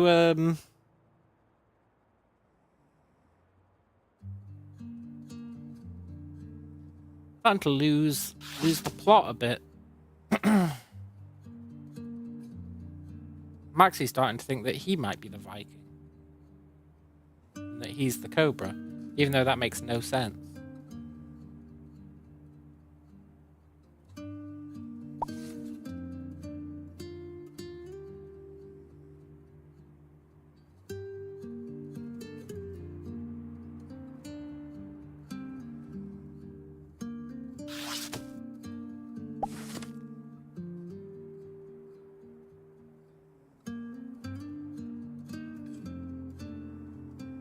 It's like no intel on this guy whatsoever.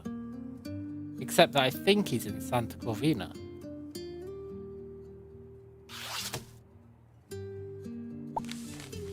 But it's hard to say.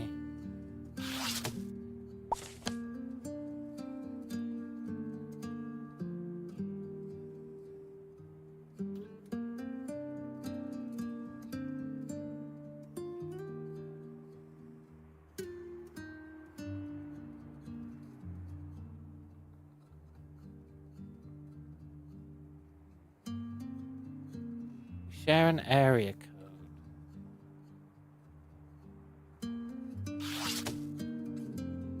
Hang on.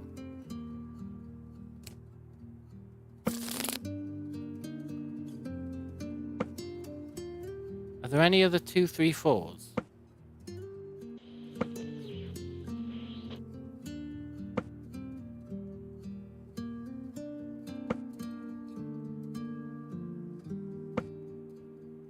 Kind of gonna suck going through all these, but I think it's the right call.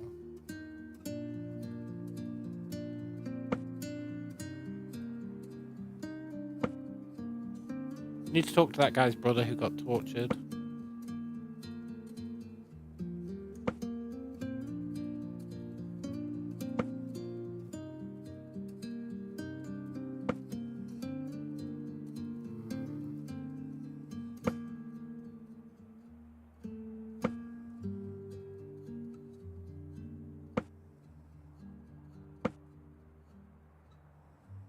There it is. Queso Devel.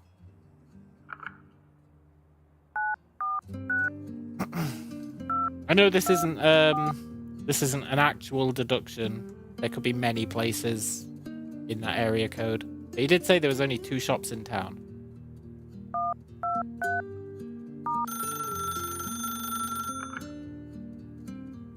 Yes.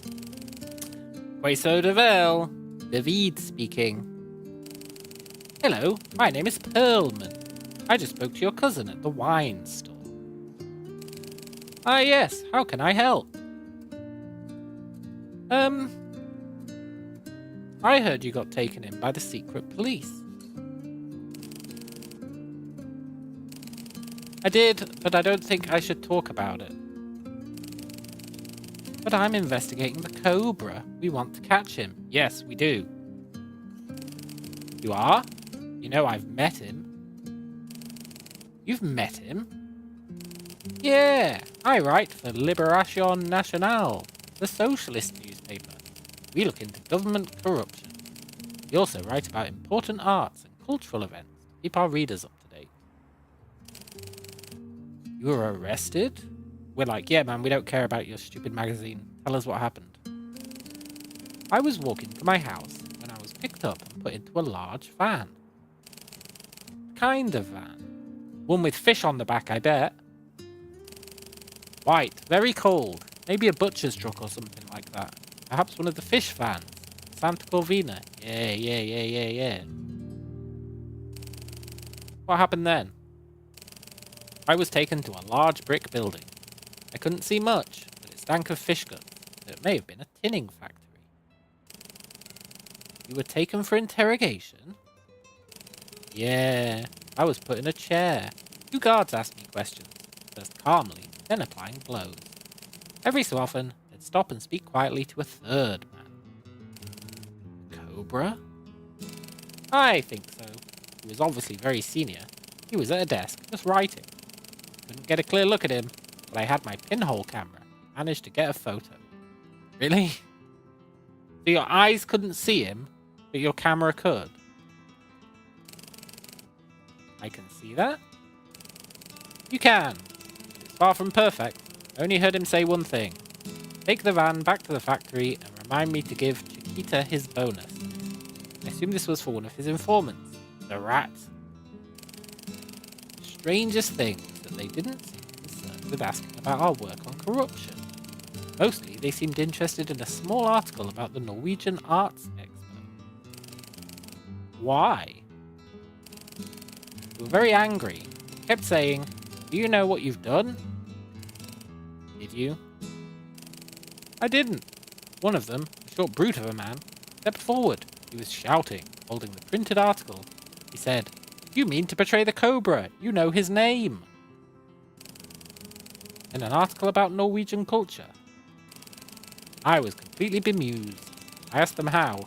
Frankly, I should have saved my breath. They started beating me very hard. I thought I was going to die. How come they let you go? Honestly, it was my level of confusion. In the end, the man at the desk whispered a few words, and I was thrown back into a van, deposited the same before they picked me up. So, maybe I was right. Maybe the Cobra is Mr. Eye Patch. Tell me more about your store. I'm not sure what relevance this could have, but we might as well do it. We're just a humble grocery store. We sell cheese, vegetables, local pork. How long have you been running it? I took it over from my father and mother 4 years ago. Yeah. Okay, can I have that picture, dude?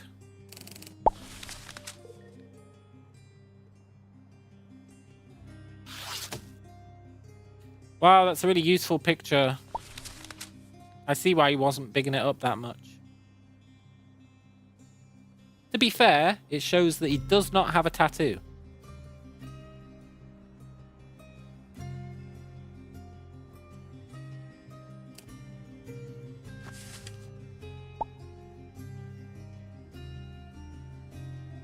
I don't trust any of what I've put in here anymore. I don't even trust the faces being correct. Be right back, and then we're going to figure out the Cobra, and hopefully the Viking will come from that, because the Viking is the Cobra's lieutenant. I'll be right back.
Okay. 1 second.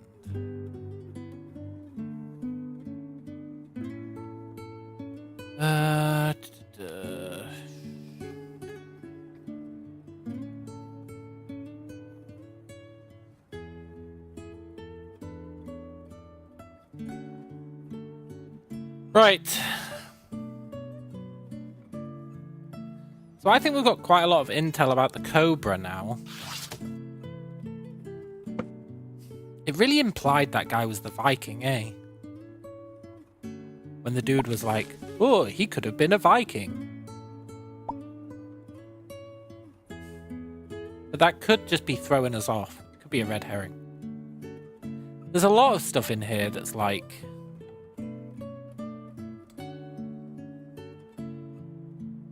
Jorge. Was that the guy's name? David. However, they're clearly talking about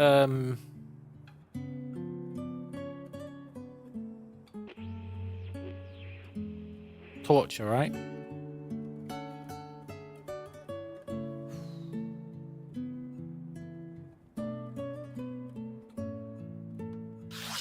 So, let's focus on the Cobra. What do we know about the Cobra? He works in a tinning factory.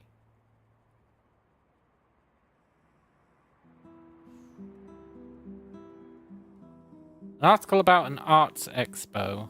Was that? Hang on. What was his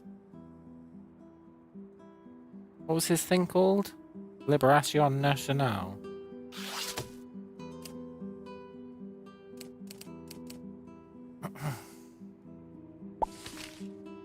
This is just the same article.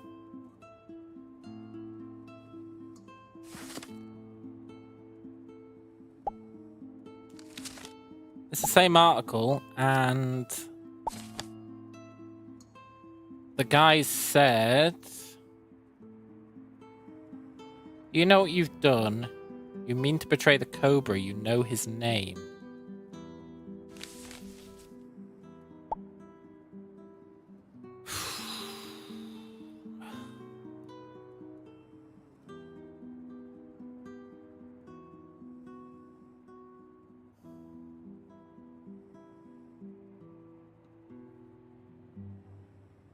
Which heavily implies...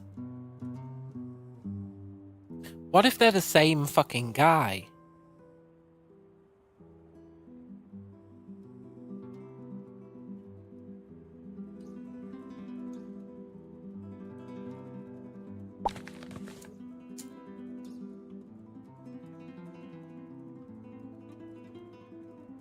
It'd be a nice twist if they were the same guy.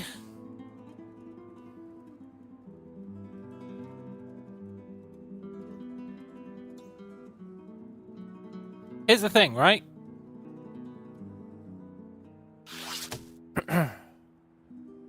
You mean to betray the Cobra, you know his name. They're talking about this article. This article is talking about Hansen Oberg.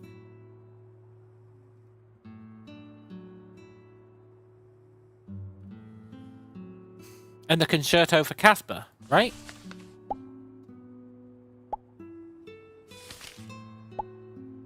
But then, when we look at this article...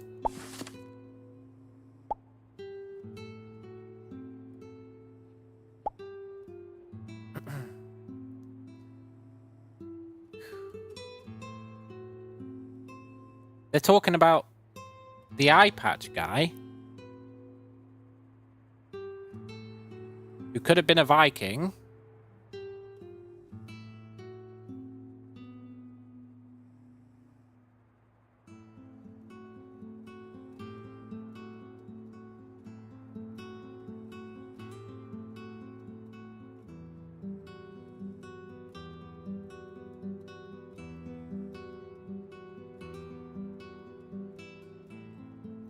Wrote a piece of music dedicated to me.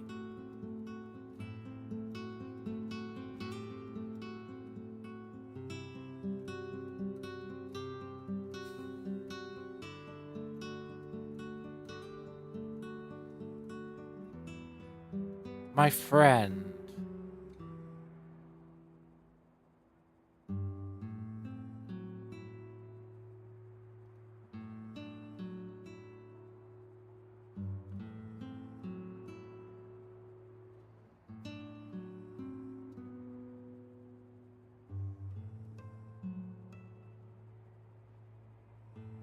So what if...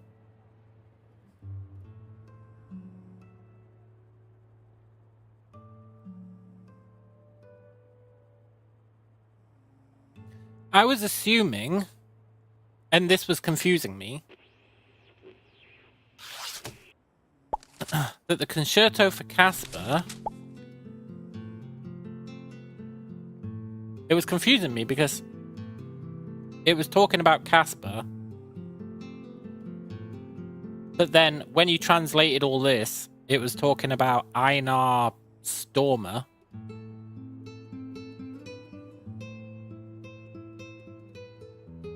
Maybe Einar Stormer is the friend. Maybe his name, the Cobra...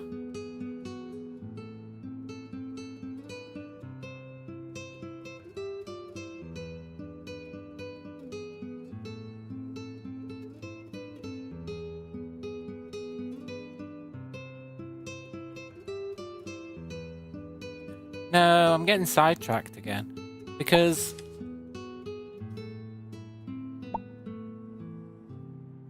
Right, the Viking Norseman, dressed in an ill-fitting summer suit, is this guy. Right, it's ill-fitting. He's got the eye patch. This is the Viking, or at least he says he could be a Viking. Which I guess would apply to pretty much any Norwegian.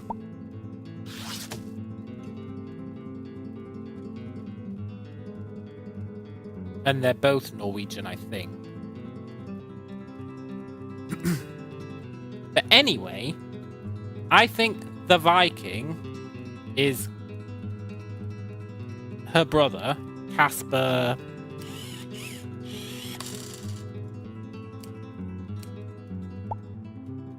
Casper...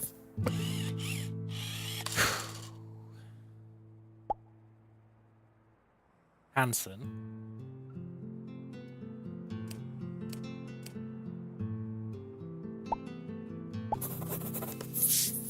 And I think he is Mr. Eye Patch.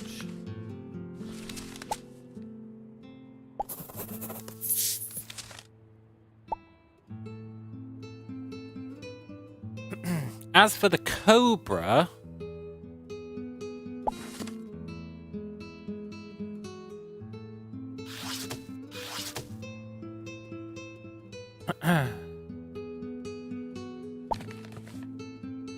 This is the only photo we've got of the Cobra. And to be fair...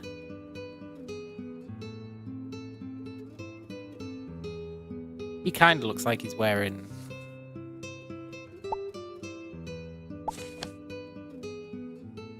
an ill-fitting suit as well.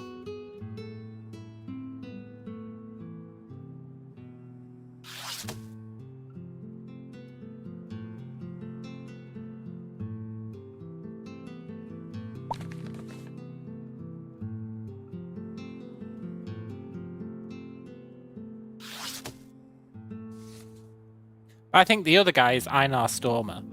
One of these guys is Casper Hansen. The other guy is Einar Stormer. And so in the concerto for Casper, she was like, Einar Stormer is a traitor.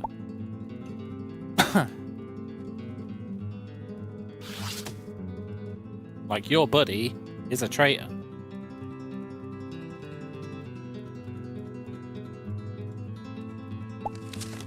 But who the crap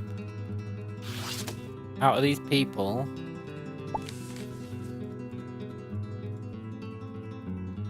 is Einar Stormer? If that's true, which it might be, I'm gonna put the name in anyway.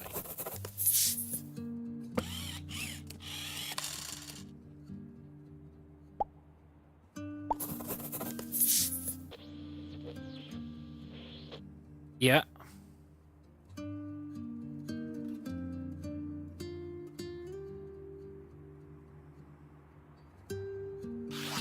The other guy, it could be Mr. Newspaper.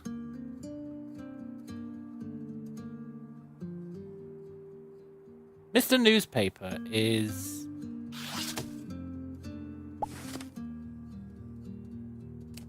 I wanted to say it was this guy. Same shoes, I think.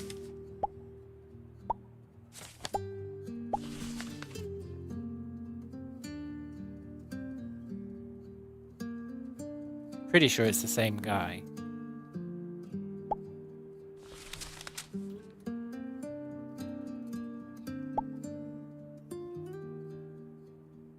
So I think...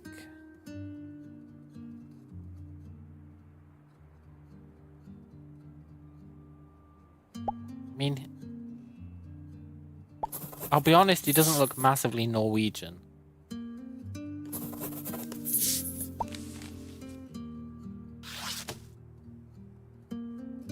But nobody else really looks massively Norwegian.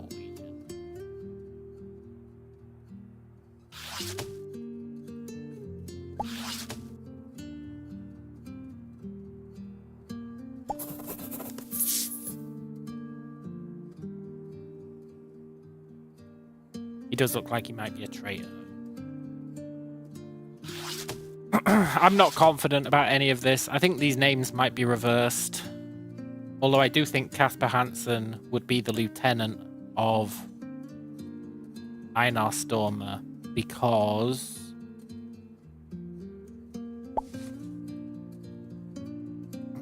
he told me he found a way to make some money, a simple task. He convinced me to help him. That sounds like lieutenant behavior.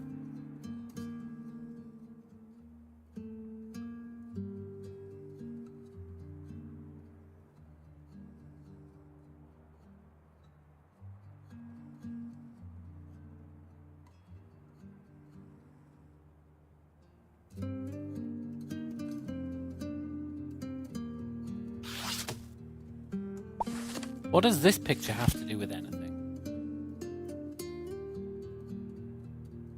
Apart from a guy called David fell in love with someone who got married here.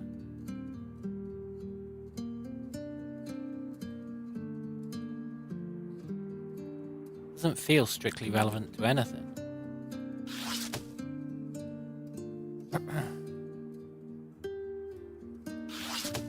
But right, current locations. We should be able to figure those out.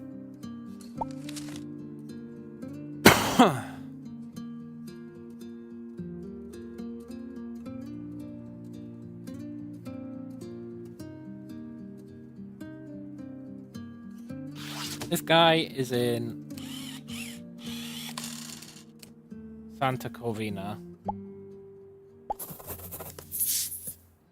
This guy is in... I knew the name of this place, but I've forgotten it.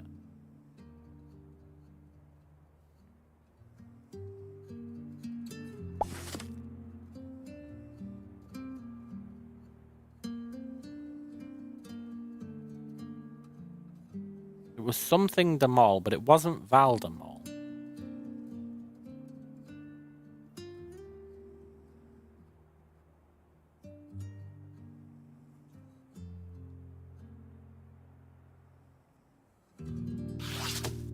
I can't remember where I saw it.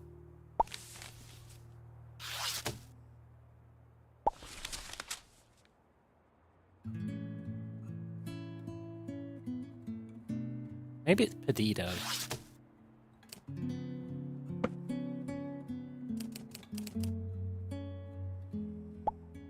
Right, I think this is going to be a more than two are wrong.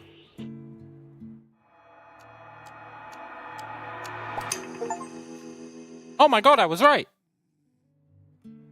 Yes! Yes! Oh, I was so uncertain about that one. I was really worried it was going to say, like, more than two are wrong. And I was going to have to... I don't even know what I would have done. Swapped the names. I don't know, but I'm really happy that was correct. Oh, that one was doing my head in.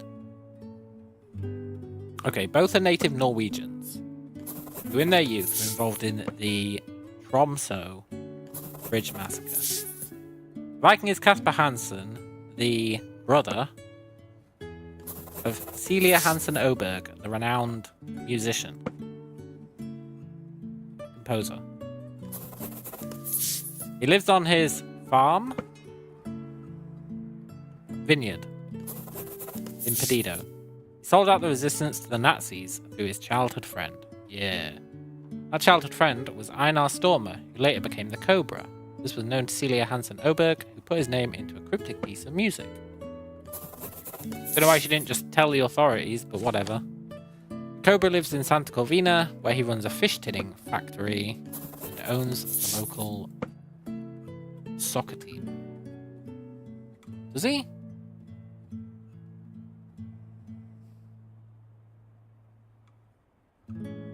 How do we know that? I guess the logo's the same.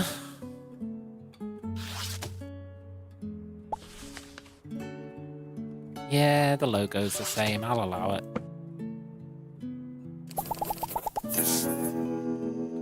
Oh, we got a guitar sting.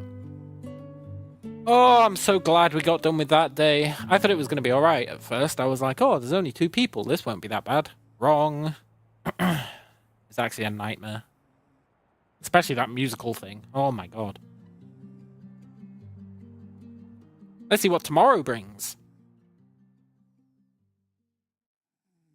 Are we going to get another call from our friend? 5. The case of the sunburnt Nazi. Okay. Cool. We didn't get a phone call.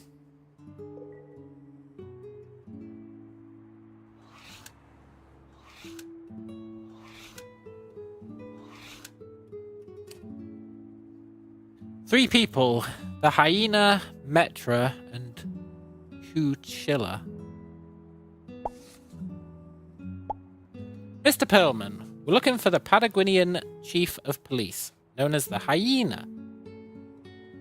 Paraguayan chief of police, known as the hyena. A famed sniper during the war. He made his name as an expert in disguise and deception. Agent 47. He's recently been implicated in a corruption scandal at the heart of the government that invoked the ire of the president and sent the hyena into forced hiding. We traced him to the seaside town of Puerto del Alba. However, something's happened and we believe he may have been killed. We intercepted a telegram reading hyena dead. Cuchillo and Metra also. Unknown shooter. Please find out what all this means. Interesting. And all we've got to go off is a photo.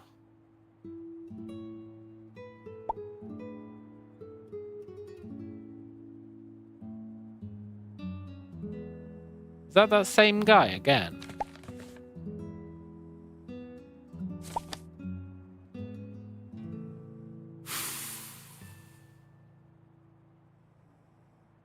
Okay.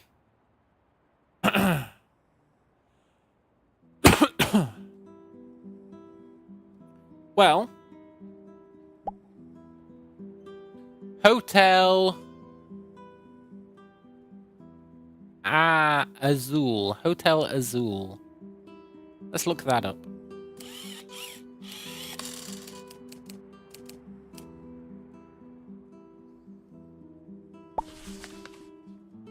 Okay, we can get the floor plan for what that's worth. And we can get the guest book for what that's worth.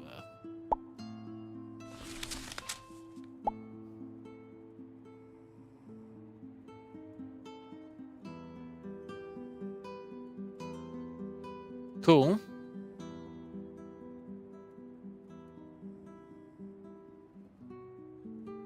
Let me phone up the Hotel Azul.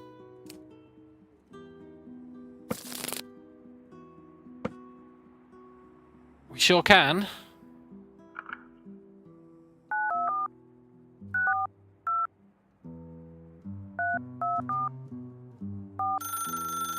Good. Hello, Hotel Azul, one of the most affordable hotels in Puerto del Alba. Boris speaking. He's Russian. Hello, I'm an investigator inquiring about an incident that happened opposite your hotel. Of course, an unimaginable scene of horror. Mind if I ask you a few questions? Da, how can I help? If I was the hotel owner, I'd be like, fuck off, mate. Someone might be trying to book a room. But, okay. What happened? Exactly. There was a shooting outside the hotel. One of our guests was murdered. Which guest? I believe it was one Paul Gerhardt, although there's not a lot left to judge by. Quite gory. Who was he? He checked in the day before the incident. I'm sure he was high up in the security services, because the hotel is still crawling with Paraguayan secret agent. Perhaps he was the chief of police. Perhaps. Him or his brother. His brother? Yes, his brother checked in on day of incident. Mr. Ernst Gerhardt. Any indication as to their reason for visiting? Niet. Perhaps catching the ferry to see the beaches at Playa Bruma or Bahia Escondida. But you know, you don't need bodyguards for that. Do you think the names were real? I doubt it. Most people here check in under assumed name for all sort of reasons. If he was in security services, I don't imagine he has holidays much under his real name. One last thing. Oh wait, one last thing. When he arrived, Mr. Paul gave me a letter to send. However, I still have it. Would you like to see it? Yes, please. Nice. Who are your guests? Tell me more about the guests. Apart from the brothers, no one exceptional. How would you describe them? Both tall men with sandy blonde hair, gaunt with piercing eyes, more than similar. If I hadn't checked them in separately, I would say they were same man. Anything unusual they said or did? Only one thing. When I mentioned to Ernst that his brother was already here, he looked touch confused, and I heard him mutter, "The plot thickens, da?" So on the day of the incident, what happened at your hotel? That morning, around 11 a.m., 2 large bodyguards came to the front desk asking for Mr. Paul. They said they were his protection. I sent them to his room. Did you see them exit? He was called away, but I understand they left and went to the fun fair. Thanks. Tell me about your hotel. I would love to say we are state-of-the-art facility, but unfortunately, I feel the hotel has seen better days. I can access your floor plan. In the municipal records, the guest book too. How about the guest rooms? Anything notable? Well, they both left quite a few things. We actually have pictures of both brothers' rooms, taken as evidence. Ernst owes us money, since he seems to have disappeared. Sadly, we cannot take payment in toy bears. Could you send over the photos, please? I will do that. Thanks, buddy. We got quite a lot out of that guy.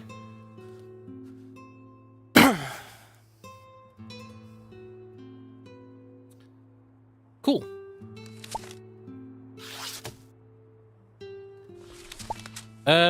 There are, writing to you from Puerto de Alba. Found a great man through PS. They put me in a terrible hotel. Room doesn't even have the sunrise. Okay, so it's on the... The sun rises in the... I always get this wrong. The sun rises in the north?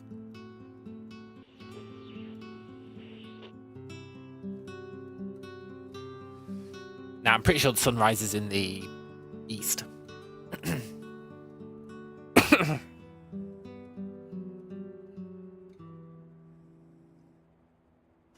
I'm free for the moment to walk around, but they're sending some new bodyguards tomorrow to protect me.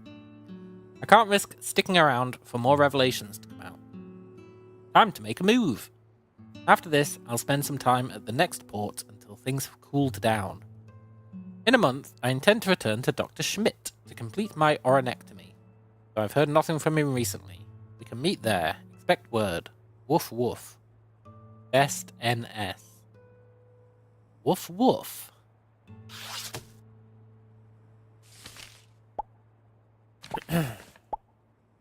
Props. 302. 642. Interesting. Teddy bear screwdriver. 646. Interesting. Belushis.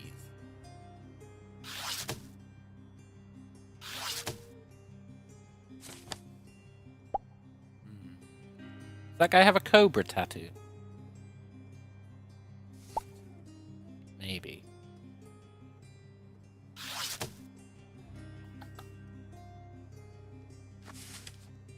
Paul Gerhardt and Ernst Gerhardt. There they are. Paul and Ernst. 302 and 301.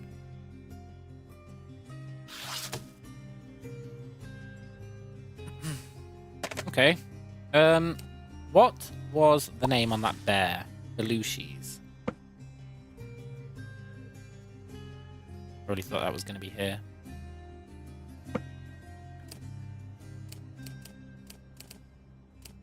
Belushi stockists. Current stockists: El Grito del Jaguar, Macas, Ecuador. The Llama Loop, Ayaviri, Peru. Casa de los Espejos Infinitos, Valle Grande, Bolivia. The Mango Dunk, Santa Ana del Yacuma. Rio Rumble, Tefe.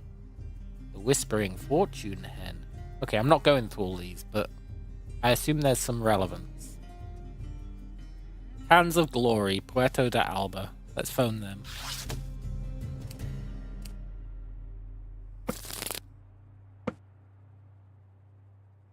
Nice.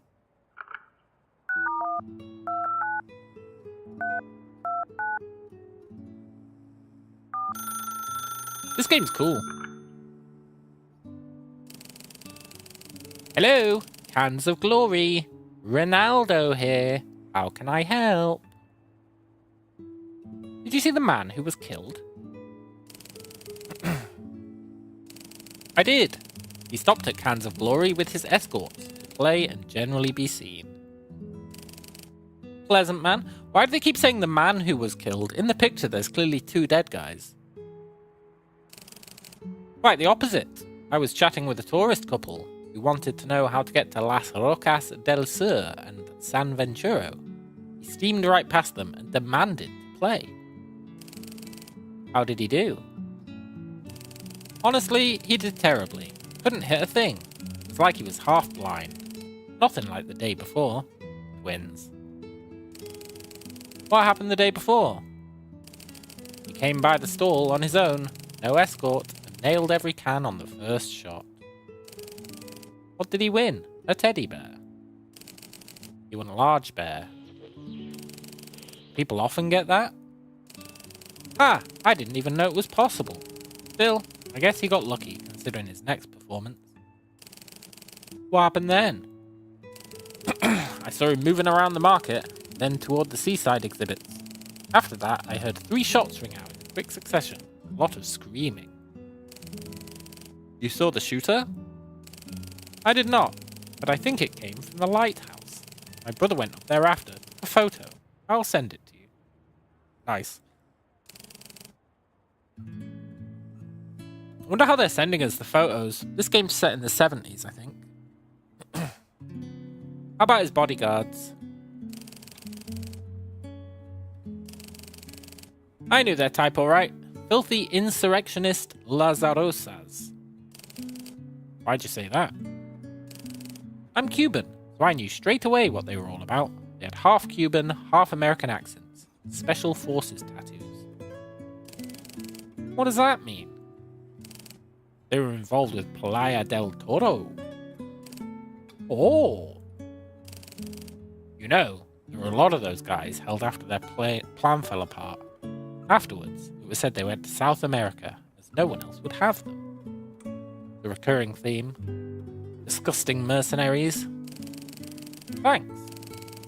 By the way, I found something odd. A business card. I'll send it over. Maybe you can take a look at it. Sure.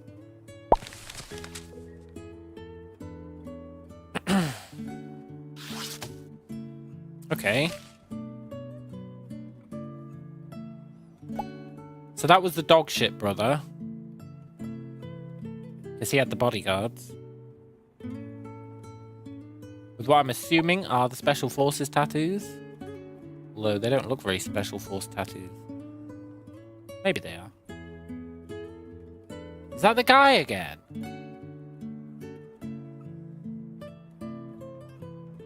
This guy is everywhere. He's actually everywhere.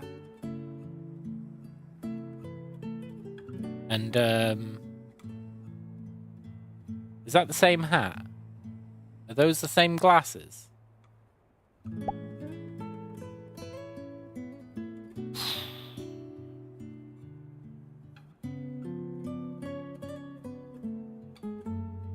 Maybe. Maybe. Okay. Simon Jones, theatre agent. Okay. And that business card was on the lighthouse? Is that true? Is that what he said? I found something odd. Maybe not at the lighthouse then, because it was his brother who went to the lighthouse. Okay, well.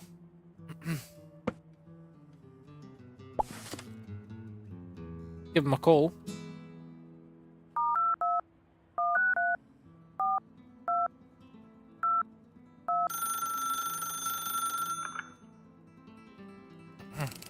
Simon Jones, theatre agent. Give me good news. Do you have anyone working in Puerto de Alba?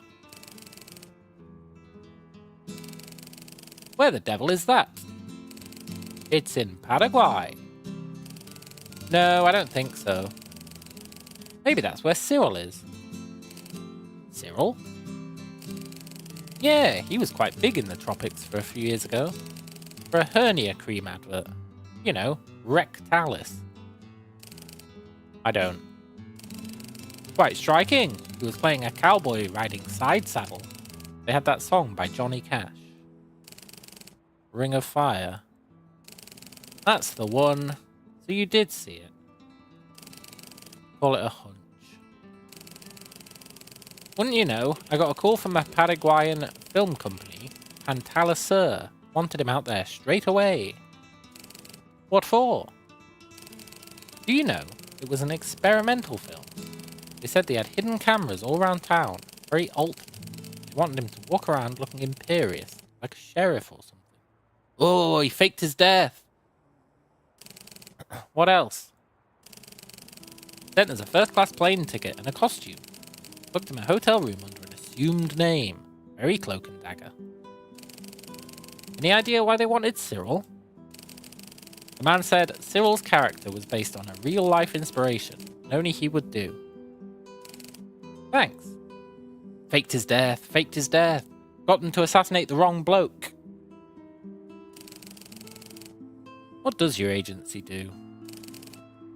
We're an esteemed London talent agency for only the top Top actors and actresses, famous worldwide on stage and screen.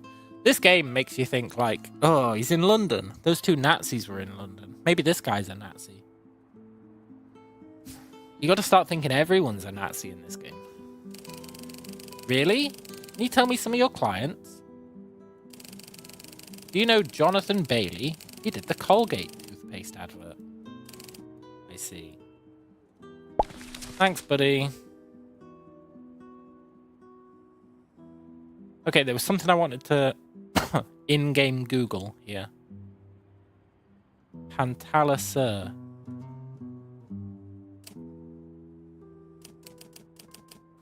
Maybe we need to phone them. This would be 3 phone calls in a row.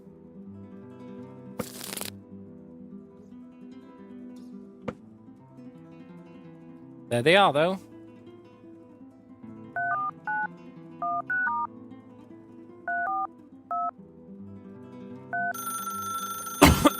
Let's get the scoop from these clowns.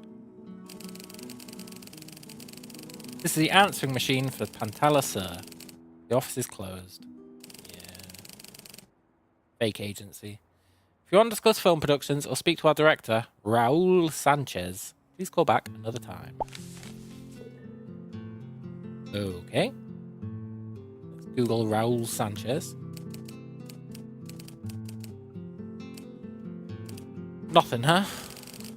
Okay.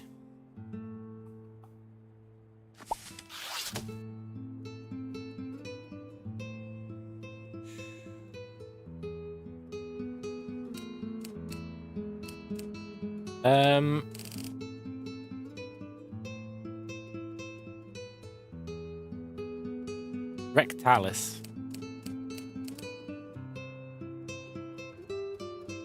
Damn it. I thought we'd be able to get a picture of the guy. Like in the commercial.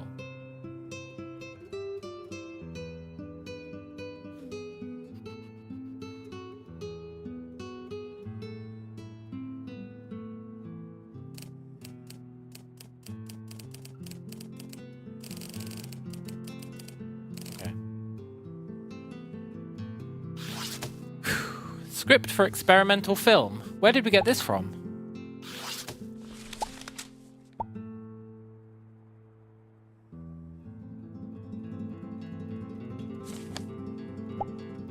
In this improvised role, you will portray the chief of police, authoritative, composed, and mildly theatrical. You'll be escorted through town by 2 silent bodyguards, maintaining an air of controlled command. Along the way, you'll pause at key locations, firing around at the Funfair shooting gallery and posing for a photo at the seaside attraction, all while projecting confidence and subtle menace. Cameras are hidden. We're aiming for naturalistic Altman Varight style. Assuming you are always potentially being filmed, you will not know when or where. The goal is to inhabit the role fully, treating everyone around you as background extras in your scene, no matter how they react. Maintain a dry wit, a steady gaze, and a sense of detachment. Think small-town autocrats with cinematic flair. Suggested phrases to use sparingly and naturally. Have him arrested later. His town needs order. I never liked that ride. Make a note of him. I don't recall authorizing that. Yeah, so they got an actor to pretend to be the guy so that he'd get assassinated instead. That's pretty cool. So the actual guy didn't die.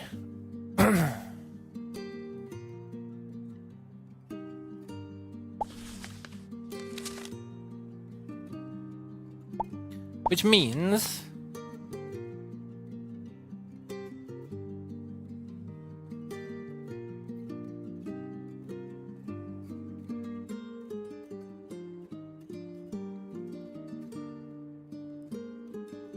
Chillo and Metra, though.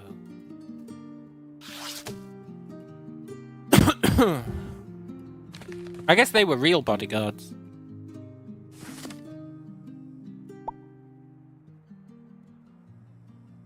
So we don't know which is which when it comes to Cuchillo and Metra.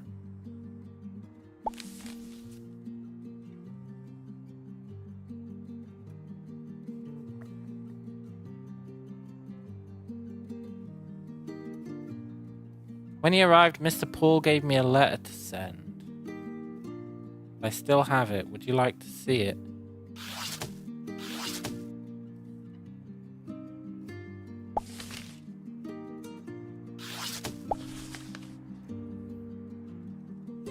Right, yeah.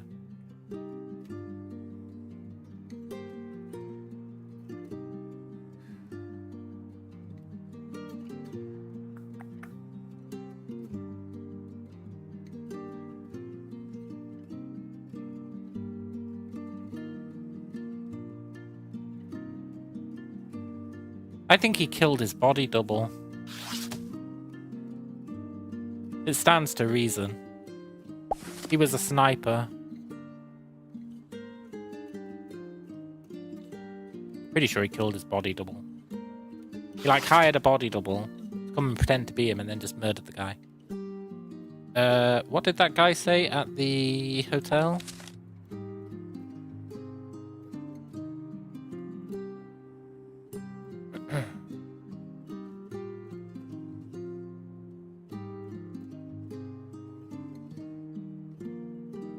When I mentioned to Ernst his brother was already here, he looked a touch confused, and I heard him mutter the plot thickens. Yeah.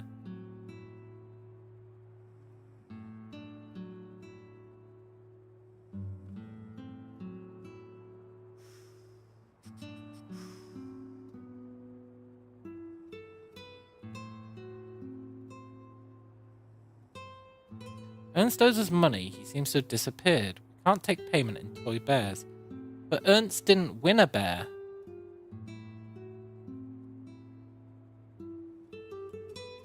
Right?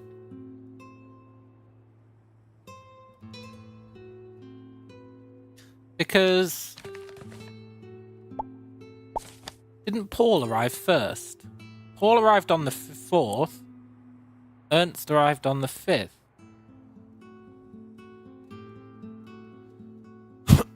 Which means that Paul is the real guy.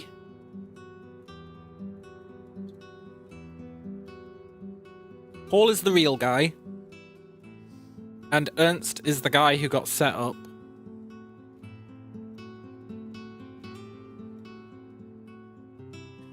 Which means Ernst should not have had a teddy bear.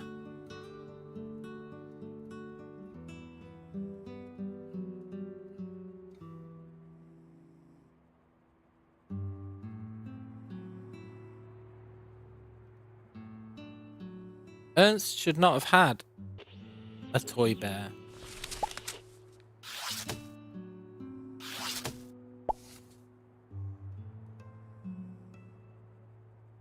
Why is the sign on 301 wonky?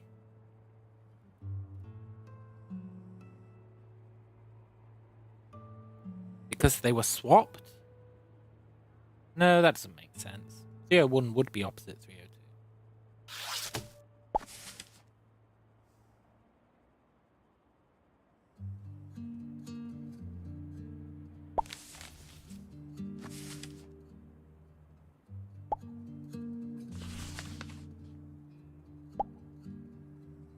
Are these the same room?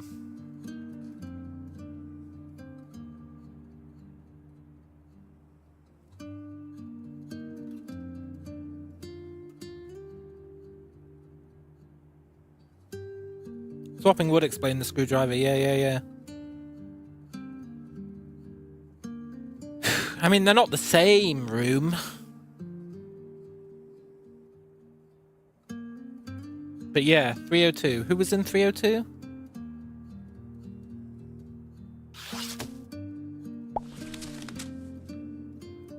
Paul. Who was in 301? Ernst. Yeah, so he swapped them. Why did he swap them?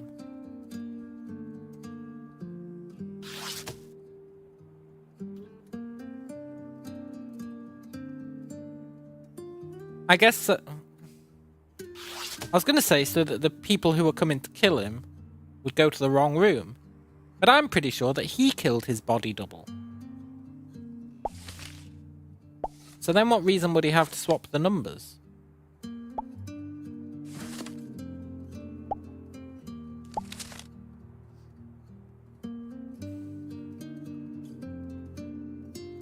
So props make sense now, because this is the actor's room.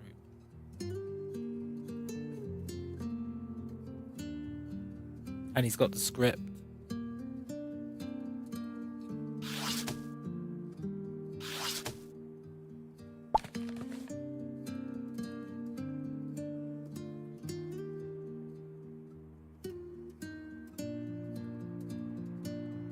What I don't get is that they said that only one guy was murdered. There's clearly 2 dead guys here, and there was probably 3 dead guys.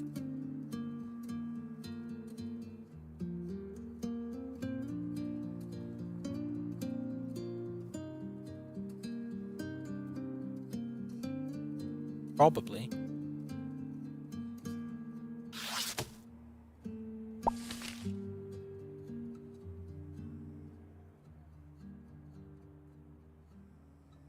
That one guy said 3 shots. Yeah.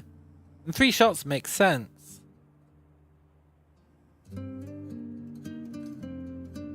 Also, does the sun rise in the east or the west? It better rise in the west.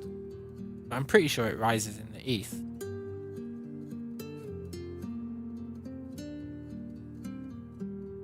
I'm almost certain it rises in the east because in the afternoon, it's on the left-hand side out of my window. Yeah, it would be east, right? Oh no, 301. No, 301, that doesn't make sense then, because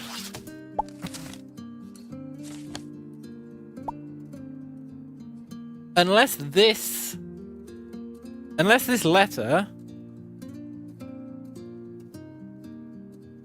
is meant to prompt the assassination, right? They've put me up in a terrible hotel. Room doesn't even have the sunrise. But we know that this guy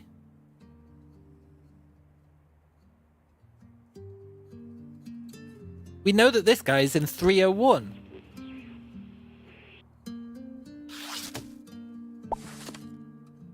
So it would have the sunrise. And then we know that he switched the doors, which means that 301 would be over here, which then it wouldn't have the sunrise, which means that in this letter, he was bullshitting, right?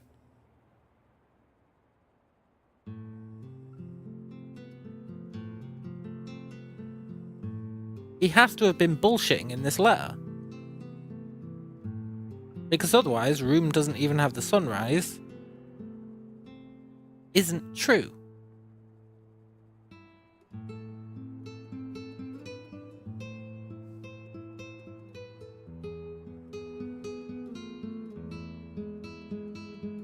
Woof woof, best NS. Nazi spy. Found a great man through PS.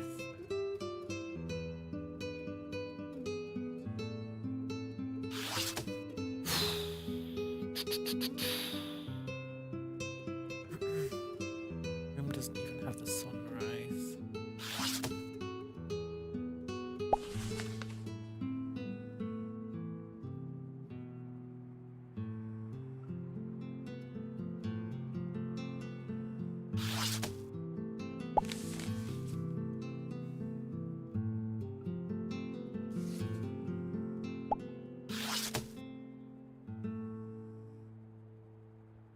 Well, we know these guys' current location, right? These 2 are dead, for sure. They're not actors. They were real bodyguards. So their location is wherever all this took place, which is Puerto del Alba.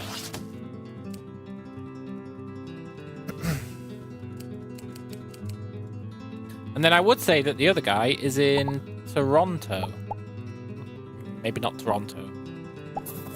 I think Toronto, though. Hang on. Let's go back to an earlier case. The one with the doctors.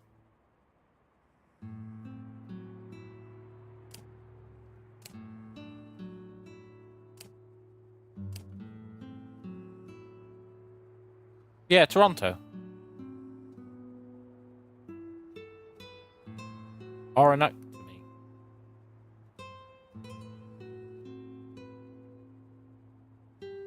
Hang on. Who did the guy say he was going to see? Dr. Schmidt. That doesn't actually help because they're both Schmidts. Aren't they? Oh no, Alex Schmidt, Buenos Aires. So, if the guy wasn't lying about where he's going next, then he is currently in Buenos Aires.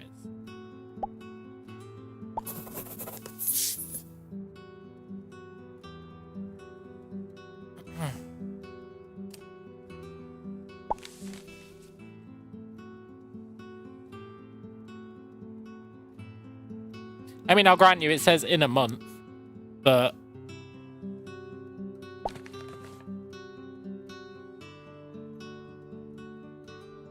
we don't really know when this happened. I'm assuming it was like a month ago. So, how do we find this guy's real name? NS. I feel like there must be some documents we can look up or something.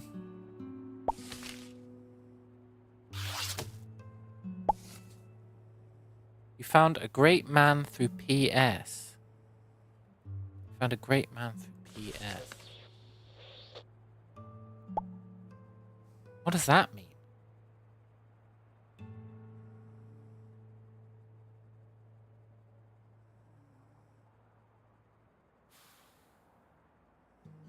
Woof woof. Why did he say woof woof?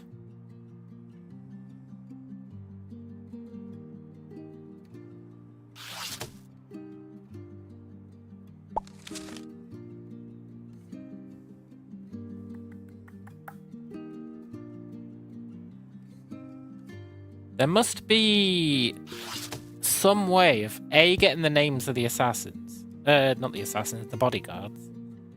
And B, getting the real name of the hyena, who is totally not dead. He killed his body double, who didn't even know they were a body double.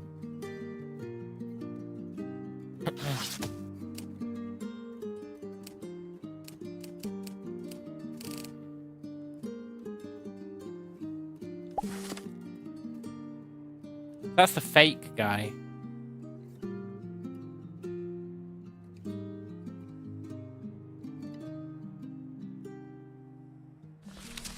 We don't know which one of these is Metra and which is Cuchillo.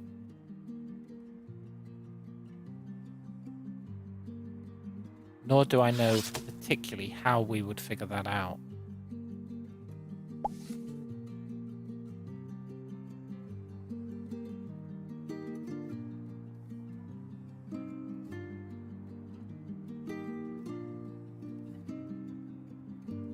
Bodyguards were Lazarosas. Playa del Toro.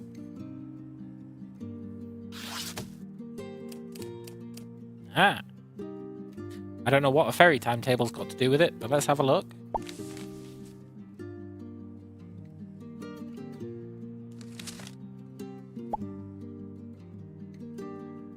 Why would this come up for Playa del Toro?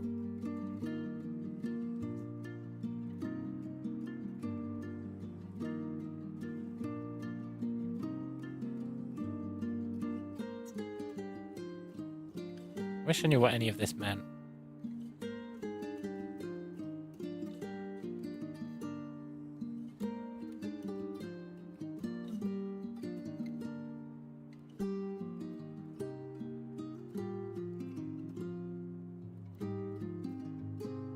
I think we use this to figure out what day they were murdered on.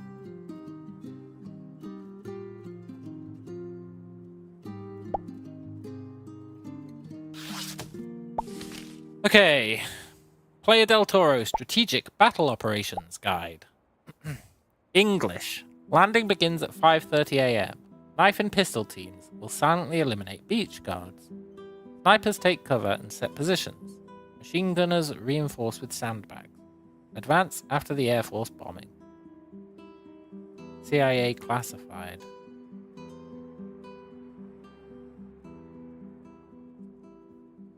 I feel like that doesn't help.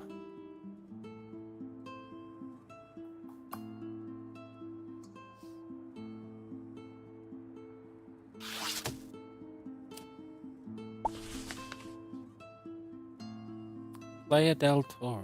Playa del Toro.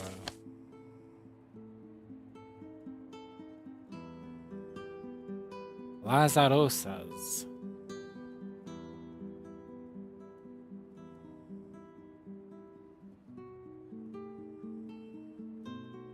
We need to know which is which.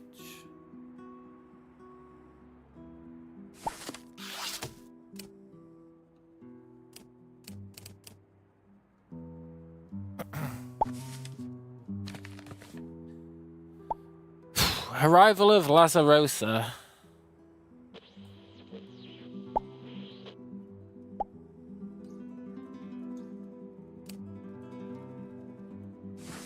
Indications of importing of Lazarosa soldiers for stationing at government residences. Raising alert to blue. Okay. Ramon Torres, machine gunner. Manuel Reyes, aerial reconnaissance. Luis Delgado, close quarters. Carlos Mendez, spycraft. Julio Herrera, logistics. And Ernesto Silva, explosives. So, that's actually quite useful, I think.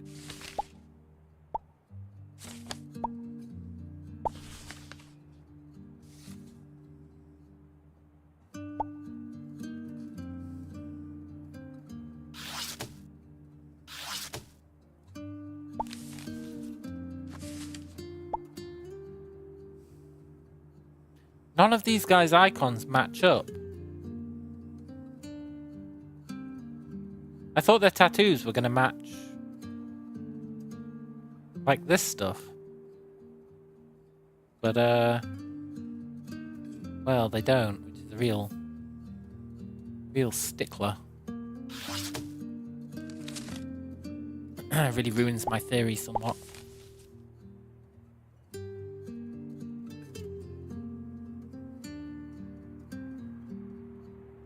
Thought that might be how we found out their real names.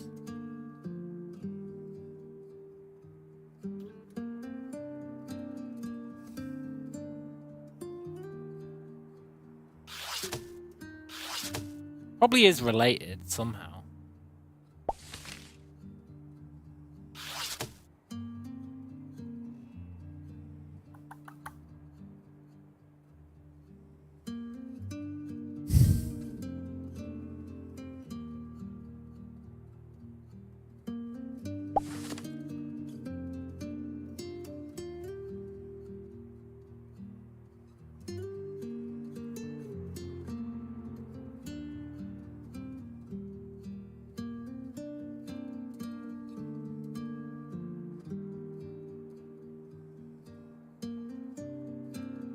Look, two people with the same last name, but they arrived on the same day but had different rooms. Camilla and Juan.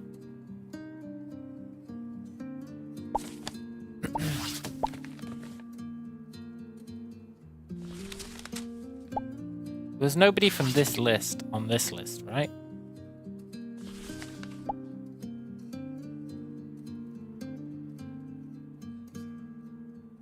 No.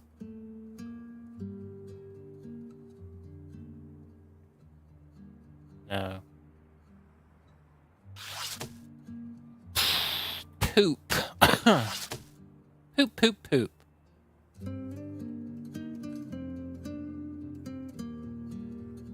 What else could we get information about?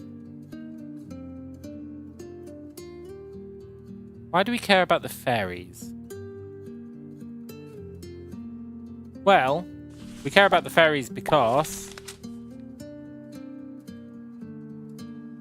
we know there was a ferry on this day.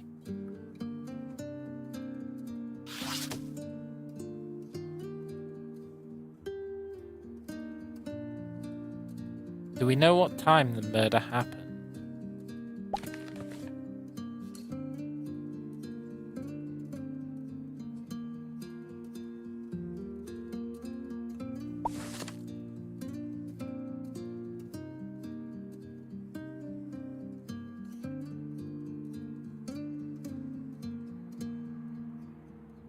Well, we know it was after the dude checked in.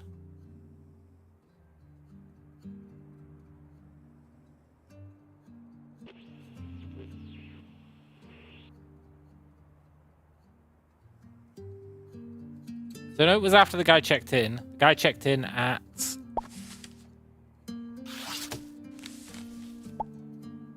Uh...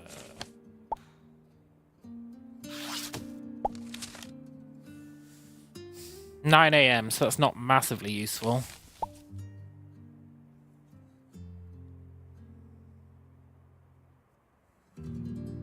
But we also know...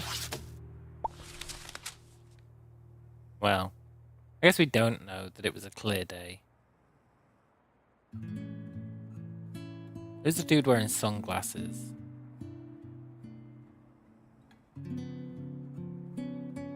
Doesn't mean a huge amount. Considering I'm pretty sure that's the sus guy.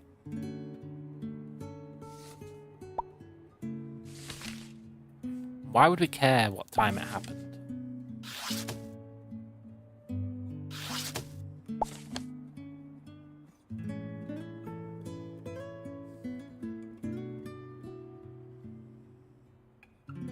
So it probably happened on Wednesday or Friday.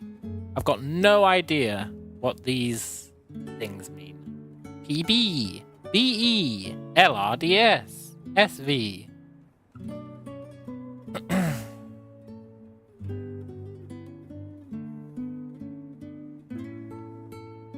I think it's where the ferries are going.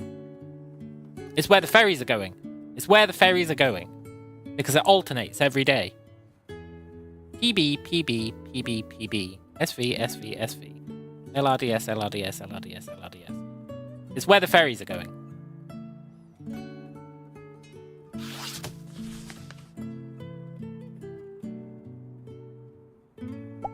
Which means it's where the guy is now. Which is why we need to know. He's not in Buenos Aires. He is... wherever this was going during the time of the hit.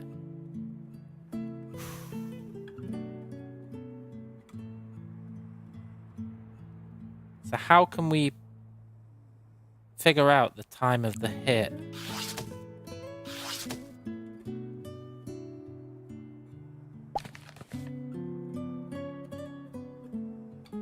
Photos of the room. Photos of the room. When did he take the photos?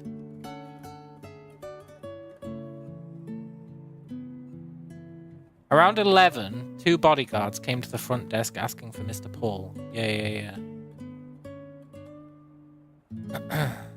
They left and went to the fun fair.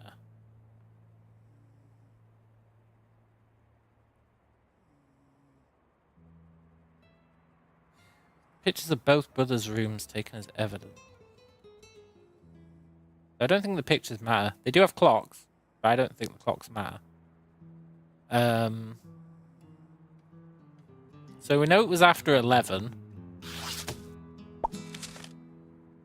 Not massively useful, it just rules out this. We know it was a clear sky, which means it has to be one of these 6. Which is not massively useful. The clocks don't really tell us much.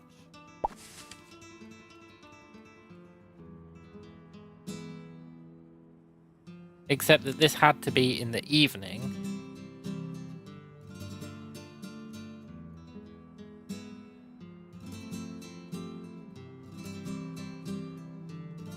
And there's sunlight coming in here.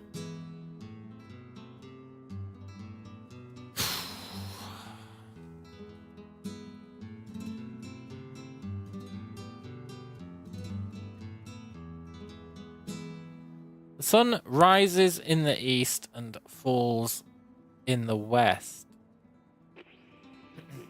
Which means if this is 301,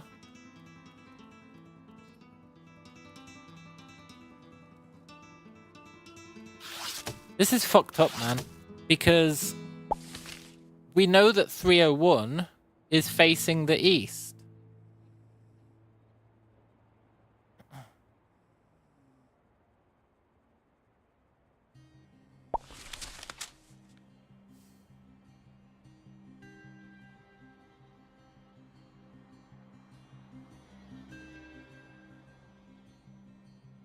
And in this picture, they've been swapped. So this is actually 301, and this is 302.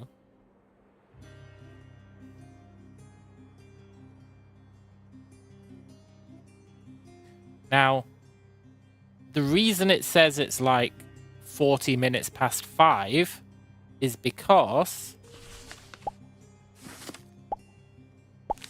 the sunrise is at 6 a.m. So this has to be 5:40 p.m.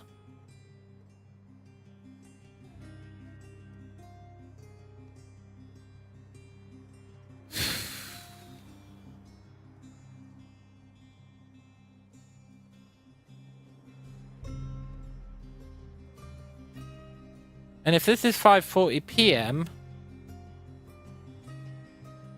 then the sun should be setting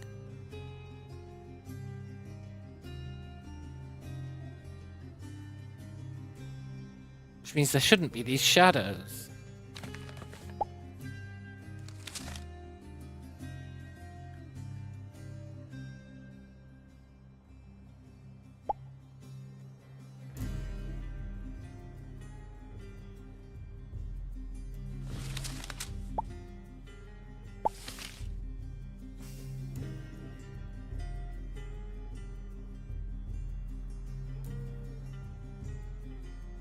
All the evidence points to the fact that the sun should set in the should rise in the west, which I know it doesn't, but all the evidence points that way.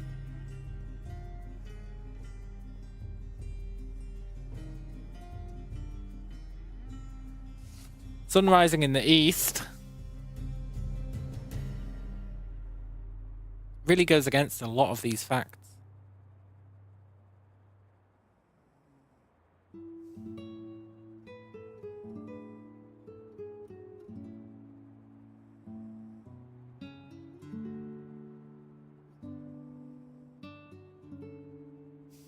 Balls.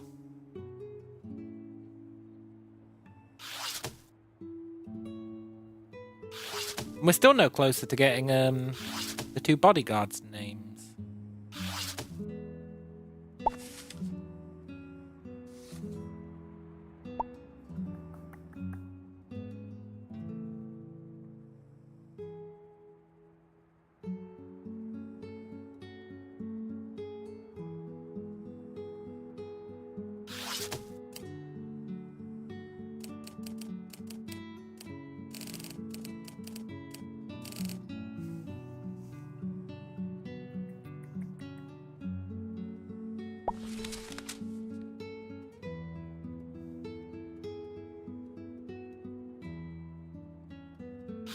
There's gonna be like a clue that we're missing. Why did somebody have an umbrella? It had been raining on this day.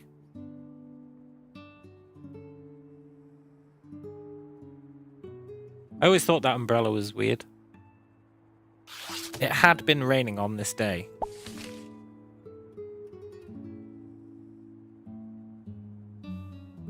Which means it was Thursday. It was Thursday, so it has to be PB.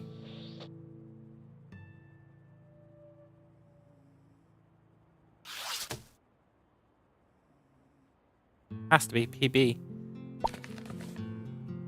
Which means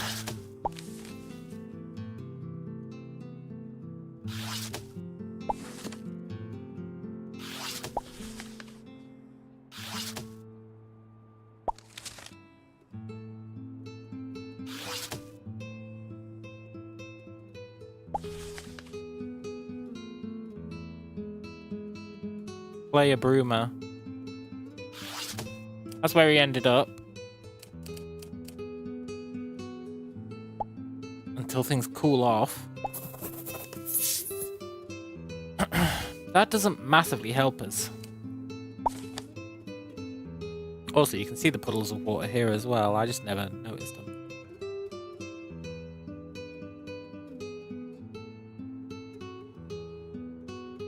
So...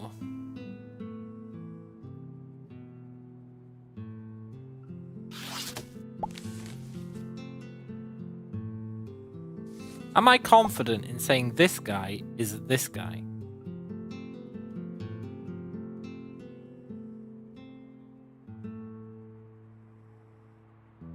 As in, he's the real guy.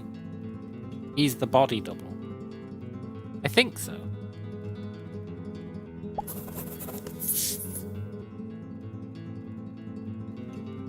And then...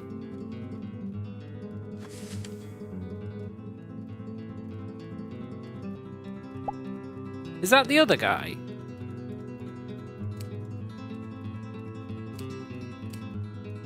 Is that this guy?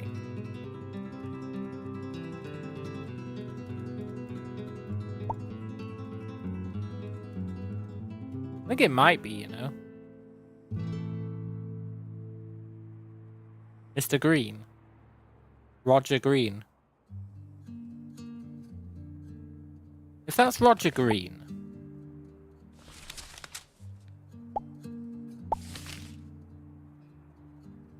too skinny? Yeah, maybe. You found a great man through PS.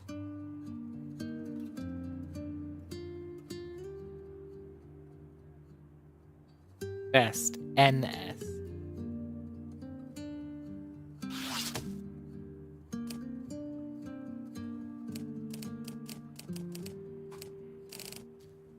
He was like a super cool sniper. I thought maybe there'd be some articles on him. I guess not a super cool sniper, but definitely a famed sniper.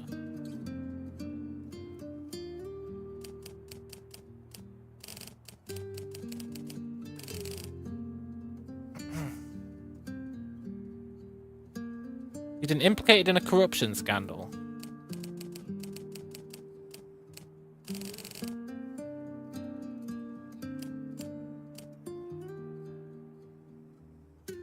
Hey, Adam. Adam says, just wanted to say hi, and I think I'm going to watch it from the beginning, since I have no idea what's happening. Yeah, that's fair, man. Pretty good.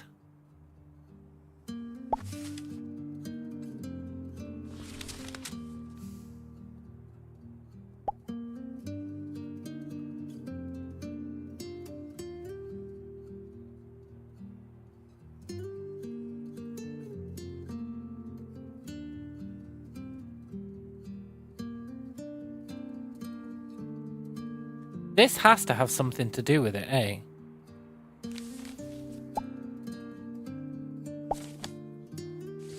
And I feel like this has to have something to do with it. These tattoos. We've got like a globe tattoo. He's got a neck tattoo that we can't really see. But we can see that neck tattoo.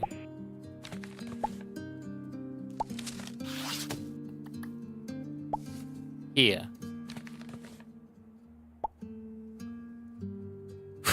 Which is like a dumbbell. And then he's got a globe on his foot. But I don't know what that has to do with anything. I really thought their tattoos would be tied to like what their specialism was.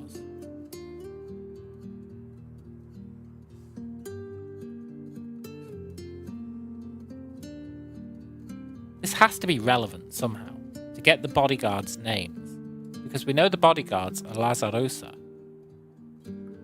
or were Lazarosa.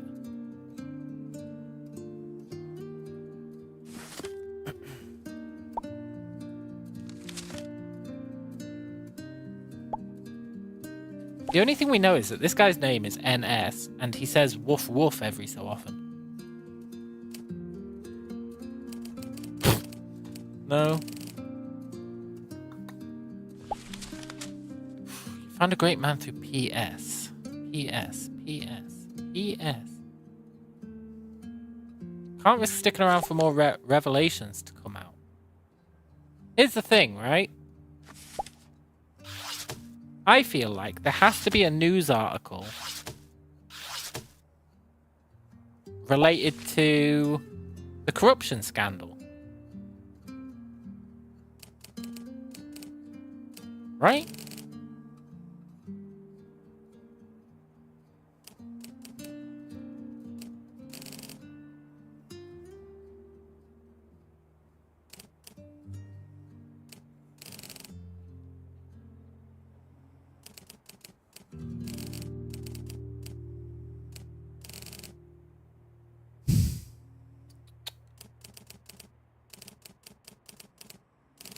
There has to be.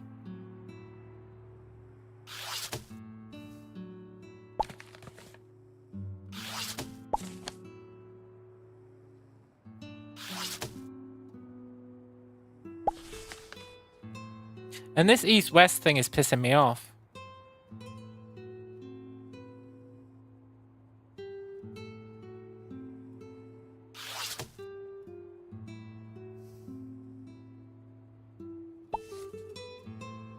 And I don't think we've got anyone else we can call.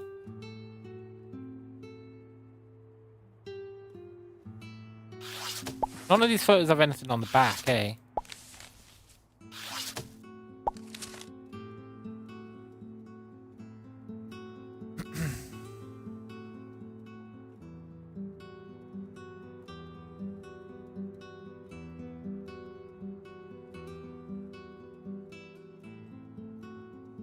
How did he even pull that shot off?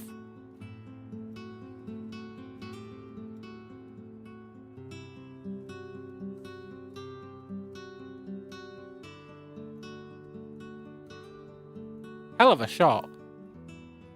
I'm assuming this is solid behind this.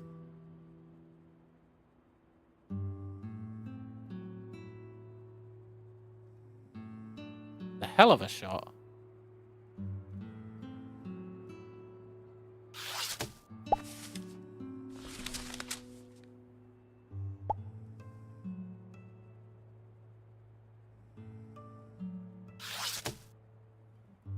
I think that's a mirror on the left. Oh, it is a mirror! You're absolutely right. You're absolutely right. That's why this is backwards. And also, I think that's the sketchy guy from all the other scenes.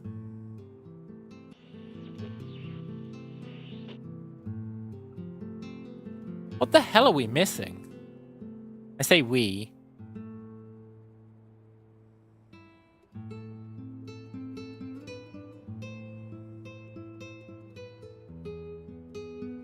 I don't think they're his feet, for one thing.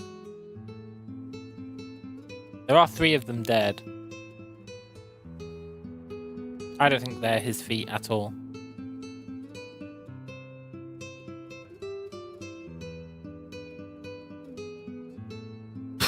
We can't really prove, but it makes sense that they then have 1 tattoo each.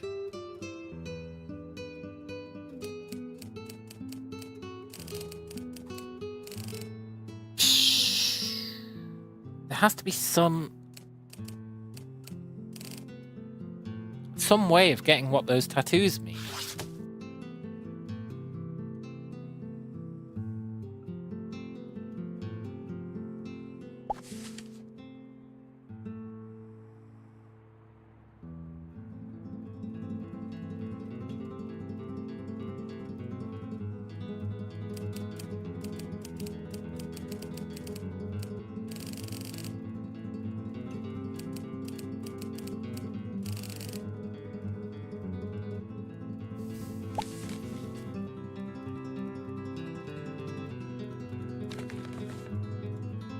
Raul Sanchez.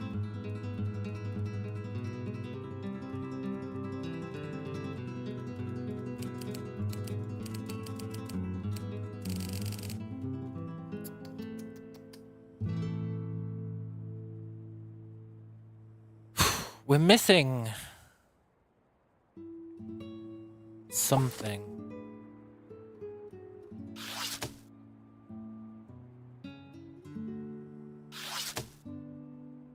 I just don't know what.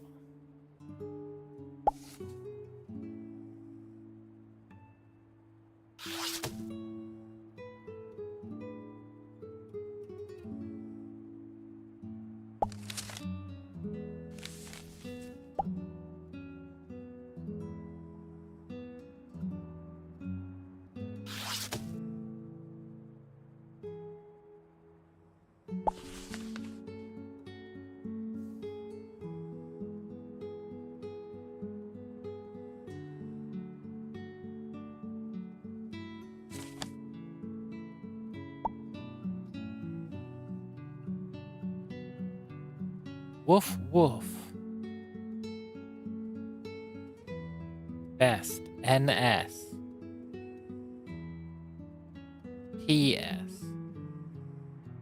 You found a great man through PS. Pantella Sir. PS Pantella Sir.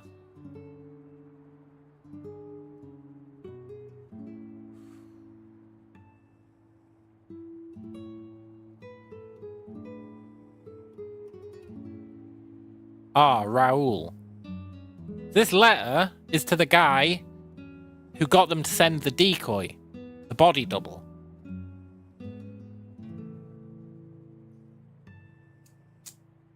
But in that case, I don't know why he's lying about the sunrise.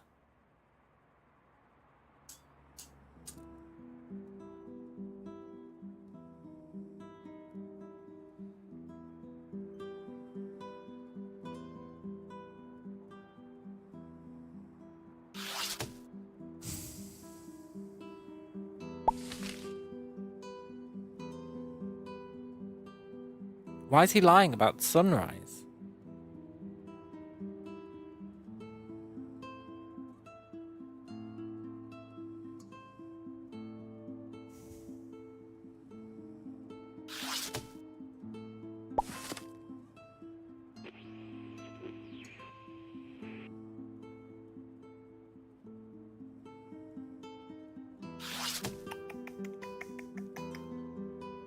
Well, at least we figured out those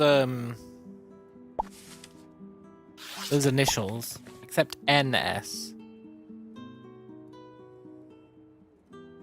And I've got no idea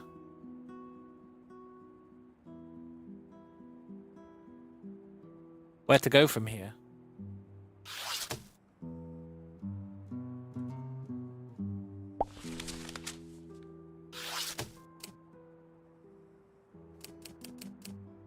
I've got no idea where to go from here.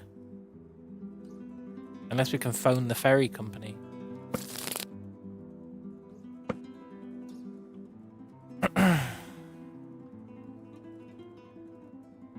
No.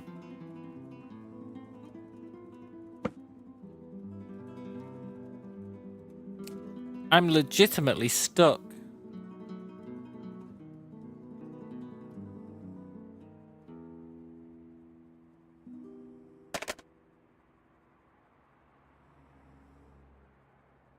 And what does this have to do with anything?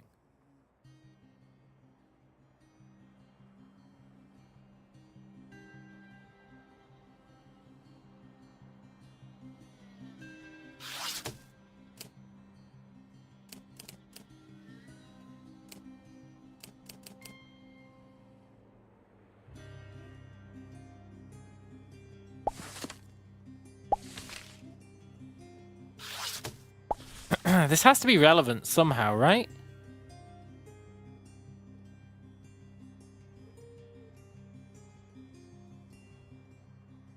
Metras.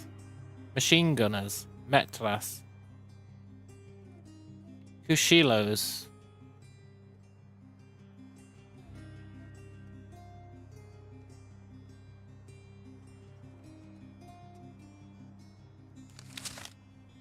God, I'm so fucking good.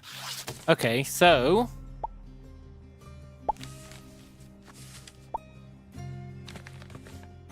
Knife and pistol teams. I assume that's close quarters. Which is Kushilo's. So he's Mr. Close Quarters. Which is a knife. He's a machine gunner. Which is... Oh my god, I figured it out.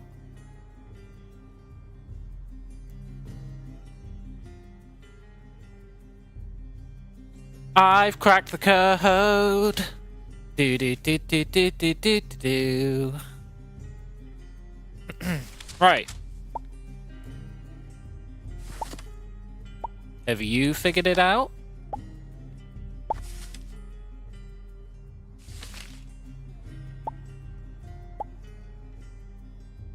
They've hidden their tattoos. They've disguised them.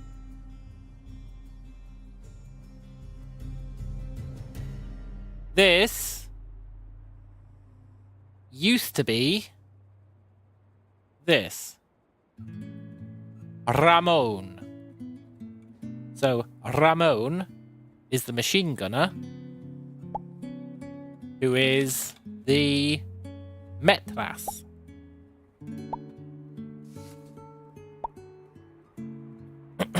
You are Ramon Torres.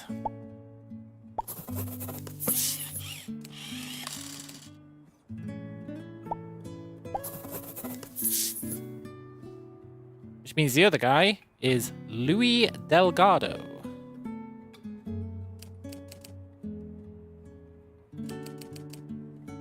What? Oh, full name.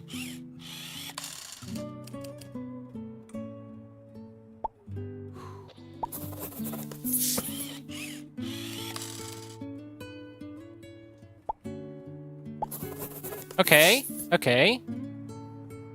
Picture-wise...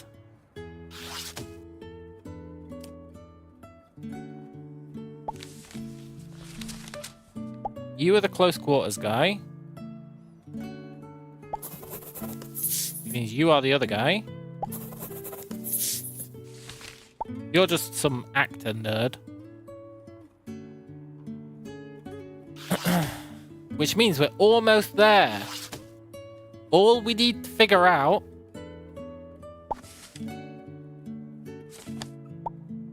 is what the fuck is NS?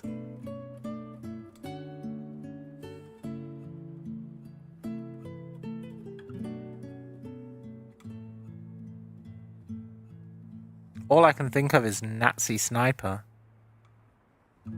Which is what he was, but I'm assuming that's his name.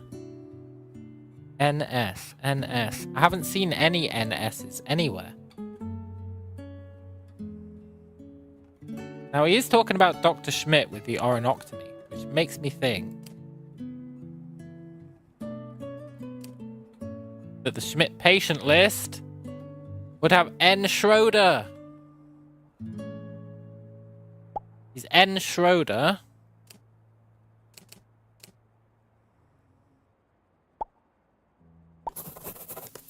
As for what the N is...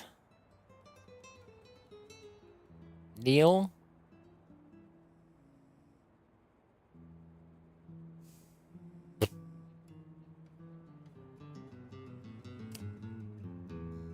I don't know what the N is.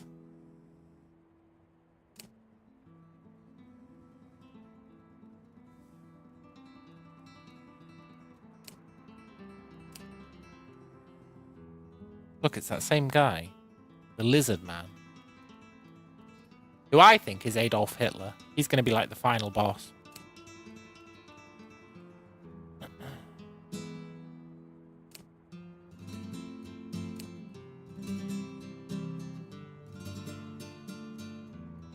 NS. N. Schroeder. N. N. N. N.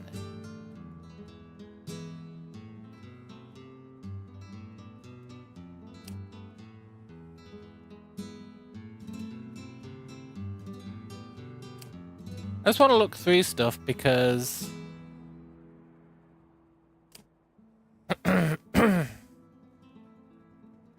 you never know, eh?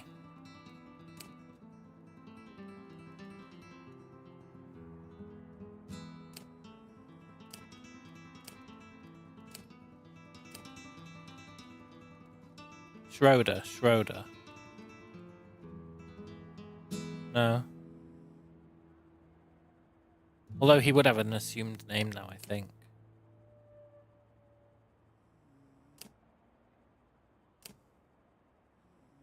One day we'll figure this out.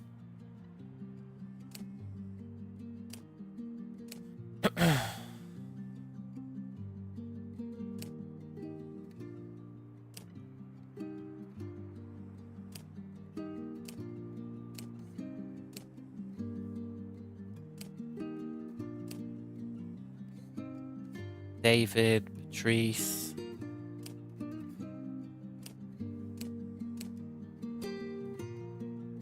There's nothing on any NS. Oh, but Schroeder. Wait, that's his assumed name, but... I was hoping there'd be like an article about him.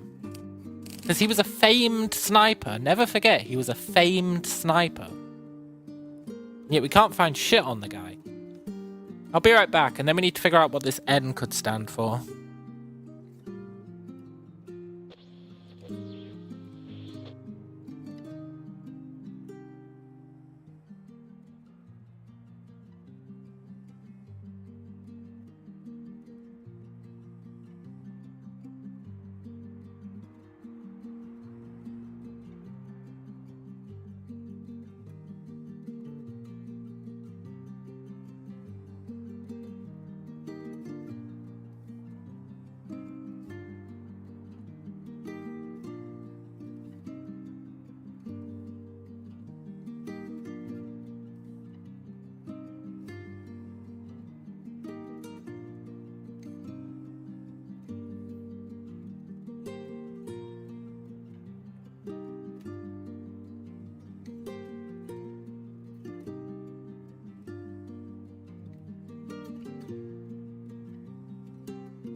Okay, I am back. I've got myself a drink.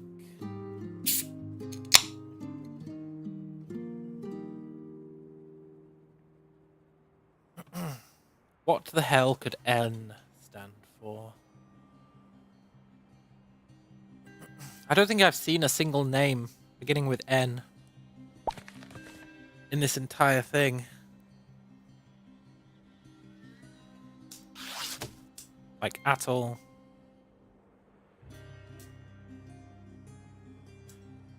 Bit of a pisser, really.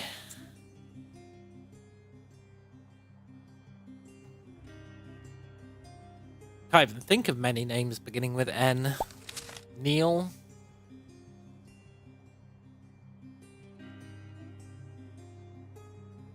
I think we're missing a piece of evidence. That's what I think.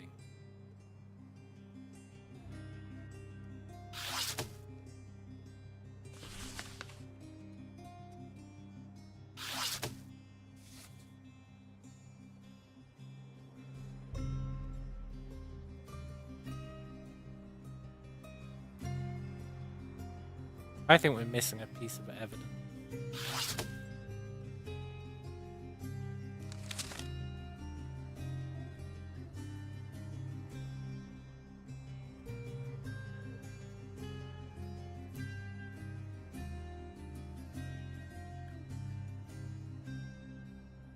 His name's not Paul Gerhardt.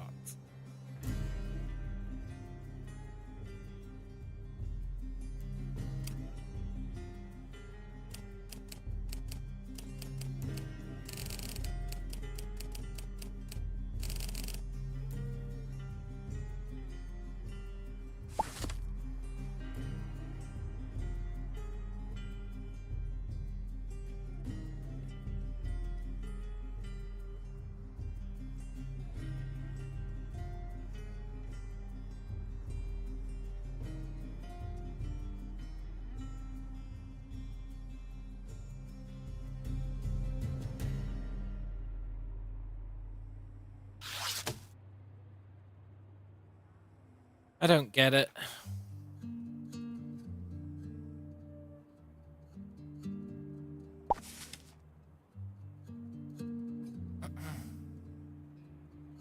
If he was implicated in a corruption scandal at the heart of the government, you would really think we'd be able to find something about that corruption scandal, right?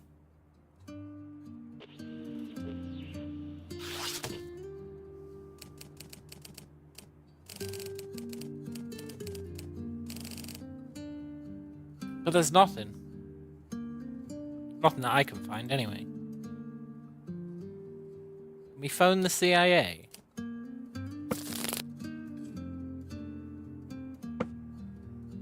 No.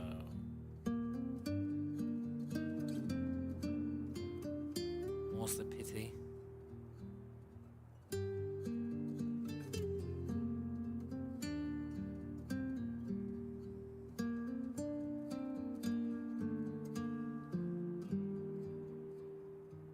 Trying to think of anyone we could phone or any article we could feasibly think up that could be related.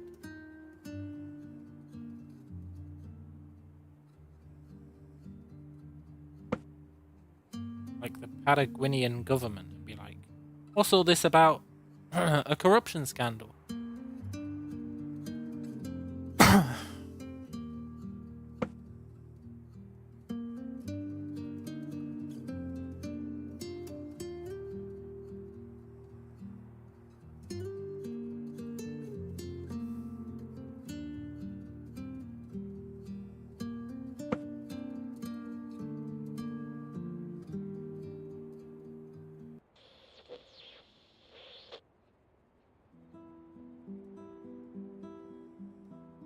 Mix up the music a bit.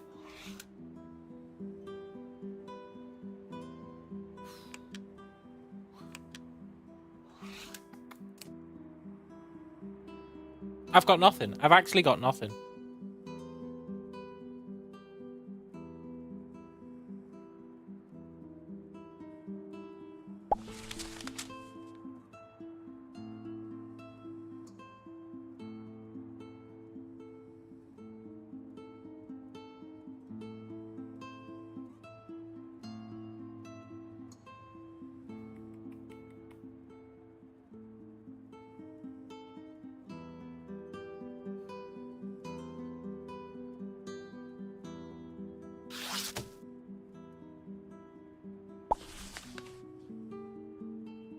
Paul was put in 302.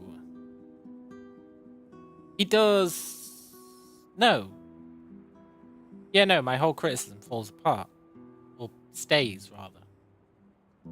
Also, what's this S251? S32. S31. This is something that I noticed. Then I couldn't figure out what the hell it could possibly mean. So I just kind of ignored it. But now that I'm running out of things to think about,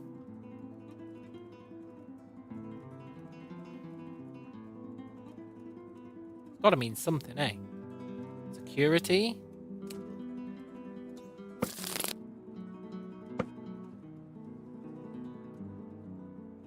Nah, there's nothing there, eh?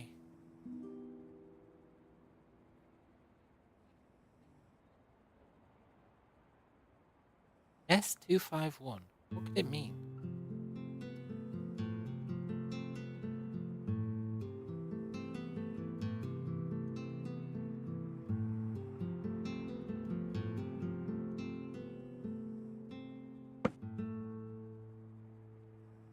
It's the one thing that I'm looking at that I'm like, I don't know what that means. Out of all of the documents, it's the one thing that I'm like, what? What's that got to do with anything? Everything else is very intricately tied together and makes sense. Now. SO.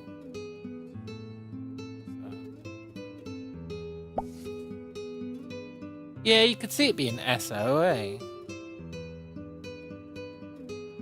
Or like...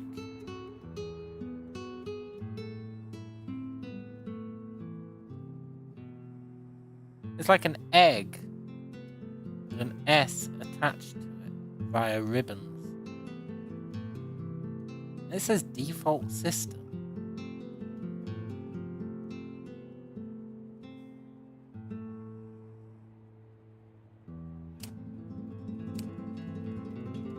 Can't put numbers in.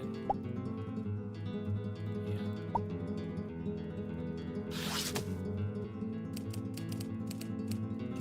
Typing default system in there was really clutching at straws, eh?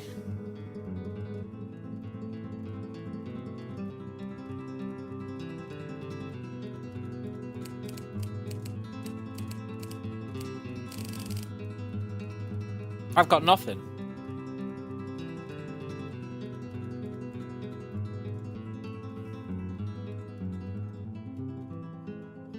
I need to know about that corruption scandal.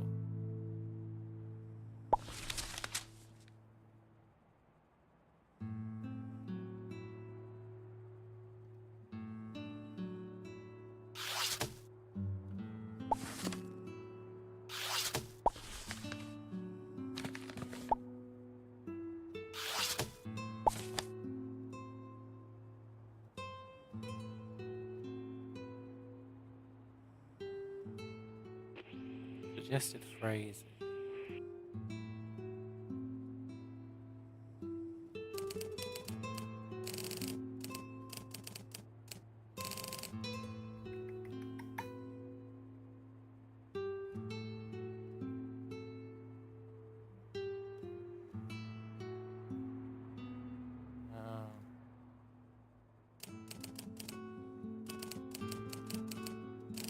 There has to be some way to get something about this corruption scandal. It's the only way we could possibly get more information about this guy.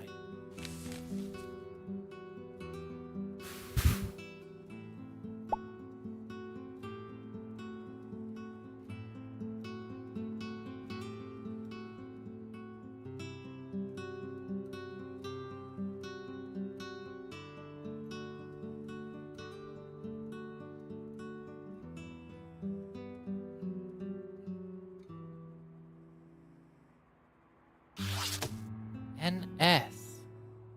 Shizz.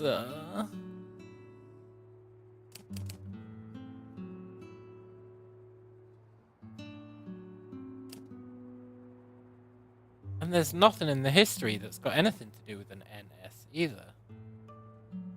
What that means.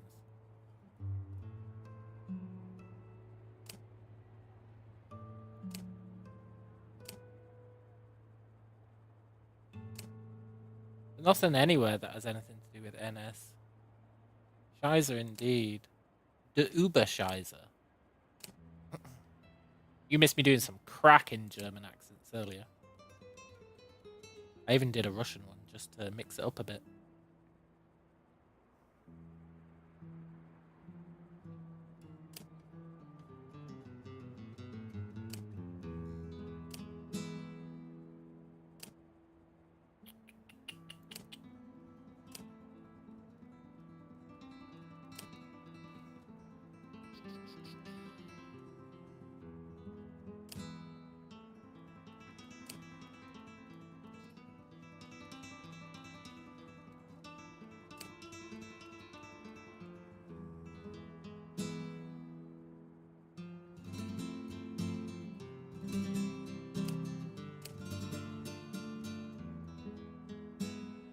Definitely N. Schroeder.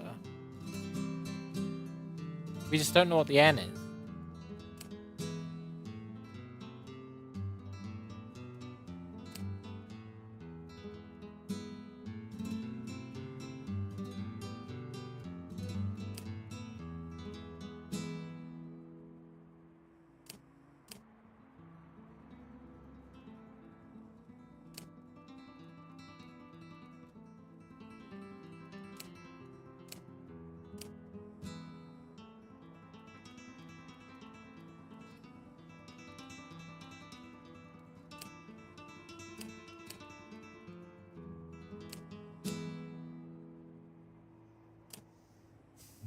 No, I'm lost. I'm lost. I'm out of my depth.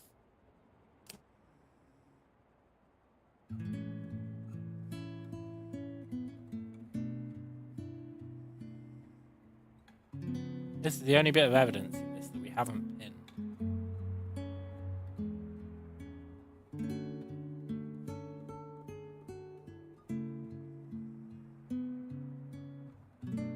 But there's no way that this could be relevant. This was only relevant to get cans of glory.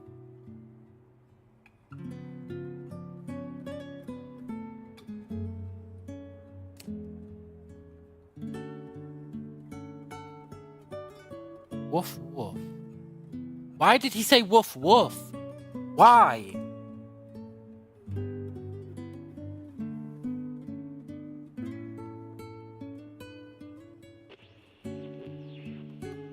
Why did he say woof woof?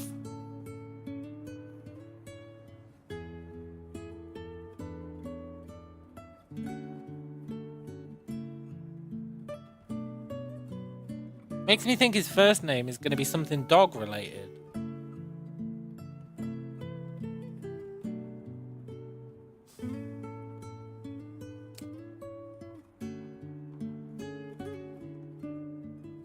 I think we're missing a document.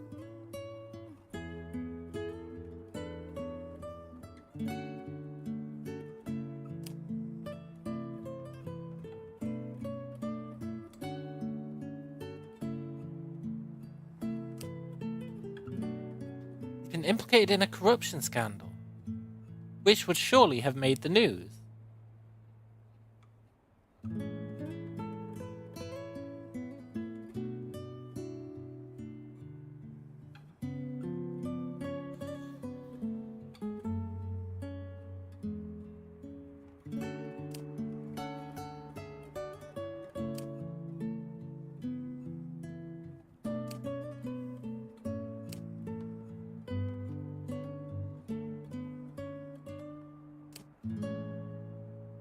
I've got nothing. I've got nothing. Nothing at all. Nothing at all. Nothing at all.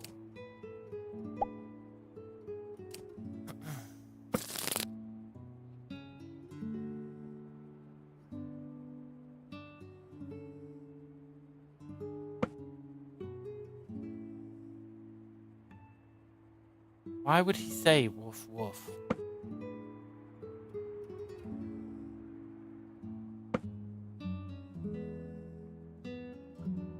It's such a weird thing for him to put in there.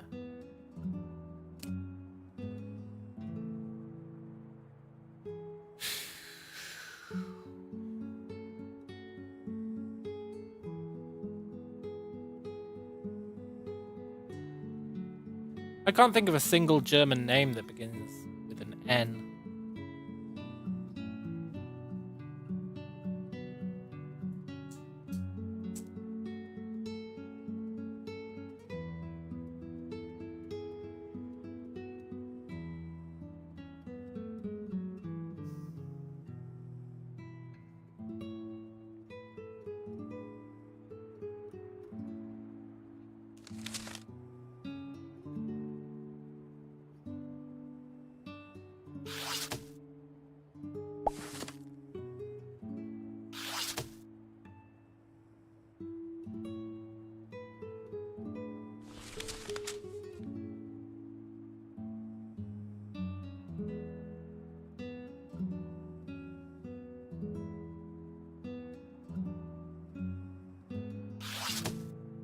I'm stuck. I'm actually stuck.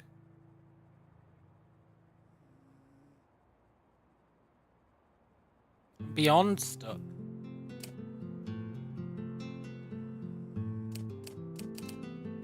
Don't suppose anyone's got any ideas, because I'm at a loss.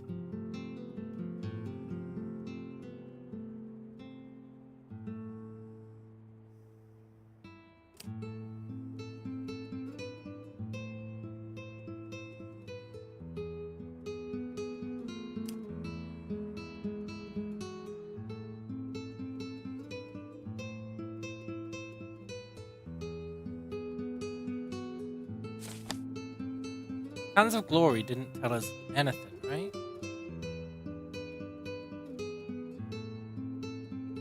Nothing that'd help now.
Nothing.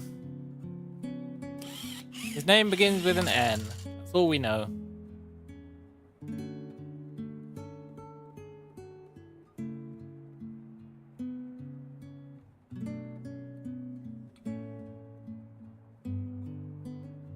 Nobody in any of the other investigations has a name beginning with N who's referenced. Which really makes me think we're missing evidence here.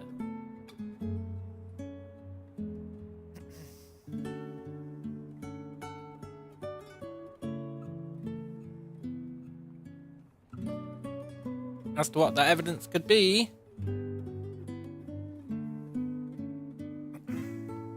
I don't know. We phoned everyone of relevance.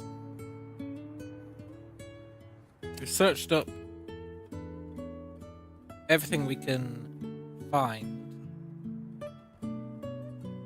The only thing is this thing.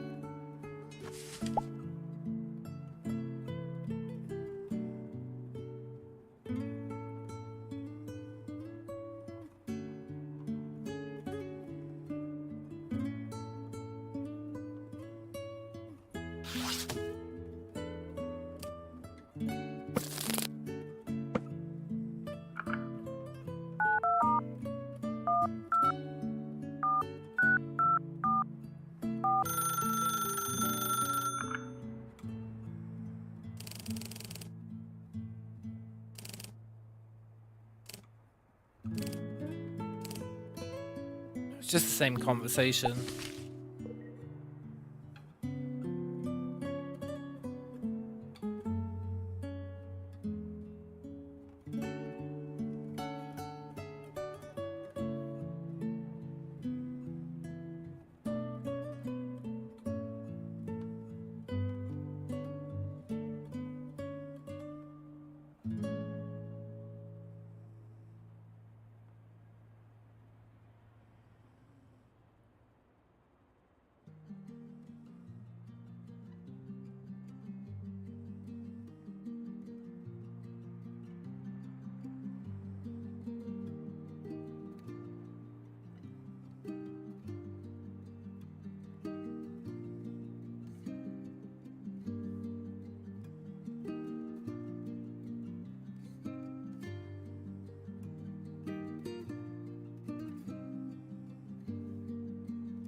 I'm gonna try something.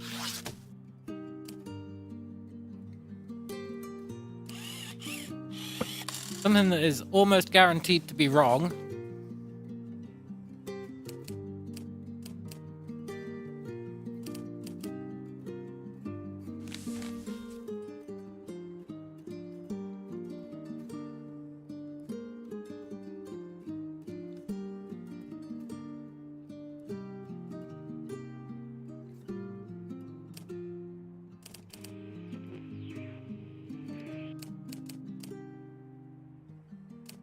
We can't even put it in, which is weird.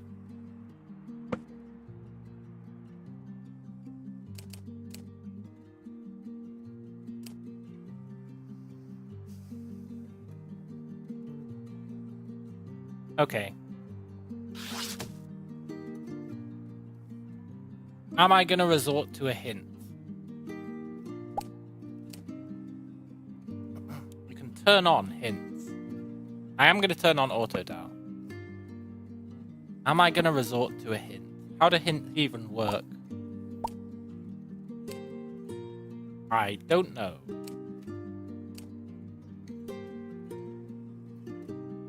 I don't want a stupid hint. It'd be cool if you opened the window and some guy yelled it through the window. It was like, "Look at the photograph again!" That'd be a cool way of doing hints. Oh, you can do a question mark. I really don't want a hint.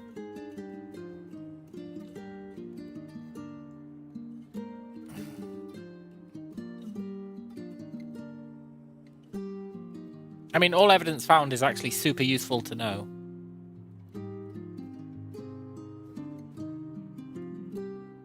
So wait, I've found everything. Which means...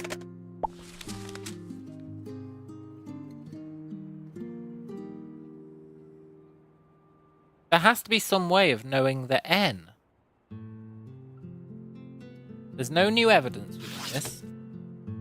Somewhere there has to be information telling us.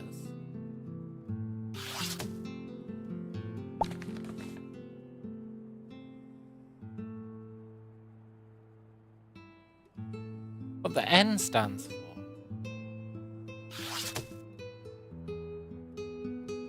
This was his room. Doesn't really tell us much.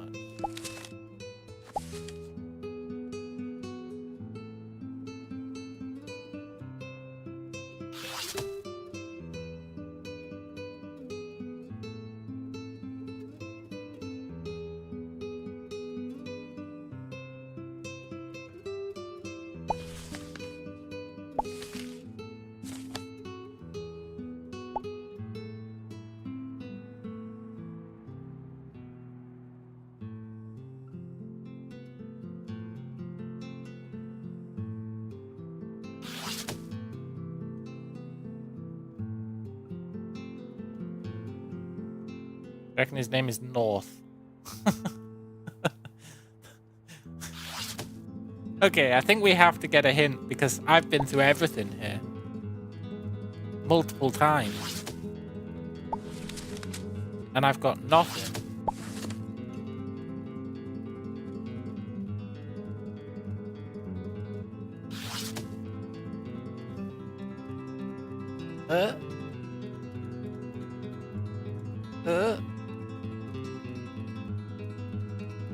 It just feels like defeat.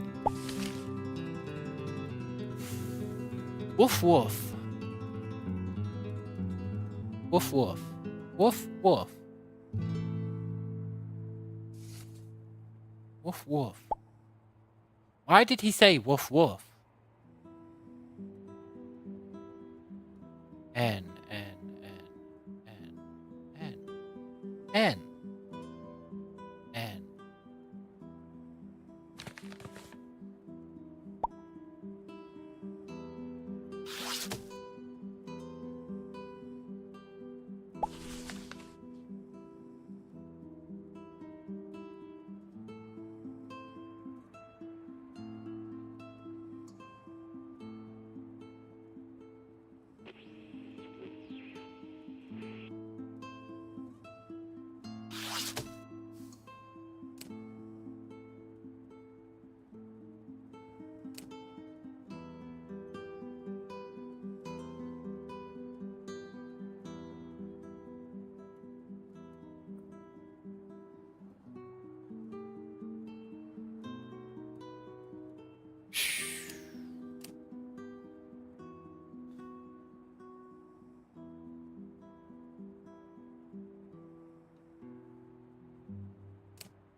I'm getting the hint.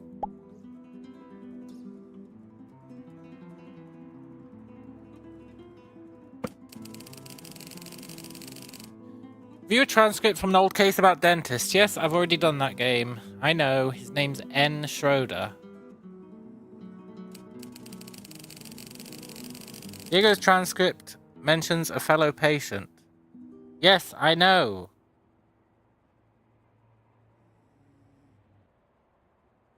Wait, maybe I don't know. Hang on.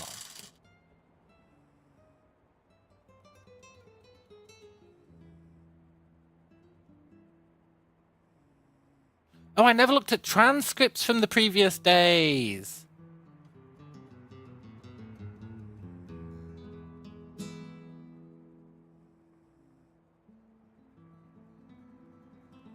I never looked at transcripts. I just looked at evidence. For some reason, I treat them as the same thing.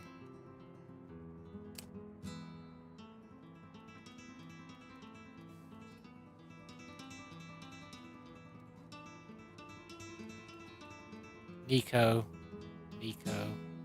There it is.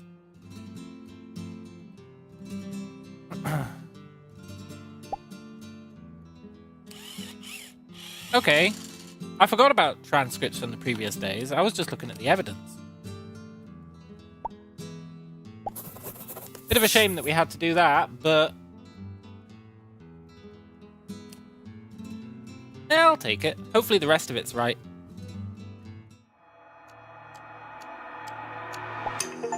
Yes! That Nico thing was sly, having to dig into a previous phone call. I didn't even think of that as an option. Cool.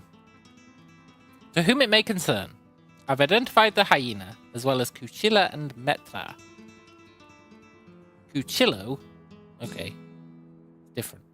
Cuchillo is Luis Delgado, and Metra is Ramon Torres. They are both members of the Lazarosa, the Cried mercenaries, and were working as enforcers for the Paraguayan government. They're both dead in Puerto Alba. The other man dead there is Cyril Lampley, an actor. He was hired by Pantella Sir Productions, apparently for an experimental film. In reality, he was hired as he was a dead ringer for the hyena. The hyena arrived at his hotel a day before Lampley, who was staying opposite. On the day of the murder, he swapped the room numbers so that Cuchillo and Metra picked up the wrong man. They then circulated around the town, with Lampley playing his role, until they were all executed by the hyena. The hyena then fled to play a broomer. He can be identified through his choice of dentist.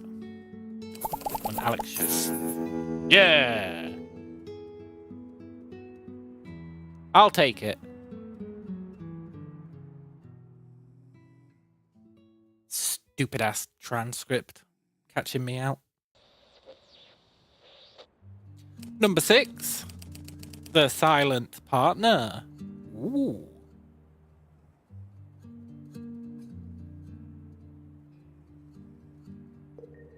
Snowing again.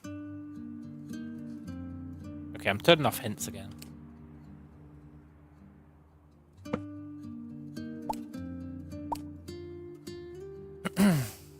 Three people. The Scorpion, the Sergeant, and the missing man, and we've got 0 evidence.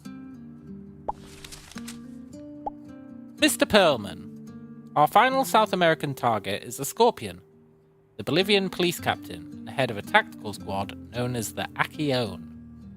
They are known for ruthless political suppression. We also need the name of his sergeant, who is known to be a close confidant. We don't have a lot to give you, but have been informed that a photography business in one of the major towns in the Valle Plano area that can help. That is bad English, but okay. Finally, we believe there's a missing man of interest. Please locate him as a matter of urgency. Wow, that's vague. Best, L. Oh my god, we got this guy's first initial. L. Is that a Death Note reference? Okay, well the first thing we should do is see if there's anything on the Acquion.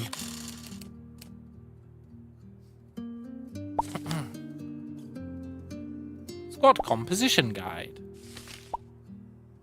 Revised. All captains are assigned squads with 2 lieutenants, 1 sergeant, 1 corporal, 2 privates. Really? That seems like a weird... Okay. Tactical units wear tan, normal police units wear blue.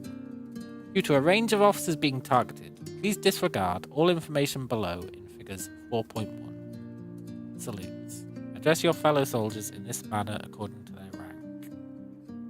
Okay. Insignia. Redacted due to security concerns. Interesting. That's pretty cool.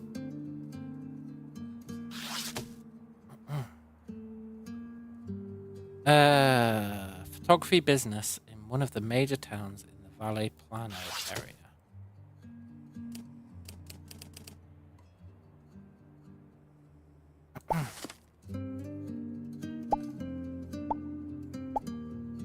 All infrastructure must meet the requirements of the cardinal zone in which it is to be installed. Okay.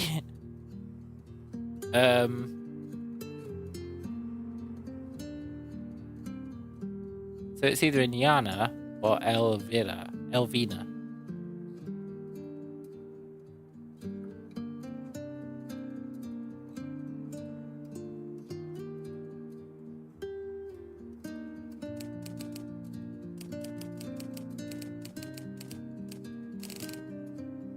A photography place, huh?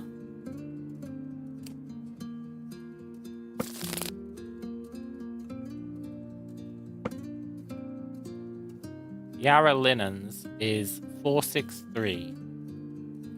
So we're looking for a 463 that is photography related.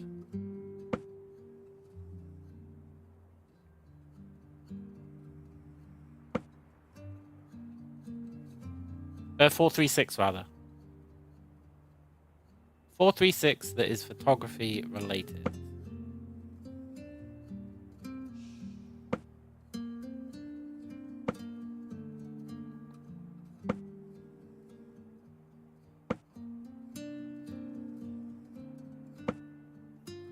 Failing that, we'll have to look for the other place.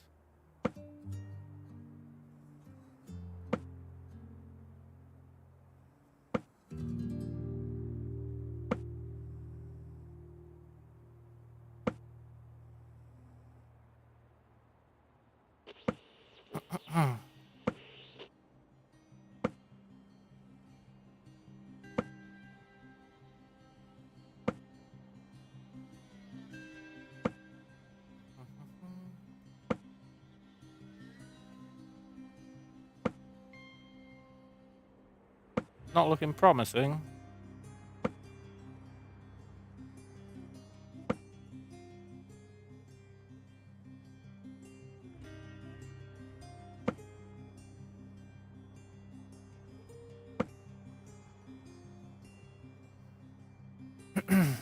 No.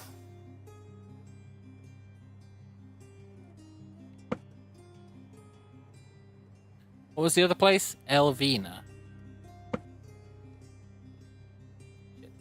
There is no like Elvina, whatever.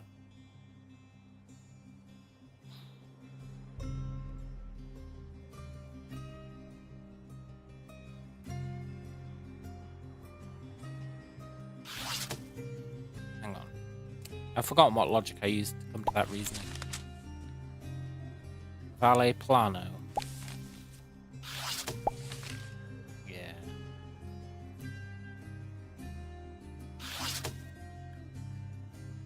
Maybe we can just phone Yana Linens and be like, hey guys, do you know any photo places near you?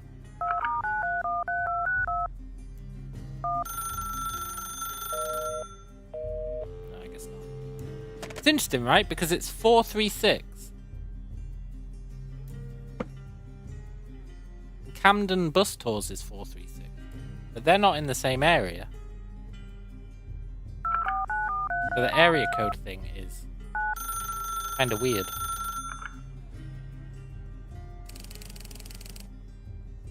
Yeah. Yeah.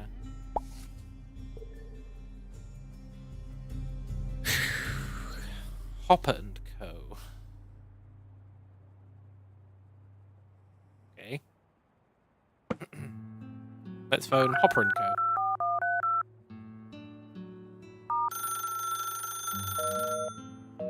Nothing. Great.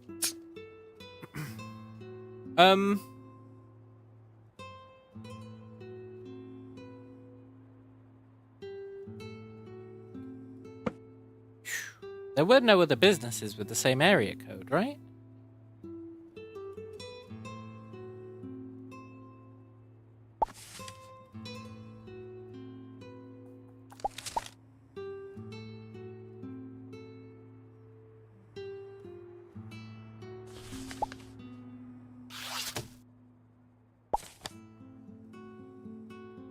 Wish I knew what any of this meant.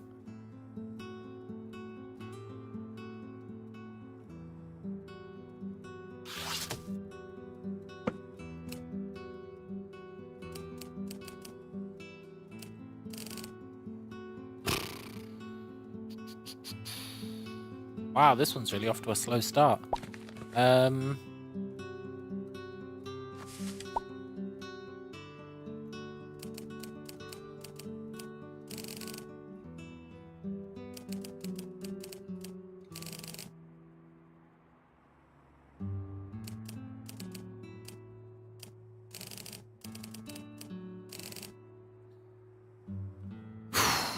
A photography business in one of the major towns.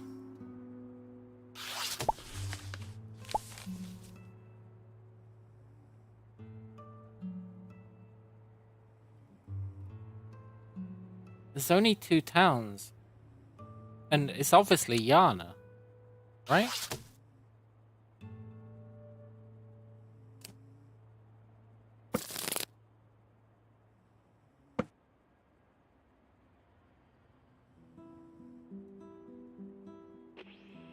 Am I really going to look through all of these for something photography related?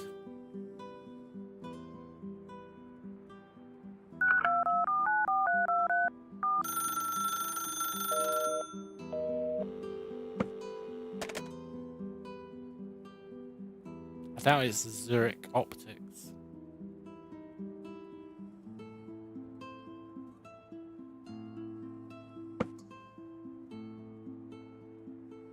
Be Aurora Print.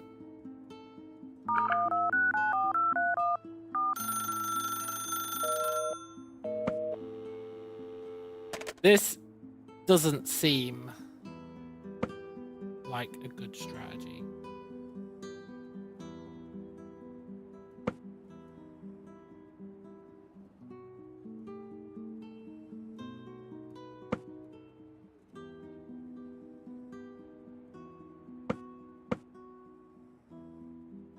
A lot of optics. If only there was like Yana Optics. That would work really well for us. But there isn't.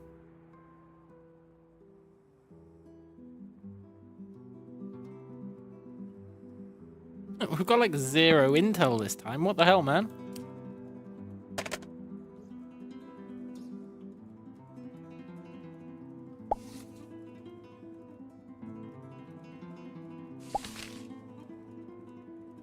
I don't know what any of this is supposed to mean.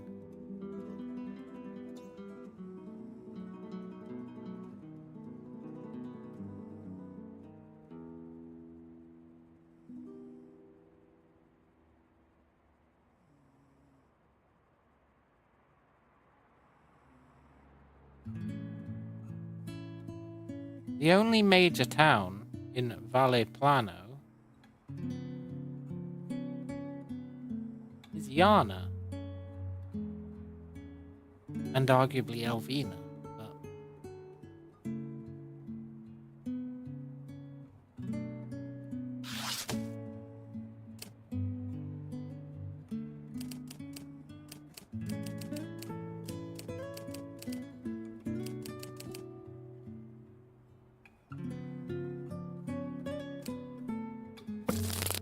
I really thought I was onto something with the area code.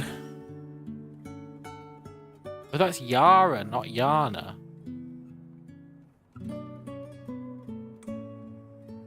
But there is no Yana.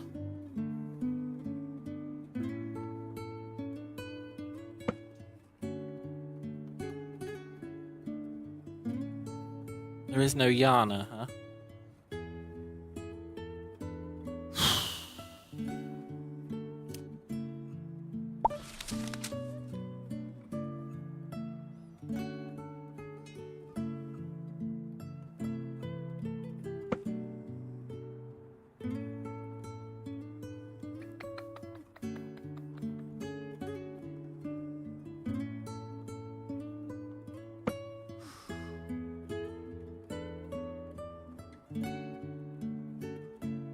Wow, I'm totally crashing out on this one right at the start. I've got no idea.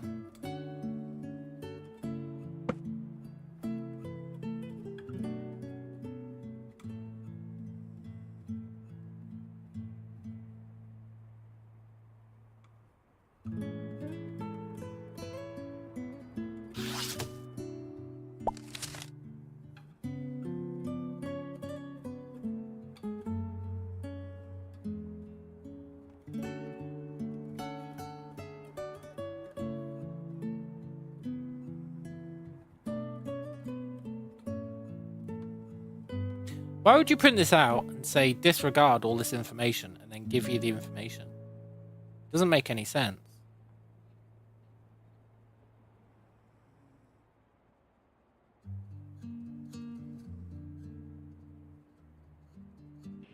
Why wouldn't you at least redact it like you redacted these? That's so bizarre. And it's in small writing as well. If you were just glancing at this page, you'd go, oh, okay, salutes, that's what I'm after. You wouldn't think to look above it and go, oh, there's this thing here actually that says disregard it all. Weird.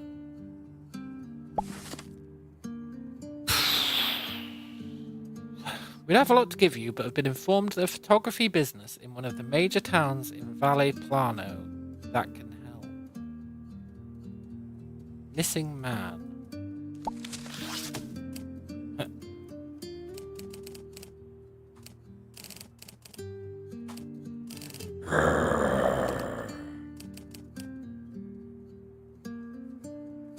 I got nothing. Tell you what's weird though. It's weird that Camden Bus Tours gave us evidence.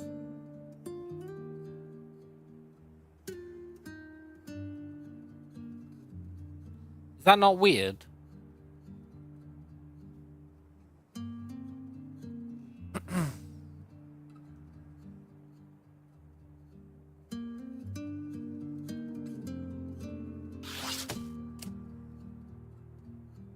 It's super weird.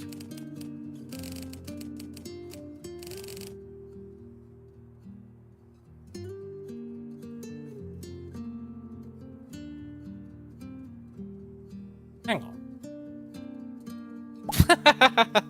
Turning off hints doesn't actually turn off hints. Look at this.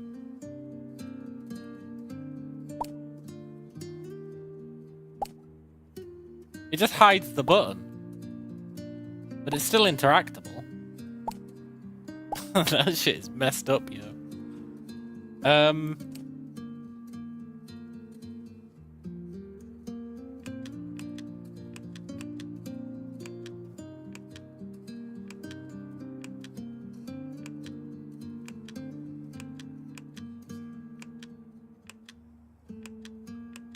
We can signal for assistance via Morse code.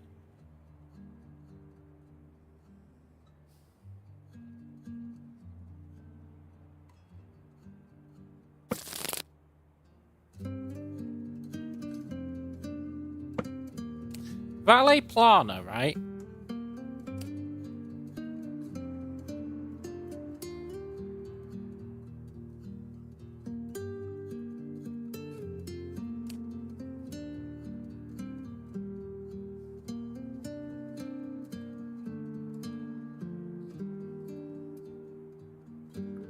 I find it hard to believe we'd have to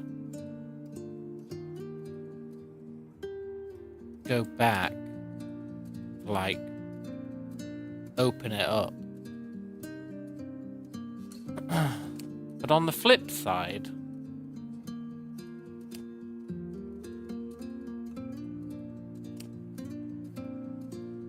I definitely saw Valle Plana somewhere else, like mentioned.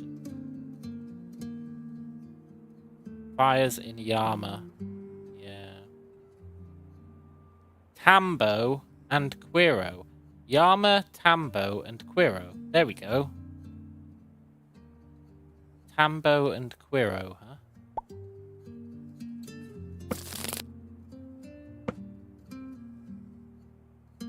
It's gonna be Quimbo.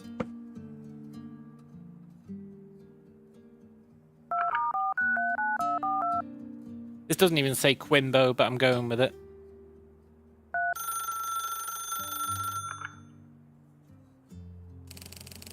Nice.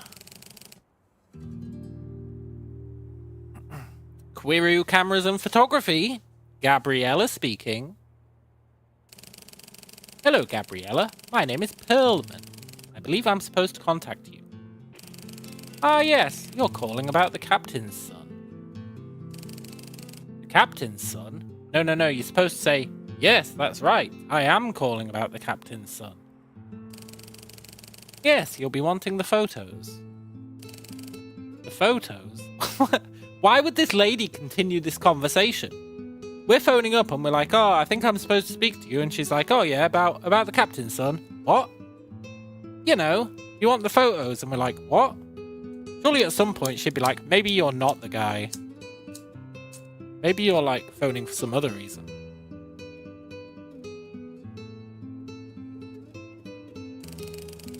The ones that trace the journey. Let's rewind for a moment. Sorry, I thought you knew what you were calling about. How can I help? Yeah, exactly, right? Who's the captain's son? The missing man, I assume. The captain has a 15-year-old son named Hugo. He's a keen amateur photographer who visits our shop regularly. He bought a Minolta from us about a year ago. Comes in every month or so to develop his photos. Is he close to his father? Very. He speaks of him with great admiration and clearly looks up to him. Any other interests? Like most boys his age, he loves football. He's also shown a real fascination with astronomy. He's very excited about the Aurora comet a few months back. Yes? We spoke at length about how to capture it in low light from his family home. He lives in the foothills where it can get quite foggy. Okay, what are the photos? Hugo usually takes pictures of trees and birds, but not long ago we came across a set of photos that were different. In what way? They seemed to show him spending the day with his father while the captain attended meetings. Some of what we saw struck us as highly relevant to the current situation. Which situation? Yeah. The stolen election, of course. Politicians disappearing. Voting booths burned. You made copies of the photos? We did. We can pass them on to you. Wow. Never take your photos to these guys, eh? Do you have any additional information about them? Photos contain a lot, but a couple of things stood out. First, we believe the entire batch was taken on a single day. That's speculation. It looks like they've travelled through at least 2 of the 3 major towns, Ambo, Quiru, and Yama, as well as a few other locations. I'm sure it didn't say Quiru in that other document. I'm going to go back and check. Any other details? Looking at the passage of the sun, it seems they travelled in a big loop. Thanks. Bye. Many thanks. I do wonder how they're sending us these. It's really bugging me. Because it's supposed to be the 70s.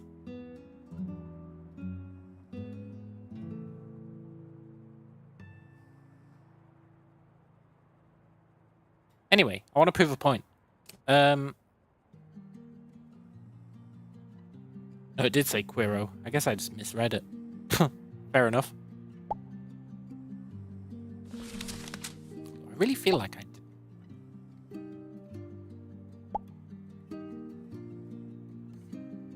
Frenti Socialista. Frenti Socialista? Renti Socialista. What? Huh, look at this. When I zoom in, it changes.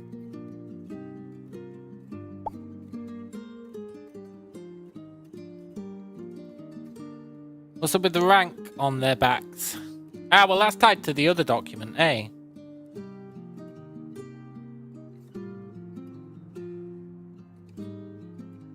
You'll have to tie them together using the salutes and... Why does this change when I zoom in?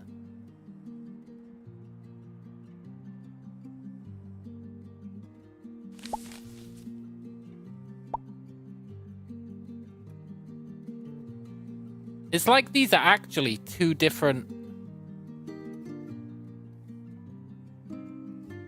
images. This one's embedded in, and when you zoom in,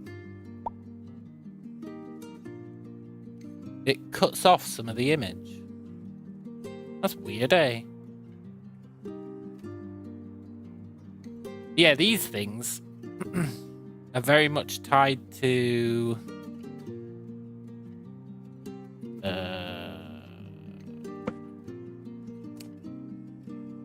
I'm not going to be able to find it. Oh, too many photos. Hey, look, it's that place.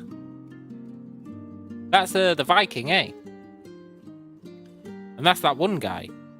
Oh, and this is the other guy. His name was like Philippe or something.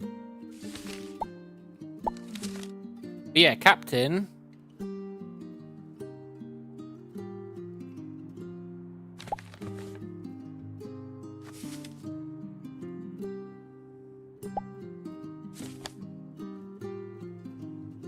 I assume that's Lieutenant.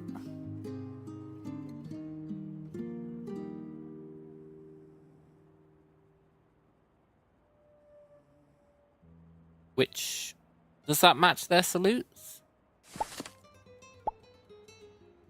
No. But they're not supposed to be saluting that way anyway. If they're saluting against the rules, then he's a corporal.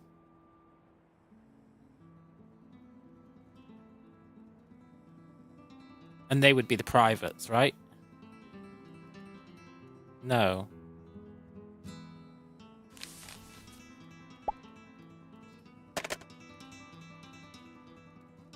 They're different ranks. One of them's a private.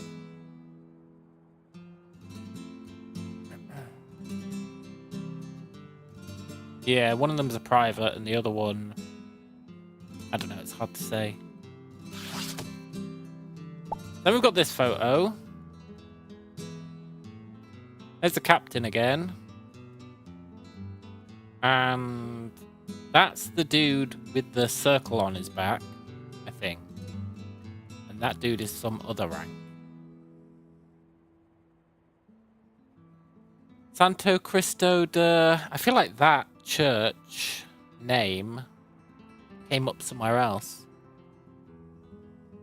Very interesting.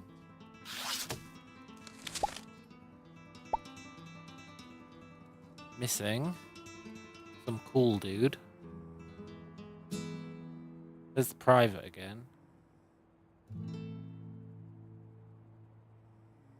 One of the privates.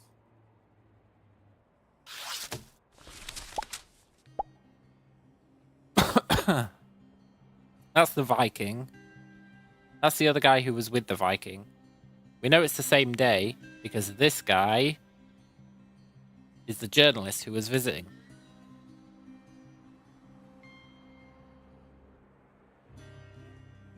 That's like a different angle of the same scene, which is very cool.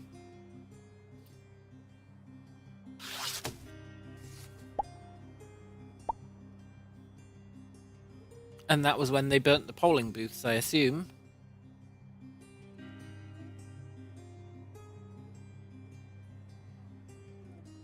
Cool.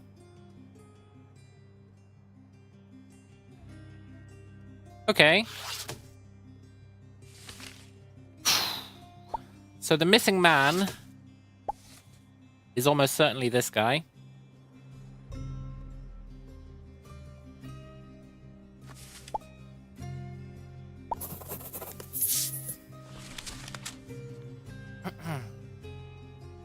The Scorpion is this guy. We don't really have a good picture of him, I think.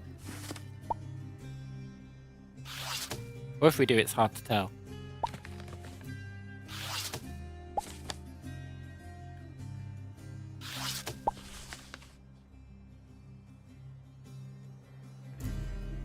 We've got a good picture of him on a different day.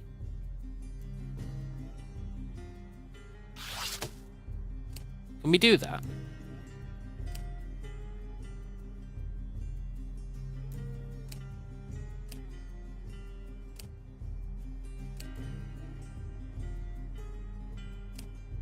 It's this guy.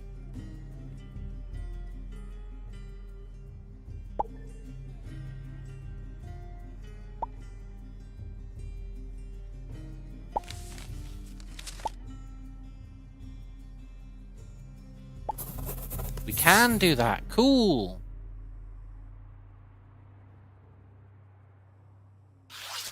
Okay. Which means the kid was over here, off screen, taking photos.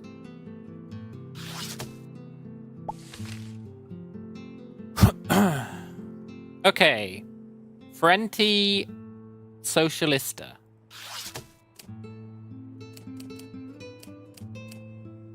Can we phone them up?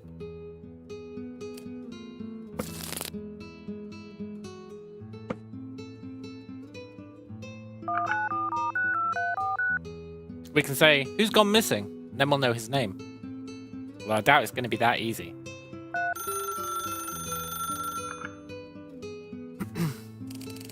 El Frente Socialista, campaign headquarters. The struggle never sleeps.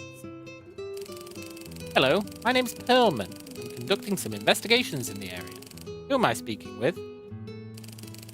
Depends who's asking. I'm looking into a few persons of interest. A captain, a sergeant, and a missing man. Then you've come to the right place. My name is Rosa. Ask what you want. Tell me about the missing man. Which one? Around here, the Earth eats people daily. Unfortunately, I don't know his name.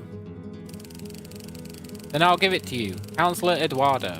He was our candidate. He vanished a week before the election. Hasn't been seen since. What? She was like, oh, so many people go missing, you'll have to give me a name.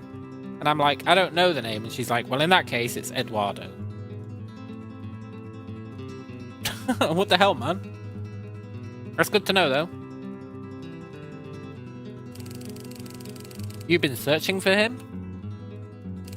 Of course. Even his poor mother is out on the street, handing out flyers.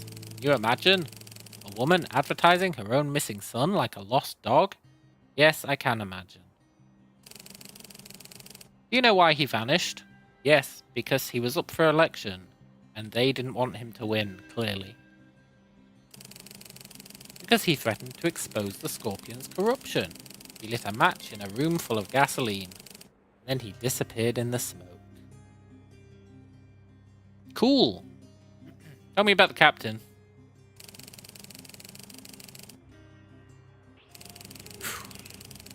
He's a man who poisons everything he touches. His hobby is misery. His talent is cruelty. His only legacy will be a shallow grave. If there's justice, he'll end up stung by his own tail.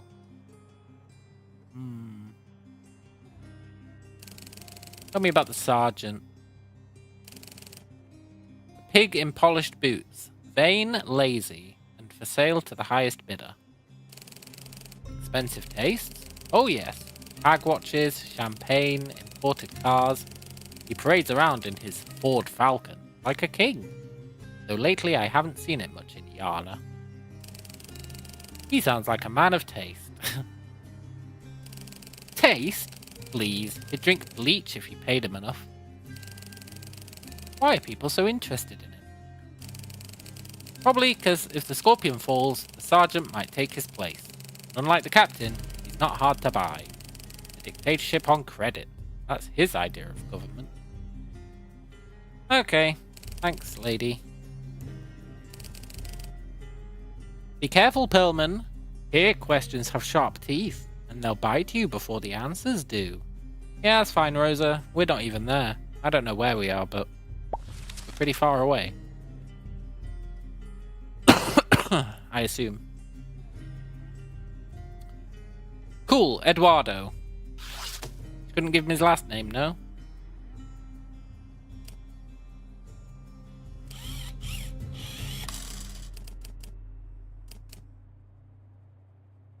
It's not even an option.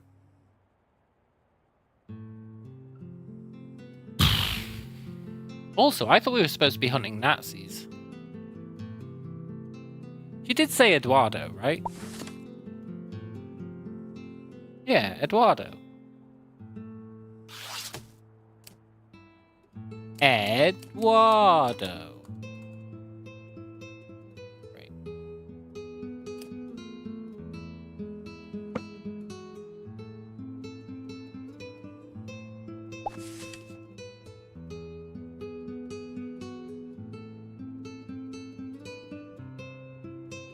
Okay.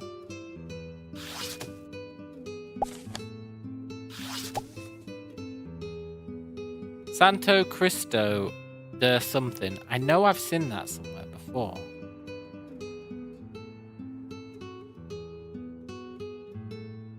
Let's see if any of these guys look like they're into fancy stuff. Hard to tell. I mean, they're in uniform.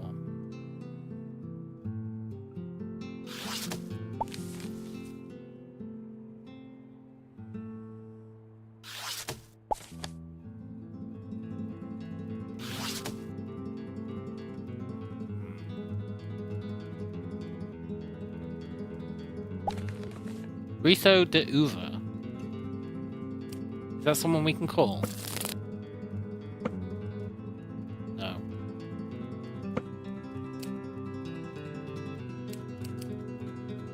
Wine festival.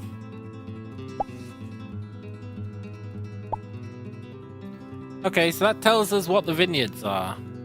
That's cool, because we kind of know that from... we can learn that, rather.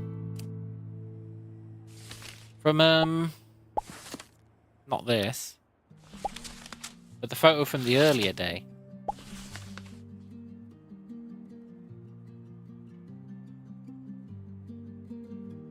Like a shield. Yeah. I guess they're all like shields. But specifically, it's Perdido wine. Perdido wines, huh? I feel like we knew that because we knew the guy was in Perdido from the other day.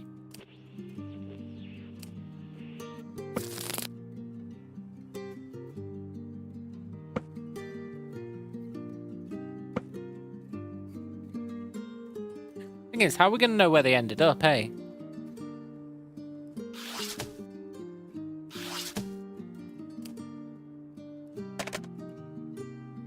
It's really pissed me off that I can't write Eduardo here. Unless that's his last name. Oh, okay. I assumed it would be his first name. Okay, cool.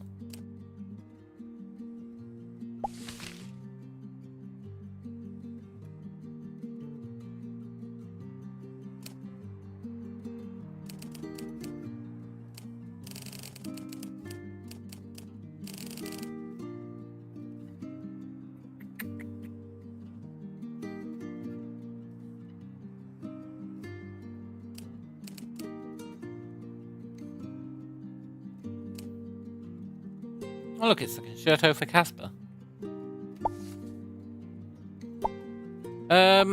Internal memo. These owners need to be reached immediately for coolant system replacement. In all cases, have been unable to drive their cars no more than very short distances before they start overheating. Ah, and then we got license plates. Let's go. I thought those license plates were going to come in handy. C134FG, that was there, right?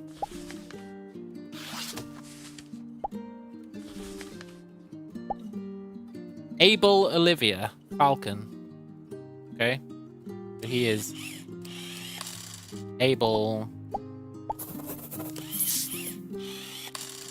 Olivia. Cool.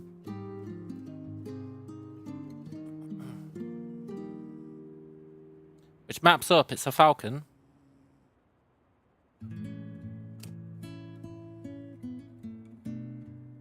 But we don't know which of these guys he is.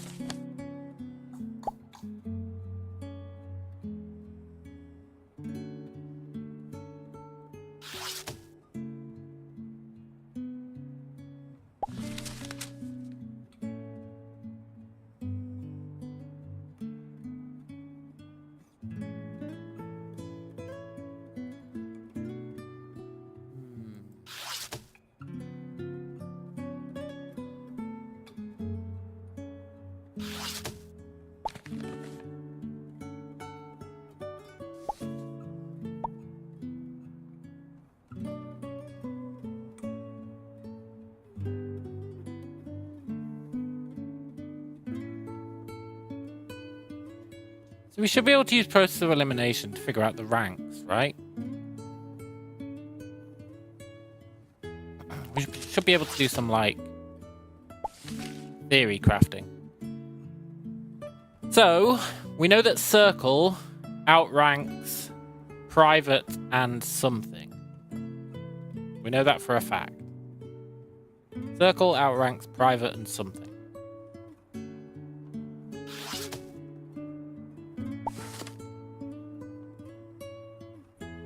Well, he outranks everyone, for sure.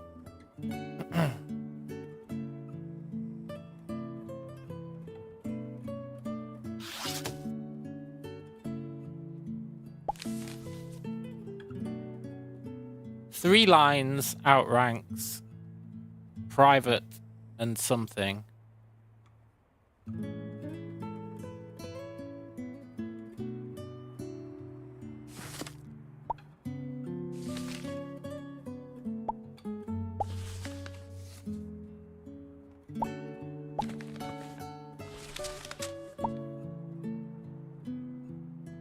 Who are the two guys in blue? There was a note that told us about that, eh? Tactical units wear tan. Normal police units wear blue. Okay.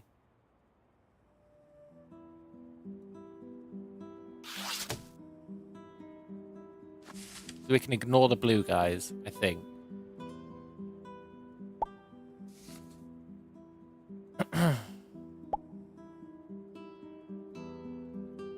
So, Mr.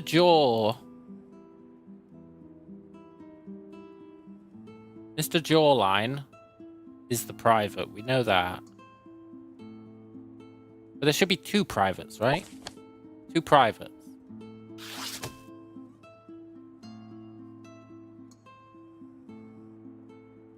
Two privates, huh?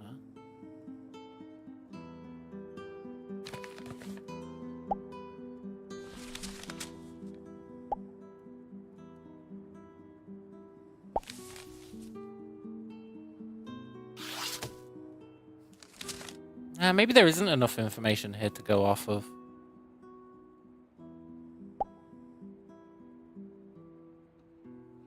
Because there's supposed to be...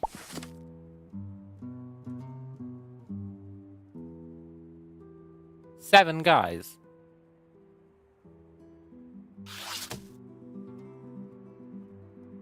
One, two, three, four.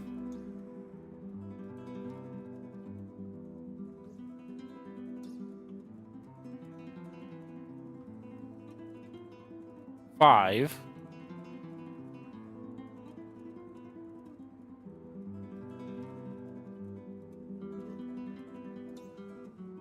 Are we safe assuming that this guy is this guy?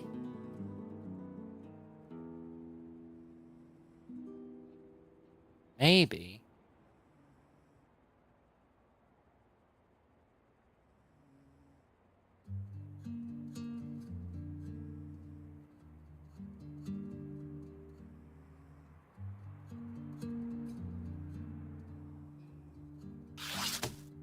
Okay.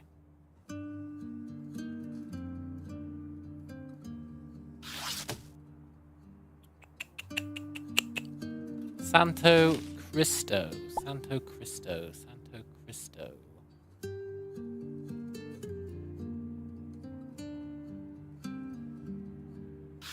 I know I saw that somewhere.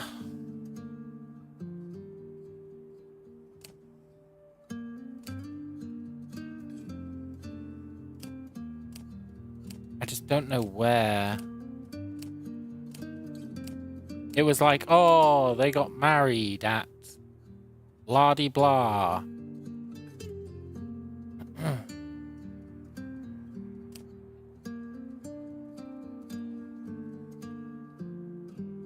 Santo Cristo. I believe my friend Patrice is sending a guest my way this evening, a certain Jorge.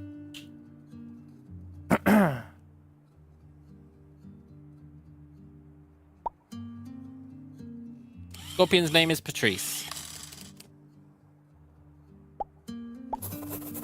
This guy's name is Jorge Eduardo. Nice. And his current location is Pam Pan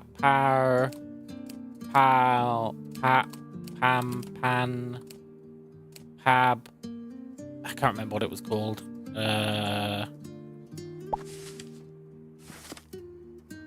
Perdido.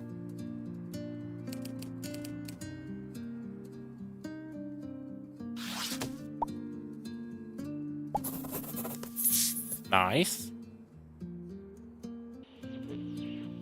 We've got Abel Olivia, Jorge Eduardo, and Patrice something.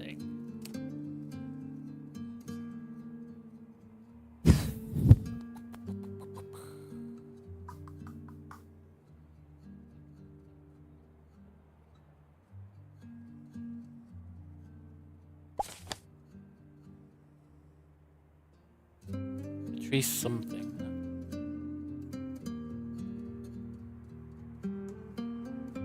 I really feel like this place is... This name came up somewhere. I just don't know where. I think it was quite early on. Wasn't where the guy got killed.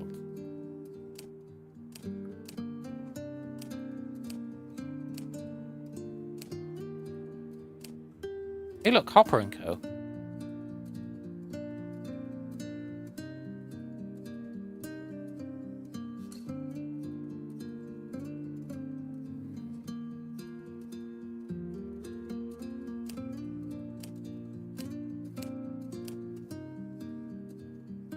I already checked this one, I think.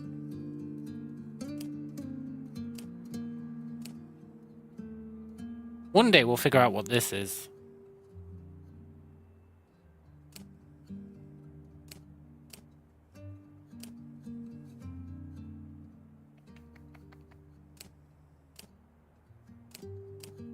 I know I saw a mention of the church somewhere.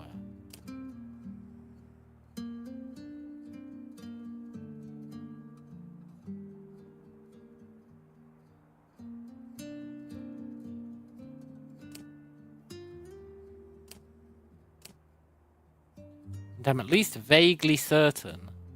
Oh no, I was thinking of the Catedral de Espiritu Andino, I think.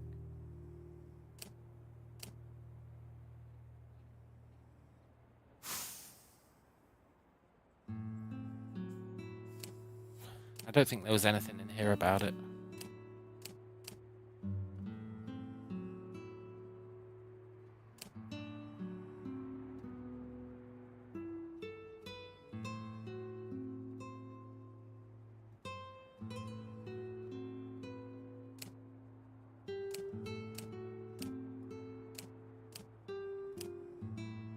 No. Okay. Right. Cool.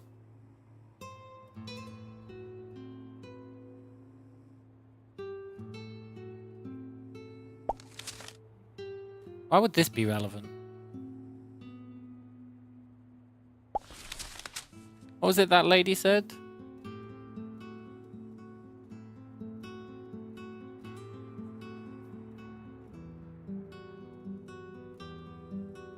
Just that that's his family home.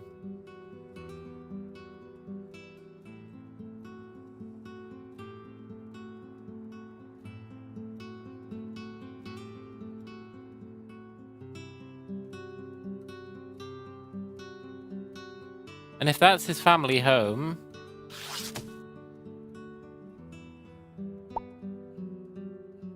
then that's where the dude lives, right? And it's a cross.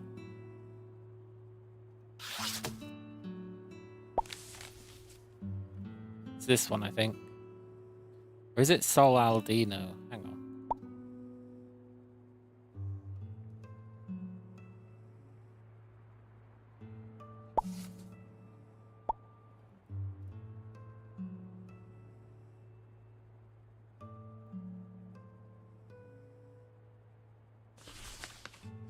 It's this one. It's Monte Fiores.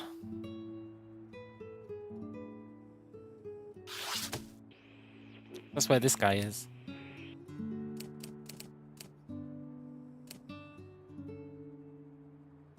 Did say Monte Fiores, right?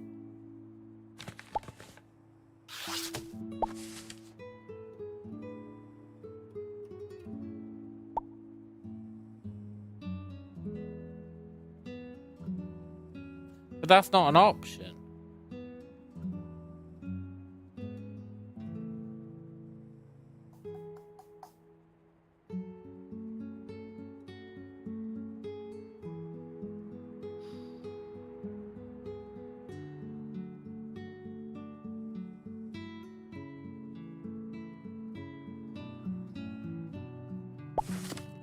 I wish this photo wasn't so damn dark.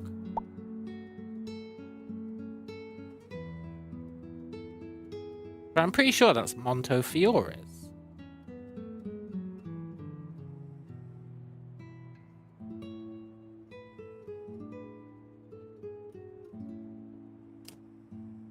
Hang on.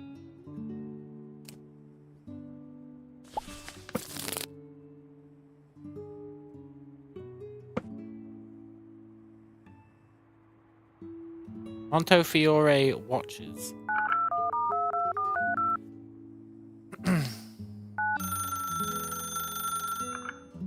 Hello, sir. Where are you based? Montefiore watches. This is Daniel Montefiore speaking. Good day, Daniel. My name's Saul Perlman. Perlman. Forgive me asking, is that a Jewish name? Oh, great. Here we go. It is. I am Jewish, sort of. Then we share that bond. My family too. You will understand. Names carry weight. Oh, I thought he was going to be like, Scheiße, ist eine Jude. But no. That's partly why I'm calling. I came across the name Montefiore in some old papers. It was mentioned in connection with vineyards. Yeah. You're not mistaken. My mother's family once owned a vineyard in France. Montefiore wines. It was everything to them. Then the damn Nazis took it, I assume. It was stolen. Yeah. They stole the winery and moved it to Bolivia. Stolen? Yeah, by betrayal. But I will not get ahead of myself. Ask what you need to know, and I will answer. Tell me about the vineyard, man. Oh, this is how we're going to get his last name. Montefiore Estate lay just outside Lyon. Rows upon rows of vines. A cellar older than the Revolution. And a label known in every cafe along the Rhone. Your mother's family owned it? Yeah, she grew up among the barrels and presses. She had dreams of exporting, of building something lasting. What happened? The war. Everything changed after 1940. My grandfather joined the resistance. My grandmother struggled to keep the vines tended. The land was theirs by blood and by right. Okay, tell me about the betrayal. And please name drop the family that stole your winery. That'd be great. That'd be really useful. We also need to figure out where it is. Tell me about the betrayal. My father died when I was very young. It was my mother's second husband, a man named Moreau. When the occupation began, he made his choice quickly. Is his last name Moreau? What choice? To collaborate. He found favor with the new authorities. In doing so, he sold out my mother's family. The vineyard? Yeah, he exposed them. Signed papers. Within a month, Montefiore wines were no longer ours. Soldiers came, sealed the cellars, and carried off the stock. My family fled or were taken. How did you escape? Yeah, good question. I was already taken in by relatives in England. After the war, I returned to restore the family name. Okay. And you couldn't get your Get your vineyard rights back, no? After the war. Seems like something you could have done. Surely there'd be a paper trail. Then again, if it was her husband who did it, maybe it was all on the up and up.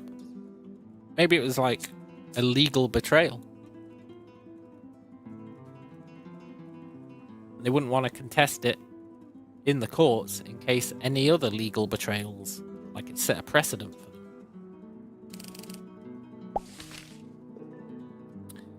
Anyway, did that help? Yes, because this guy's name is...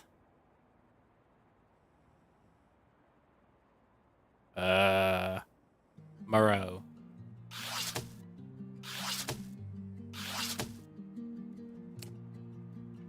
Patrice Moreau.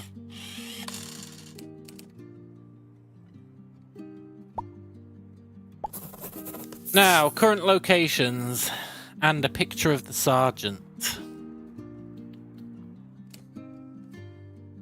Well, if he visits the shop regularly, they must live in Quiru, right?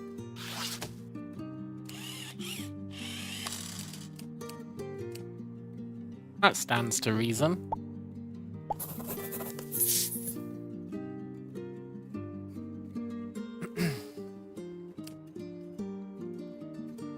Now the sergeant.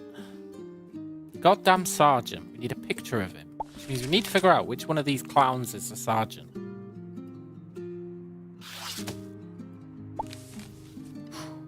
All we really know is that that's his car.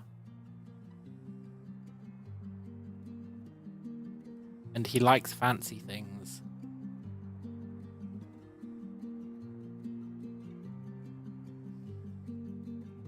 Not a huge amount to go on.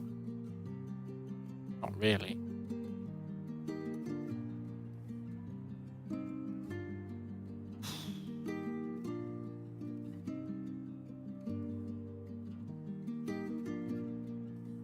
Why is this dude wearing glasses? Is that relevant?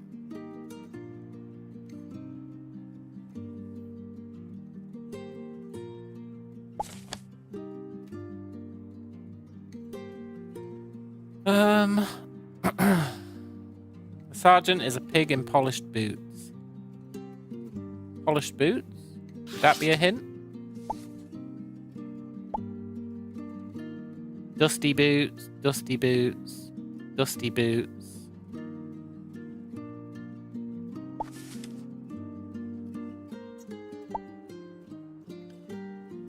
Dusty boots.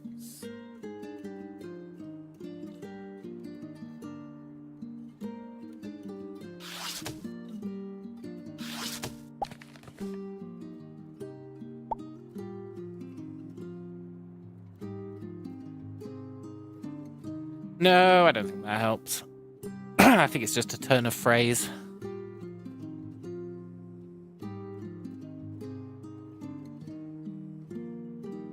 Oh look, their rank's also on their shoulder pads.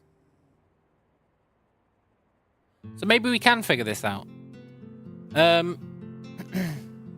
Triangle and circle are below 3 stripes.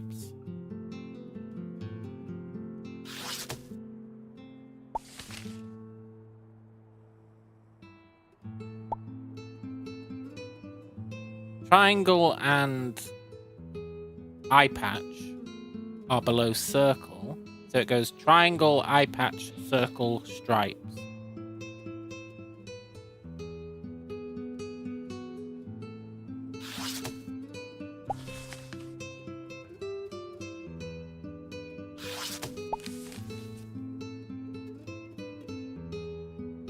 Yeah.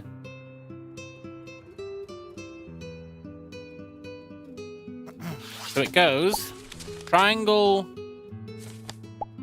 eye patch, circle, stripes, circle in a square. Which means sergeant is the circle, which means this chode is the sergeant.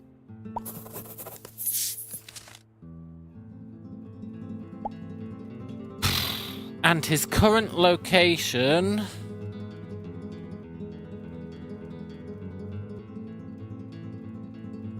Well, that's where it gets tricky, eh?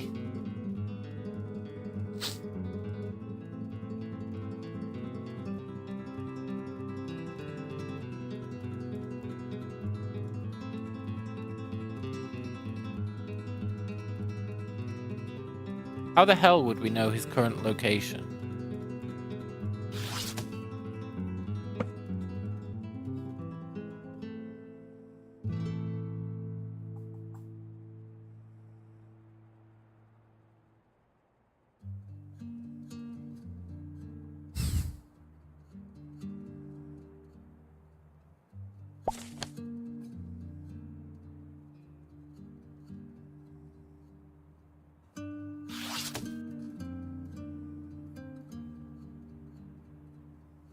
I mean, is it reasonable to assume he's hanging out with the Scorpion?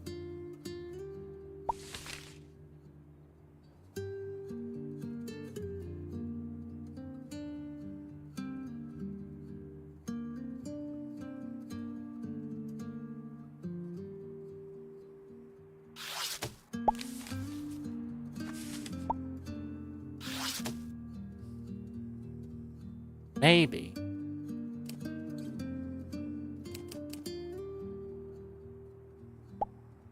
I'm not a big believer in that, though. We've got no evidence for it.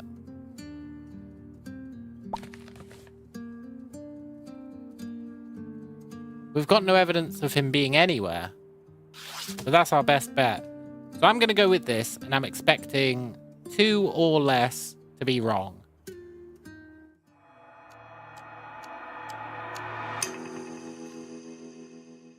Okay. And the 2 or fewer is almost certainly where the sergeant is.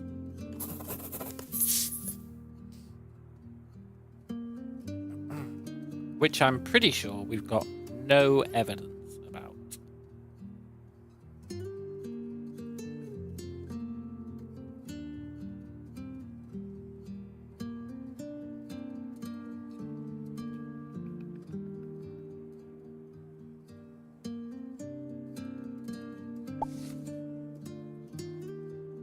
I can't think of anything that would tell us where this guy is.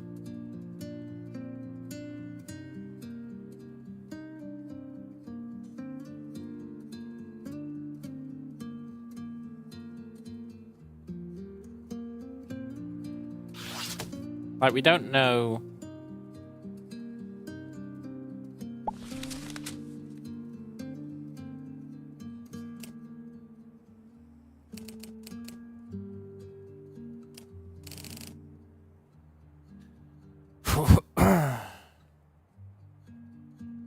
We've got no...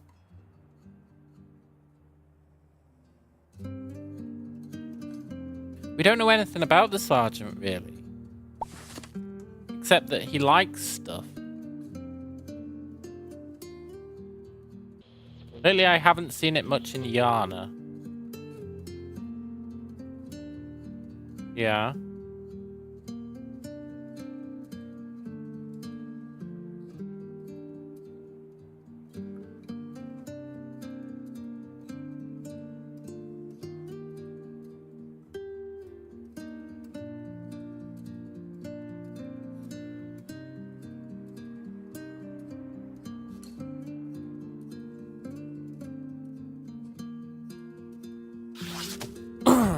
I wonder if we have to find it in a previous day.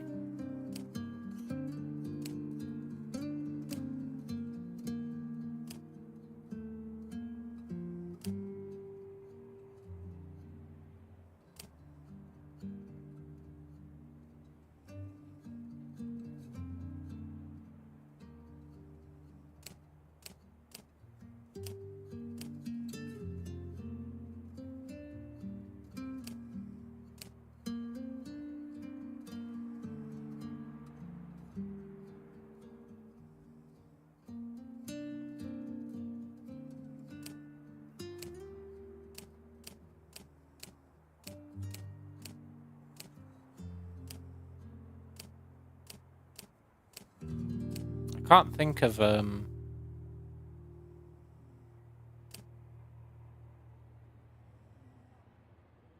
anywhere that would have seen the guy though.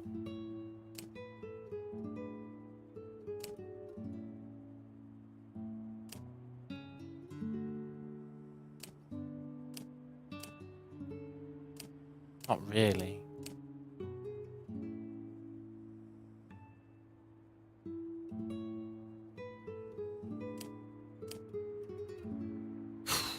Was he here?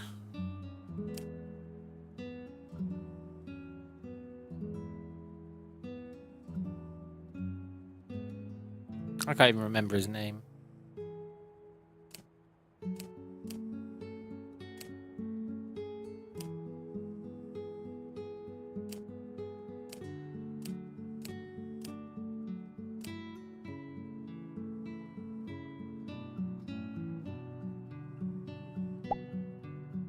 Abel Oliva.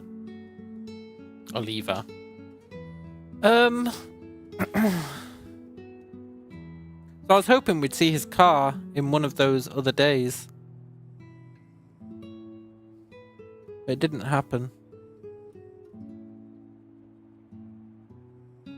Haven't seen him recently.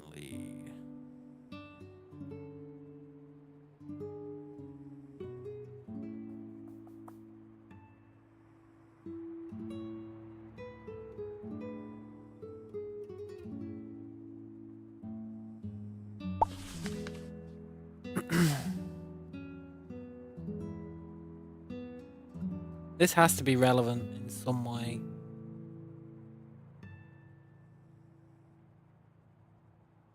I don't think I've seen anyone saluting, doing that weird Egyptian stuff either.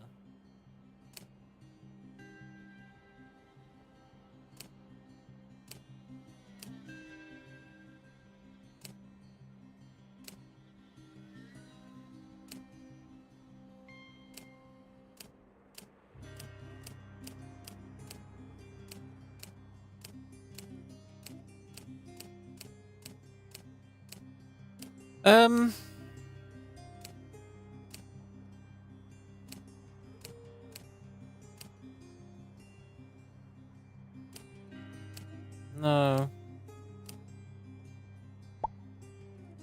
I can't think of any information on his location.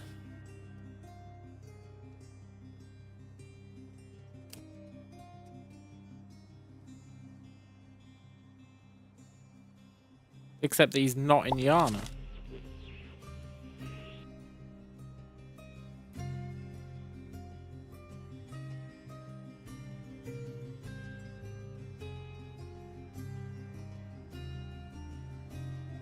Could be in Elvina.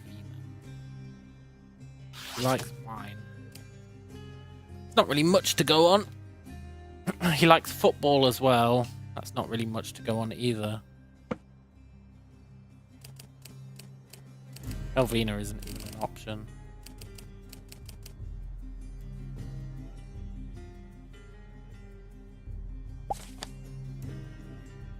All we know is that's his car.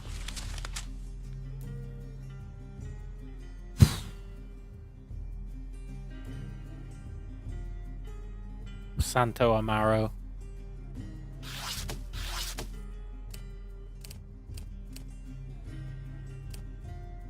Is not an option.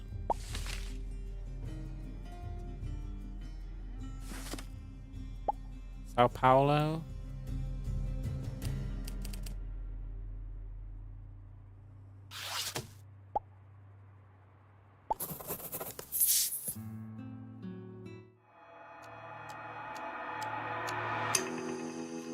Ah.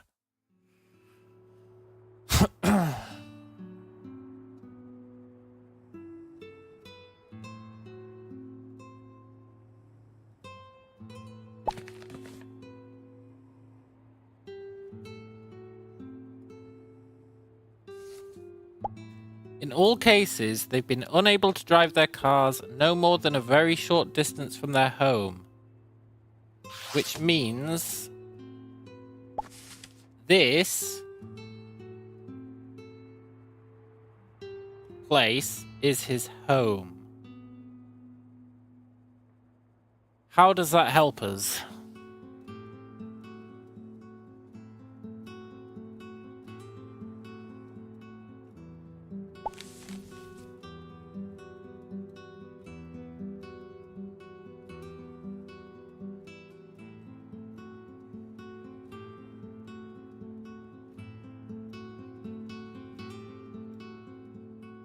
I mean, this is in Yana.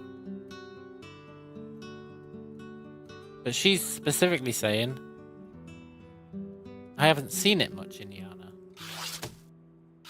Although she does say much. So she has seen it. So maybe he is just in Yana. If that's where he lives, we know his car was recently there. He can't drive his car very far away. He has to be in Yana, right? Although it seems a bit...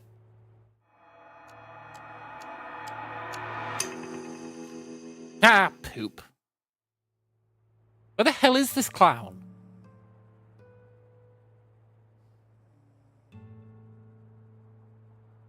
I might have to hint this one out. I've got no idea. I've got legitimately no idea where this guy is.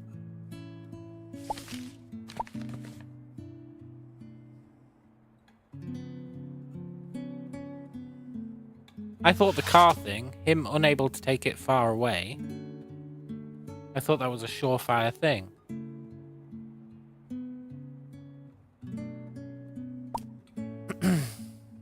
I'm gonna hint it out. And I'm not even gonna feel guilty about it. Well, maybe a little.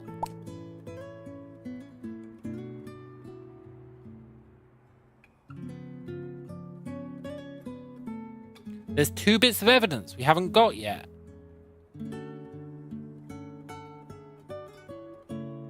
I just assumed we had it all. Reckon we can phone Sao Paulo Motors?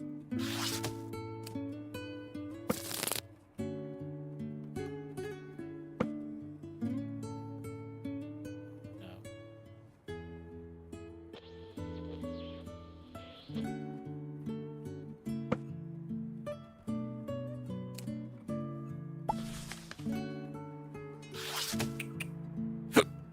Two bits of evidence we haven't got yet. That's crazy.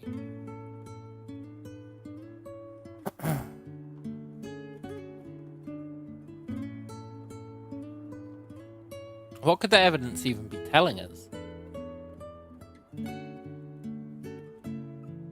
That'd help us.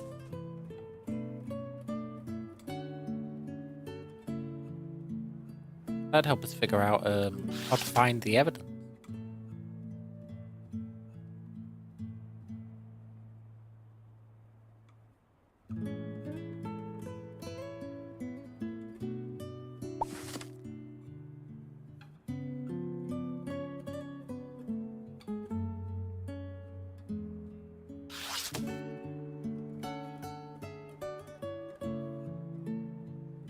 Give me a hint. Check all the photos for building names. Well, the only one I haven't done is Santo Cristo de something. I'm sure I tried to look that up. Yeah. And there's no phone number for the church.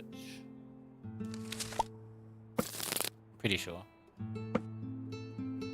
Oh, there is! Santo Cristo Church! How did I look at this and not see that? I was explicitly looking for this as well. Cool. Maybe this'll... I don't know. Maybe it'll help. Parish of Santo Cristo del Valplano. Father Alonso speaking. Good day, Father. My name is Pearlman. Peace be with you, Pearlman. How may I help? I'm looking into a few matters. The church and a certain captain. I can speak to public pastoral matters. But you'll understand, I can't discuss anything from confession. Of course. Then ask what you need. Tell me about the church, man. Santo Cristo del Val is the oldest parish in Quiru. The nave dates to 1886. The bell was recast after the Great Storm of 42. We're unique in that our doors face south rather than east. Okay. Why is that? Egocentric bishop. Busy parish? Very. We serve families from Tambo, Quiru, and Yana. Travelers from Lina and Riflejo Azul when markets are on. We host youth catechism on Wednesdays and a soup kitchen each Friday. Any recent trouble? Only the usual. Leaky roof, too few hands. I would help if I could. Don't lie. Don't lie, protagonist. Hellman. I'm sure. Tell me about the captain. I feel like we've got the captain, nailed down. Tell me about the sergeant. I can only speak to what's public. The captain attends mass irregularly, more often at sundown. He sits near the North Aisle, beneath St. Michael. Family? He has a boy, Hugo. Courteous, camera over the shoulder. They brought offerings on St. Joseph's feast. Temperament? Formal, careful with words. I believe he tries to hide it, but I've detected notes of a French accent. Not German? No. Well, we know that already. I spent some time at a seminary in Normandy, so I know the difference. Surely everyone knows the difference between a French accent and a German accent. One of them's like, oui, le petit pied, la di da di da. And the other one's like, nein, das ist eine Schlossenburger. They're so different. Oh, well, I spent time in Normandy. I know the difference between French and German. Come on, man. They couldn't be more different. Anyway, and your view of him, Father? A priest should be a shepherd to all. Still, I would be remiss if I pretended not to see where certain roads lead. There are banners I will not bless, and boots I will not hear marching in our nave. Polished boots? Between us, outside confession, I found a slip of paper wedged between the St. Michael votive stand, the day of his great-nephew's christening. The hand is his. I copied it for safekeeping. Oh, what a legend. This is our second piece of evidence. You kept it? I kept a copy. The original was returned where I found it, so no one need be accused of theft. It may serve the truth. I can pass you the copy discreetly. Thanks, Father. I sure hope this note is like, oh, I'm the sergeant, and I just wanted to let you know, Captain, that I'm currently residing in this location. If it isn't, I've got no idea how we figure that shit out.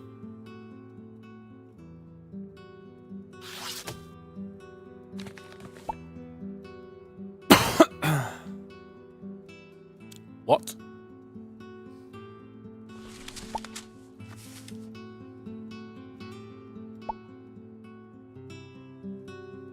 Sante Cristo Church, Pastor Sebastian Alonso. This is the most pointless bit of evidence ever.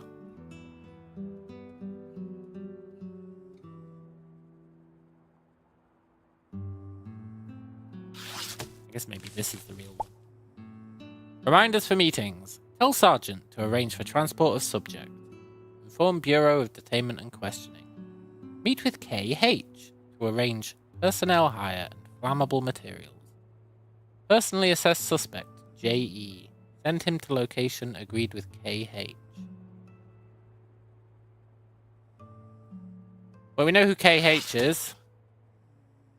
KH is that one guy.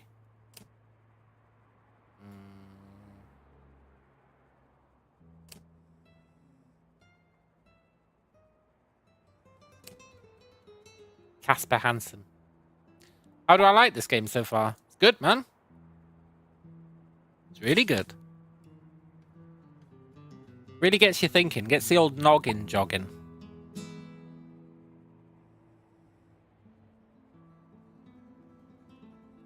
I thought we had all the evidence now.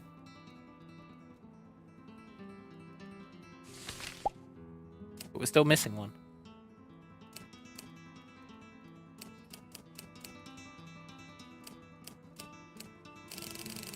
Never been into that. They're my favorite kind of games, man. This didn't tell us shit. I mean, it told us that this guy's J.E., which we already knew. Unless it's for work and you have to. Yeah, that's fair.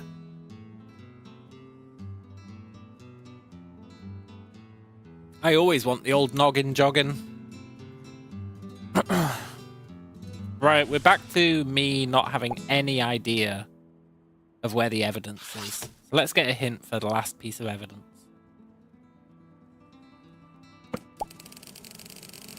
Review the camera shop conversation. Really? The meteor? The Aurora Comet. I actually meant to Google the Aurora Comet. And then I forgot because we got distracted by so much other shit.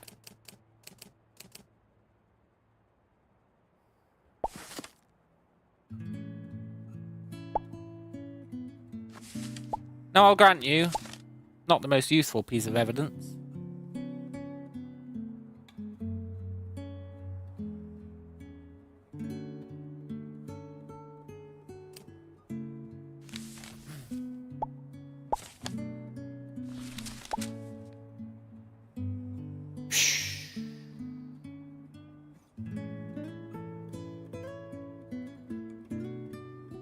I see that one.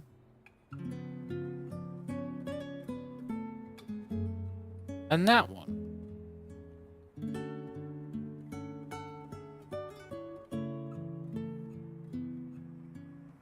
Which does not help us in the slightest.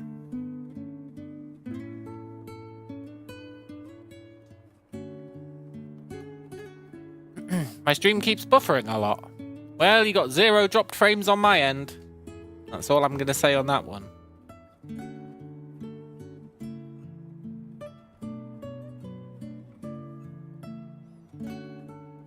I see 0 dropped frames for the past 7 hours.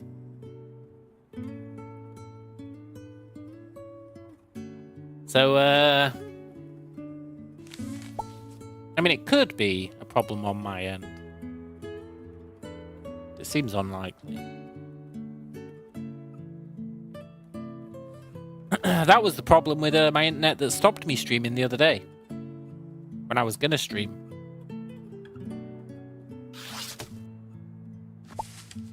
I don't know why we care about this.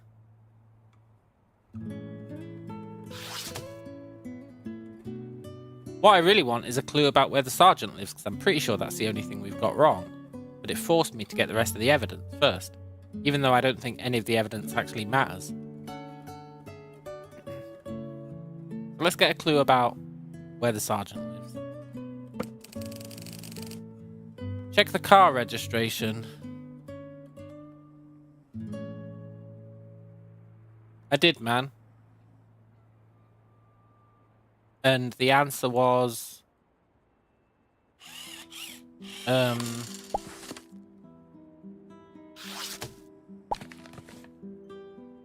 Sao Paulo, and I put that and it said it was wrong. Well, it didn't say it was wrong, I guess.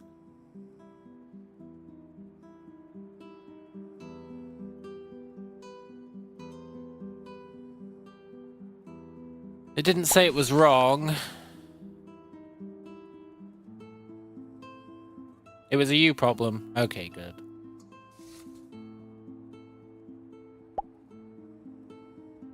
Maybe I had that right. Maybe it was Sao Paulo. Maybe he doesn't live in Quiru. Maybe that's why we need the star map. Let's put this back to Sao... Sao Paulo. And let's try and figure out where the Scorpion lives.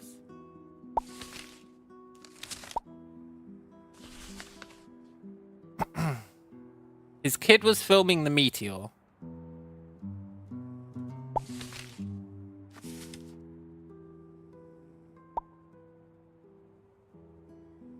Which was in like the southwest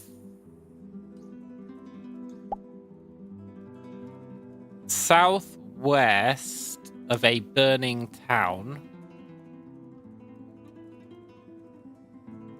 So his is, yeah, he's northeast of a burning town. The towns that burnt were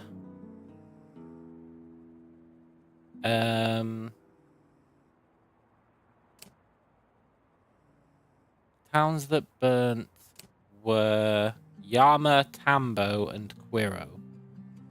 Yama, Tambo, and Quiro.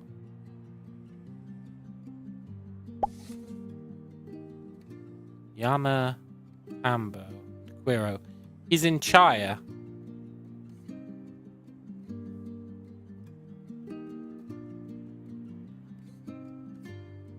I think he's in Chaya.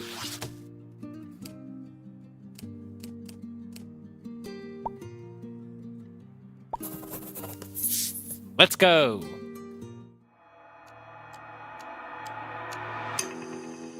Oh, come on.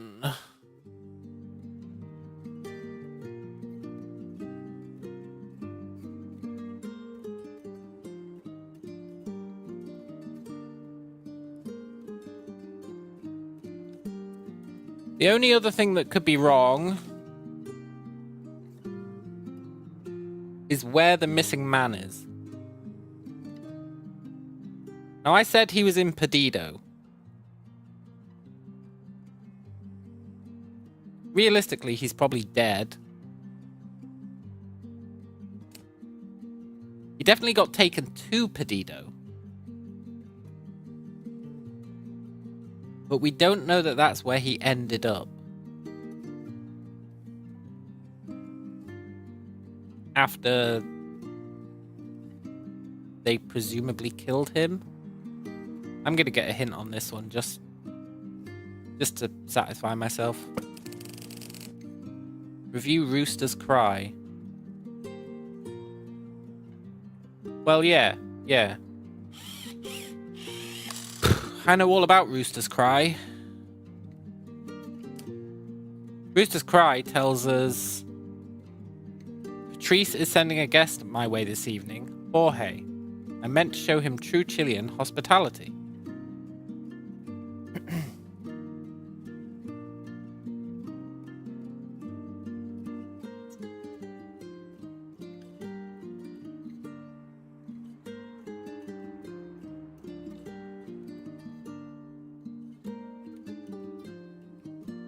So we already looked at this to figure out the guy's name was Patrice, and to verify that the other guy's name was Jorge.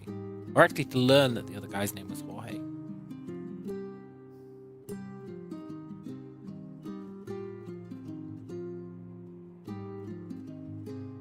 And so Patrice is getting sent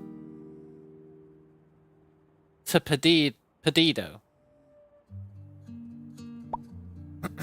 But we don't know that he's staying there, right?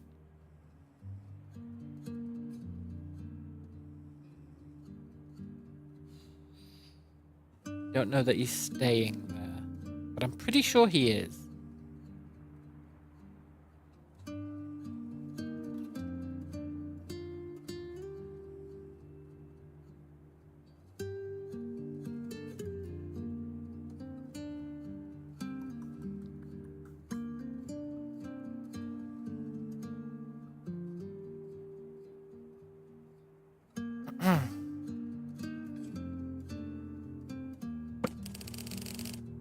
Because we've got no paper trail as to where he would go beyond that.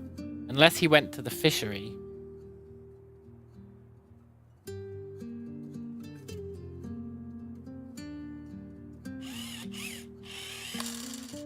Hang on.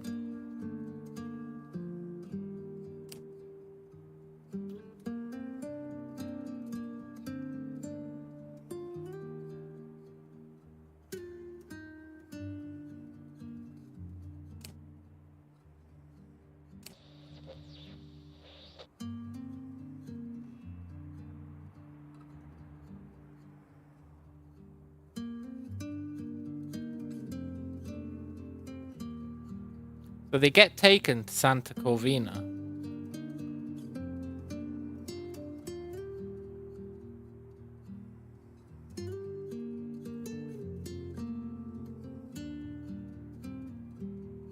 He doesn't keep them at his winery, I think. He takes them to Santa Corvina. So it's possible that this is Santa Corvina.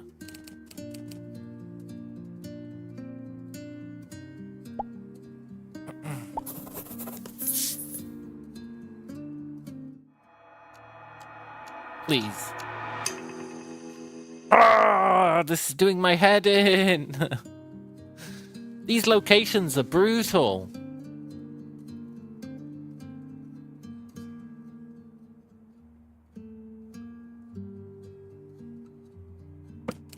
Give me another hint. Man is being transported to the vineyard. I know, but I'm pretty sure he doesn't stay at the vineyard, does he? He stays at the vineyard? No way. Why would he keep the guy there?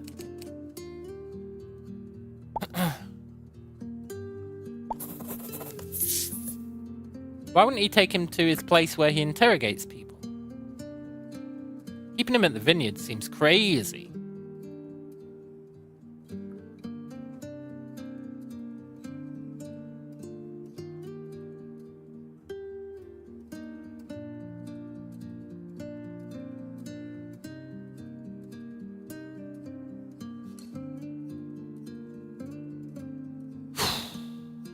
Let's verify he's at Sao Paulo, but I'm pretty damn sure he is.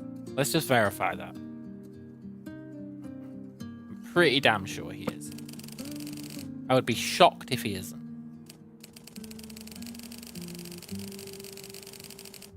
The car is stranded in a particular town where the sergeant lives. Well, that's where it gets weird, right? The car is stranded in a particular town where the sergeant lives. We know that. But I don't think we have enough information. Well, no, we know this is Yama.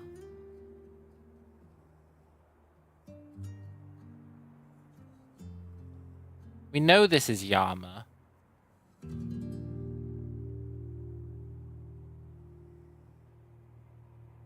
Because of this. When we phoned this lady, she said, oh, I haven't seen his car much in Yana. Which implies that she's in Yana. And she is here. Which means it has to be Yana.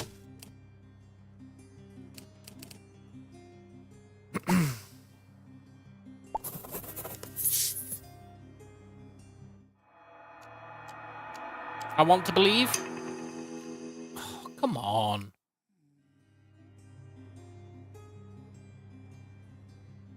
Okay.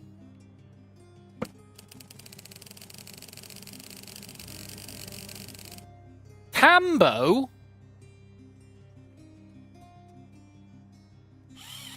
We need to reverse engineer this one. Why the fuck is he in Tambo?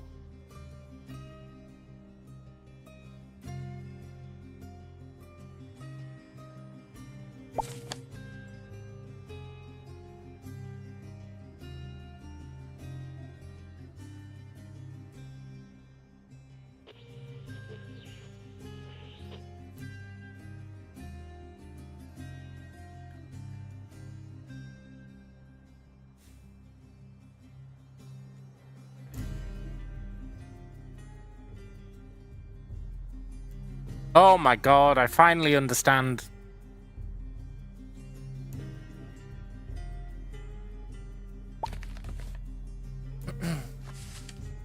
I finally understand this shit.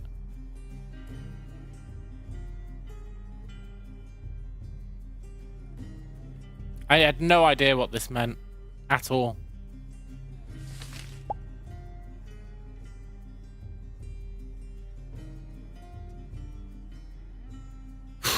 But this is talking about the electricity pylons, which God knows how you're supposed to figure that out, that this is talking about the electricity pylons. But it is. And this is talking about,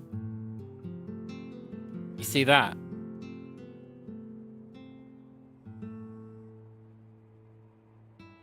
Double lines down the middle of the road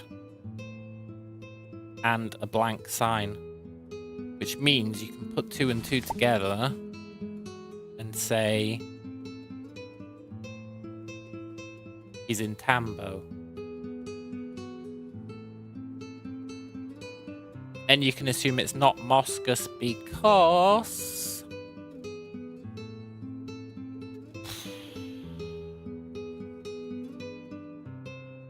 football stadium?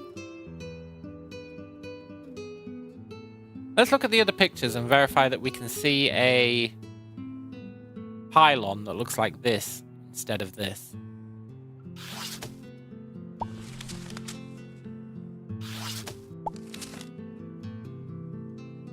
Or a road. Ideally both.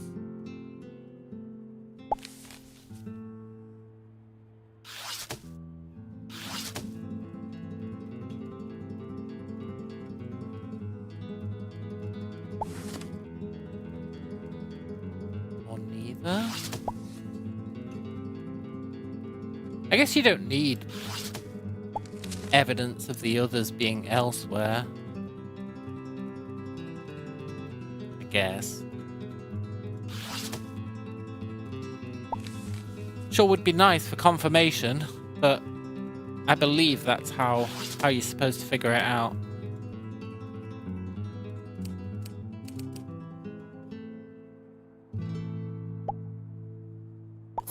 Kinda weird, but I'll allow it. I never thought to associate that with the electricity pylons. And then for this, it's probably got something to do with the football stadium, is how you know. How you know it's a big city. Right, please be correct. Oh, praise the Lord. And pass the ammunition. That was a hell of a slog. I would have never figured out that quadrant thing. Not in a million years. I had to reverse engineer that one. There was no way I would have figured that out. No way. The electricity pylon is something you don't even think about. To whom it may concern, I've identified the Scorpion as well as his sergeant and the missing man. The Scorpion is a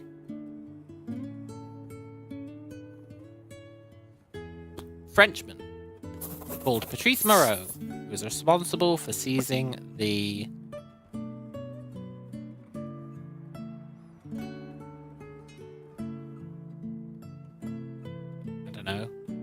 Jewish Montefiore vineyard during the war,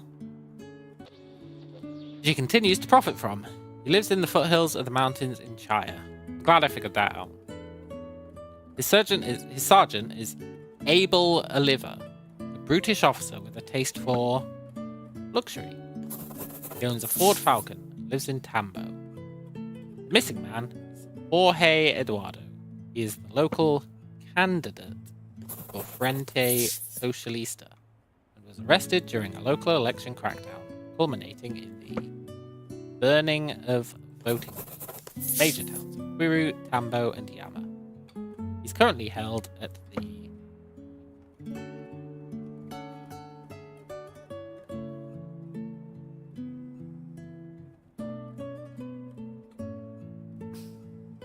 Vikings Vineyard in Perdido. His current condition is unknown. Yeah. Nice. Wonder how far through this we are.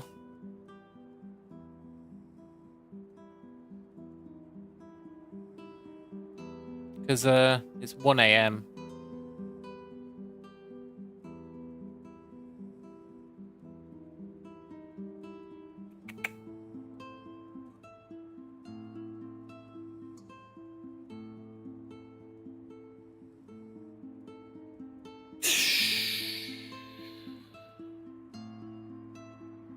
Okay.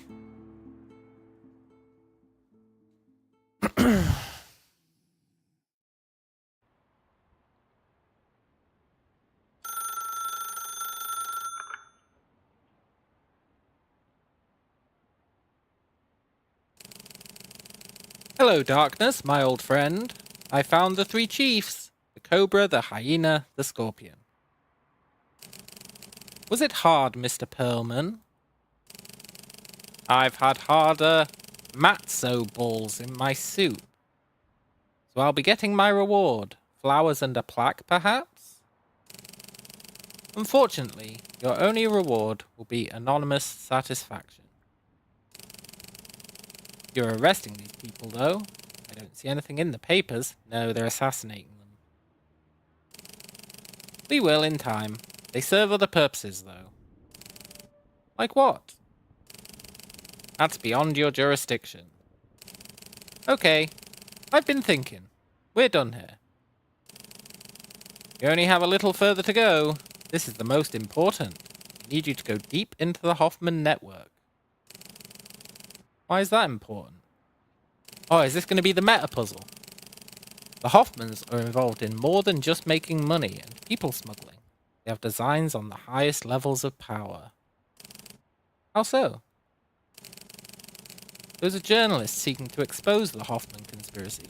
His name was Rainier Wilson. He was killed 3 days ago. You want me to find out who killed him? Precisely. The Hoffmans have shares in a company called Red Rock Oil. There's a bill going through the Texas Senate that promises to bring them untold riches if it goes through. What's the problem here? The bill is being blocked by some rebel politicians. One of them was found dead. Apparently suicide. You suspect otherwise? We suspect foul play. All this leads back to the Hoffmans. We believe some of these fugitives have been supported by global actors beyond the Hoffmans. For real? Beyond numerous South American governments and the Catholic Church? Yes. Finally, there's the matter of who killed Bishop Chura. Hang on, I thought you did. Yeah! We did not say that. We said we encountered him on the night he died. The murder had already taken place. The killer is at large. Oh boy. Sleep well, Mr. Perlman. You are the one who can make the difference. Boss level?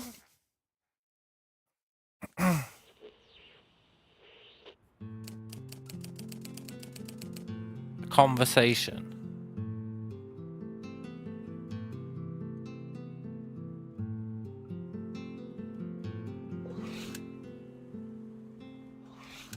Open Sonotron. Click on the Sonotron box on your desk to open it.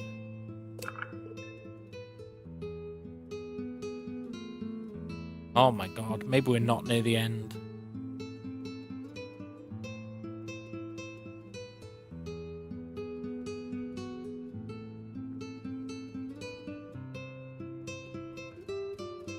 Sonotron is a system that records conversations. You can listen to these conversations using a receiver by dialing the correct numbers into the receiver. Every system may have different codes for dialing. Sonotron! S! Sonotron!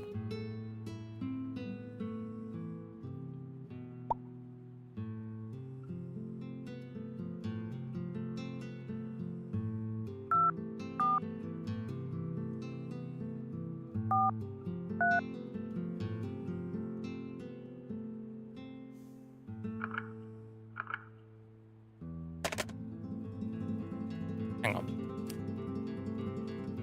No, not sayings.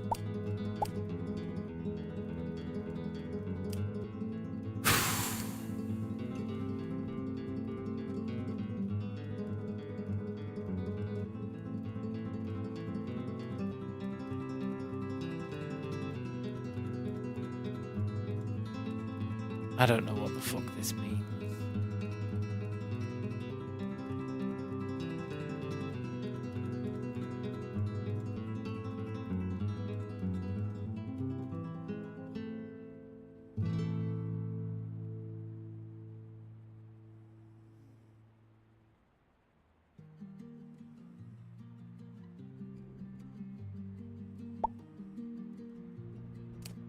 However,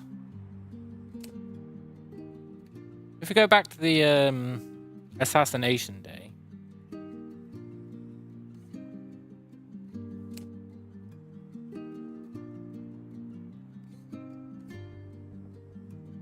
S251 default system. So we would do 251 31 01 02.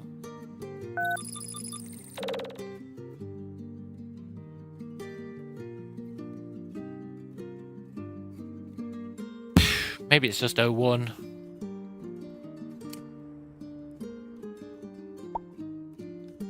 Two 5-1 3-1 0-1.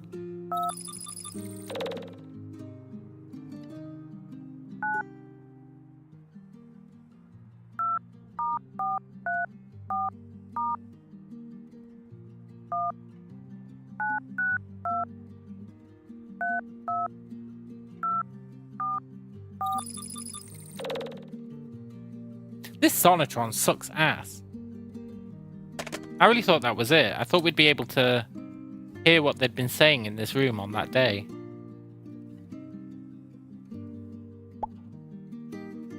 Which would, you know, help us out. Killer the mole. Oh, they've got a mole.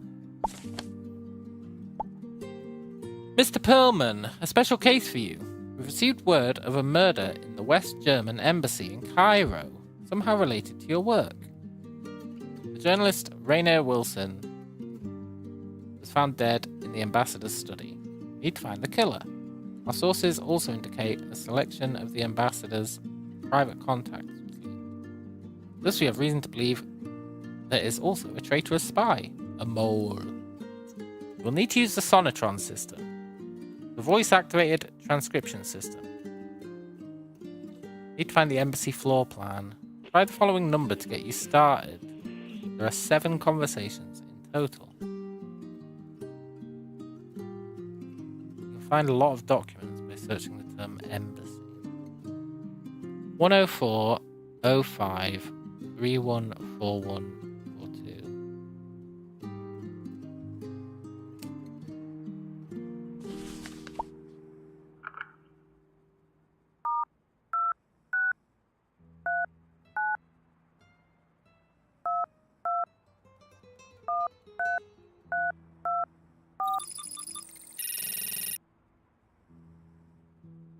Ooh, look at this. Did you see the sandstorm on the news? Apparently it stretches all the way to Giza. I didn't. Is that correct? Cigarette? Oh, I can't. I'm trying to stop. Though honestly, how anyone does it, I don't know. Yeah, tell me about it. What is that, Monarch? No, Sterling. Only Rudy smokes Monarch. Disgusting stuff. Oh, Wolfgang, you're so rude. What does the ambassador smoke? I'm not sure. I think it's some sort of herbal. It's dreadful, isn't it? Absolutely. Have you seen Rudy about today? I saw him in the corridor 30 minutes ago, bringing in the ambassador's laundry. Light blue suits him. The ambassador likes him, doesn't he? Ah, I have no idea what you're saying. People are complex, aren't they? I know. I was working in my room this morning, door open. I could hear a panicked phone call from the room opposite. Oh yes, do tell. Oh, just bits and pieces. Something like, G had a bad day. Strange. Gosh, people are odd, aren't they? These guys aliens. They've been at it a while in there, haven't they? Talking. Well, I'm glad the ambassador agreed to a sit-down. Him and his smelly cigarettes. Lass really doesn't like Wilson at all, does he? More coffee? Sure, I'll get it. Oh, raised voices. Getting a little testy, are we? I really don't think I can prove it. Loud gunshot. What was that? It sounded like something went off in there. Where's security? Abdul and Uwe are on patrol. You have the code? I don't. No, I don't. Hang on a second. I know a way. Use this. It's Rudy's. It also works. Okay. Oh my goodness. Oh, he's dead. Where's Glass? Did he jump out? Running footsteps. Oh shit. Wolf, how did you get my card? It was in your locker. It was? Interesting. Oh, we got a picture as well. Cool. Right, we're going to call it a day there. It is 1 a.m. and I'm tired. Je suis très fatigué. Ich bin sleepy. This game's good though. I've had a good time with it. I think this might be the last case, but I'm too tired to do it.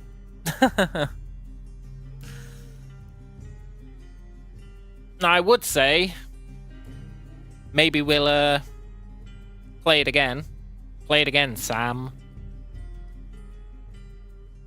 But tomorrow, if I stream tomorrow, which is up in the air, but if I do, I kind of want to play Death Stranding 2.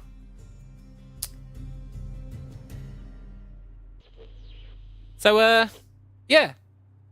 Hope you guys enjoyed this.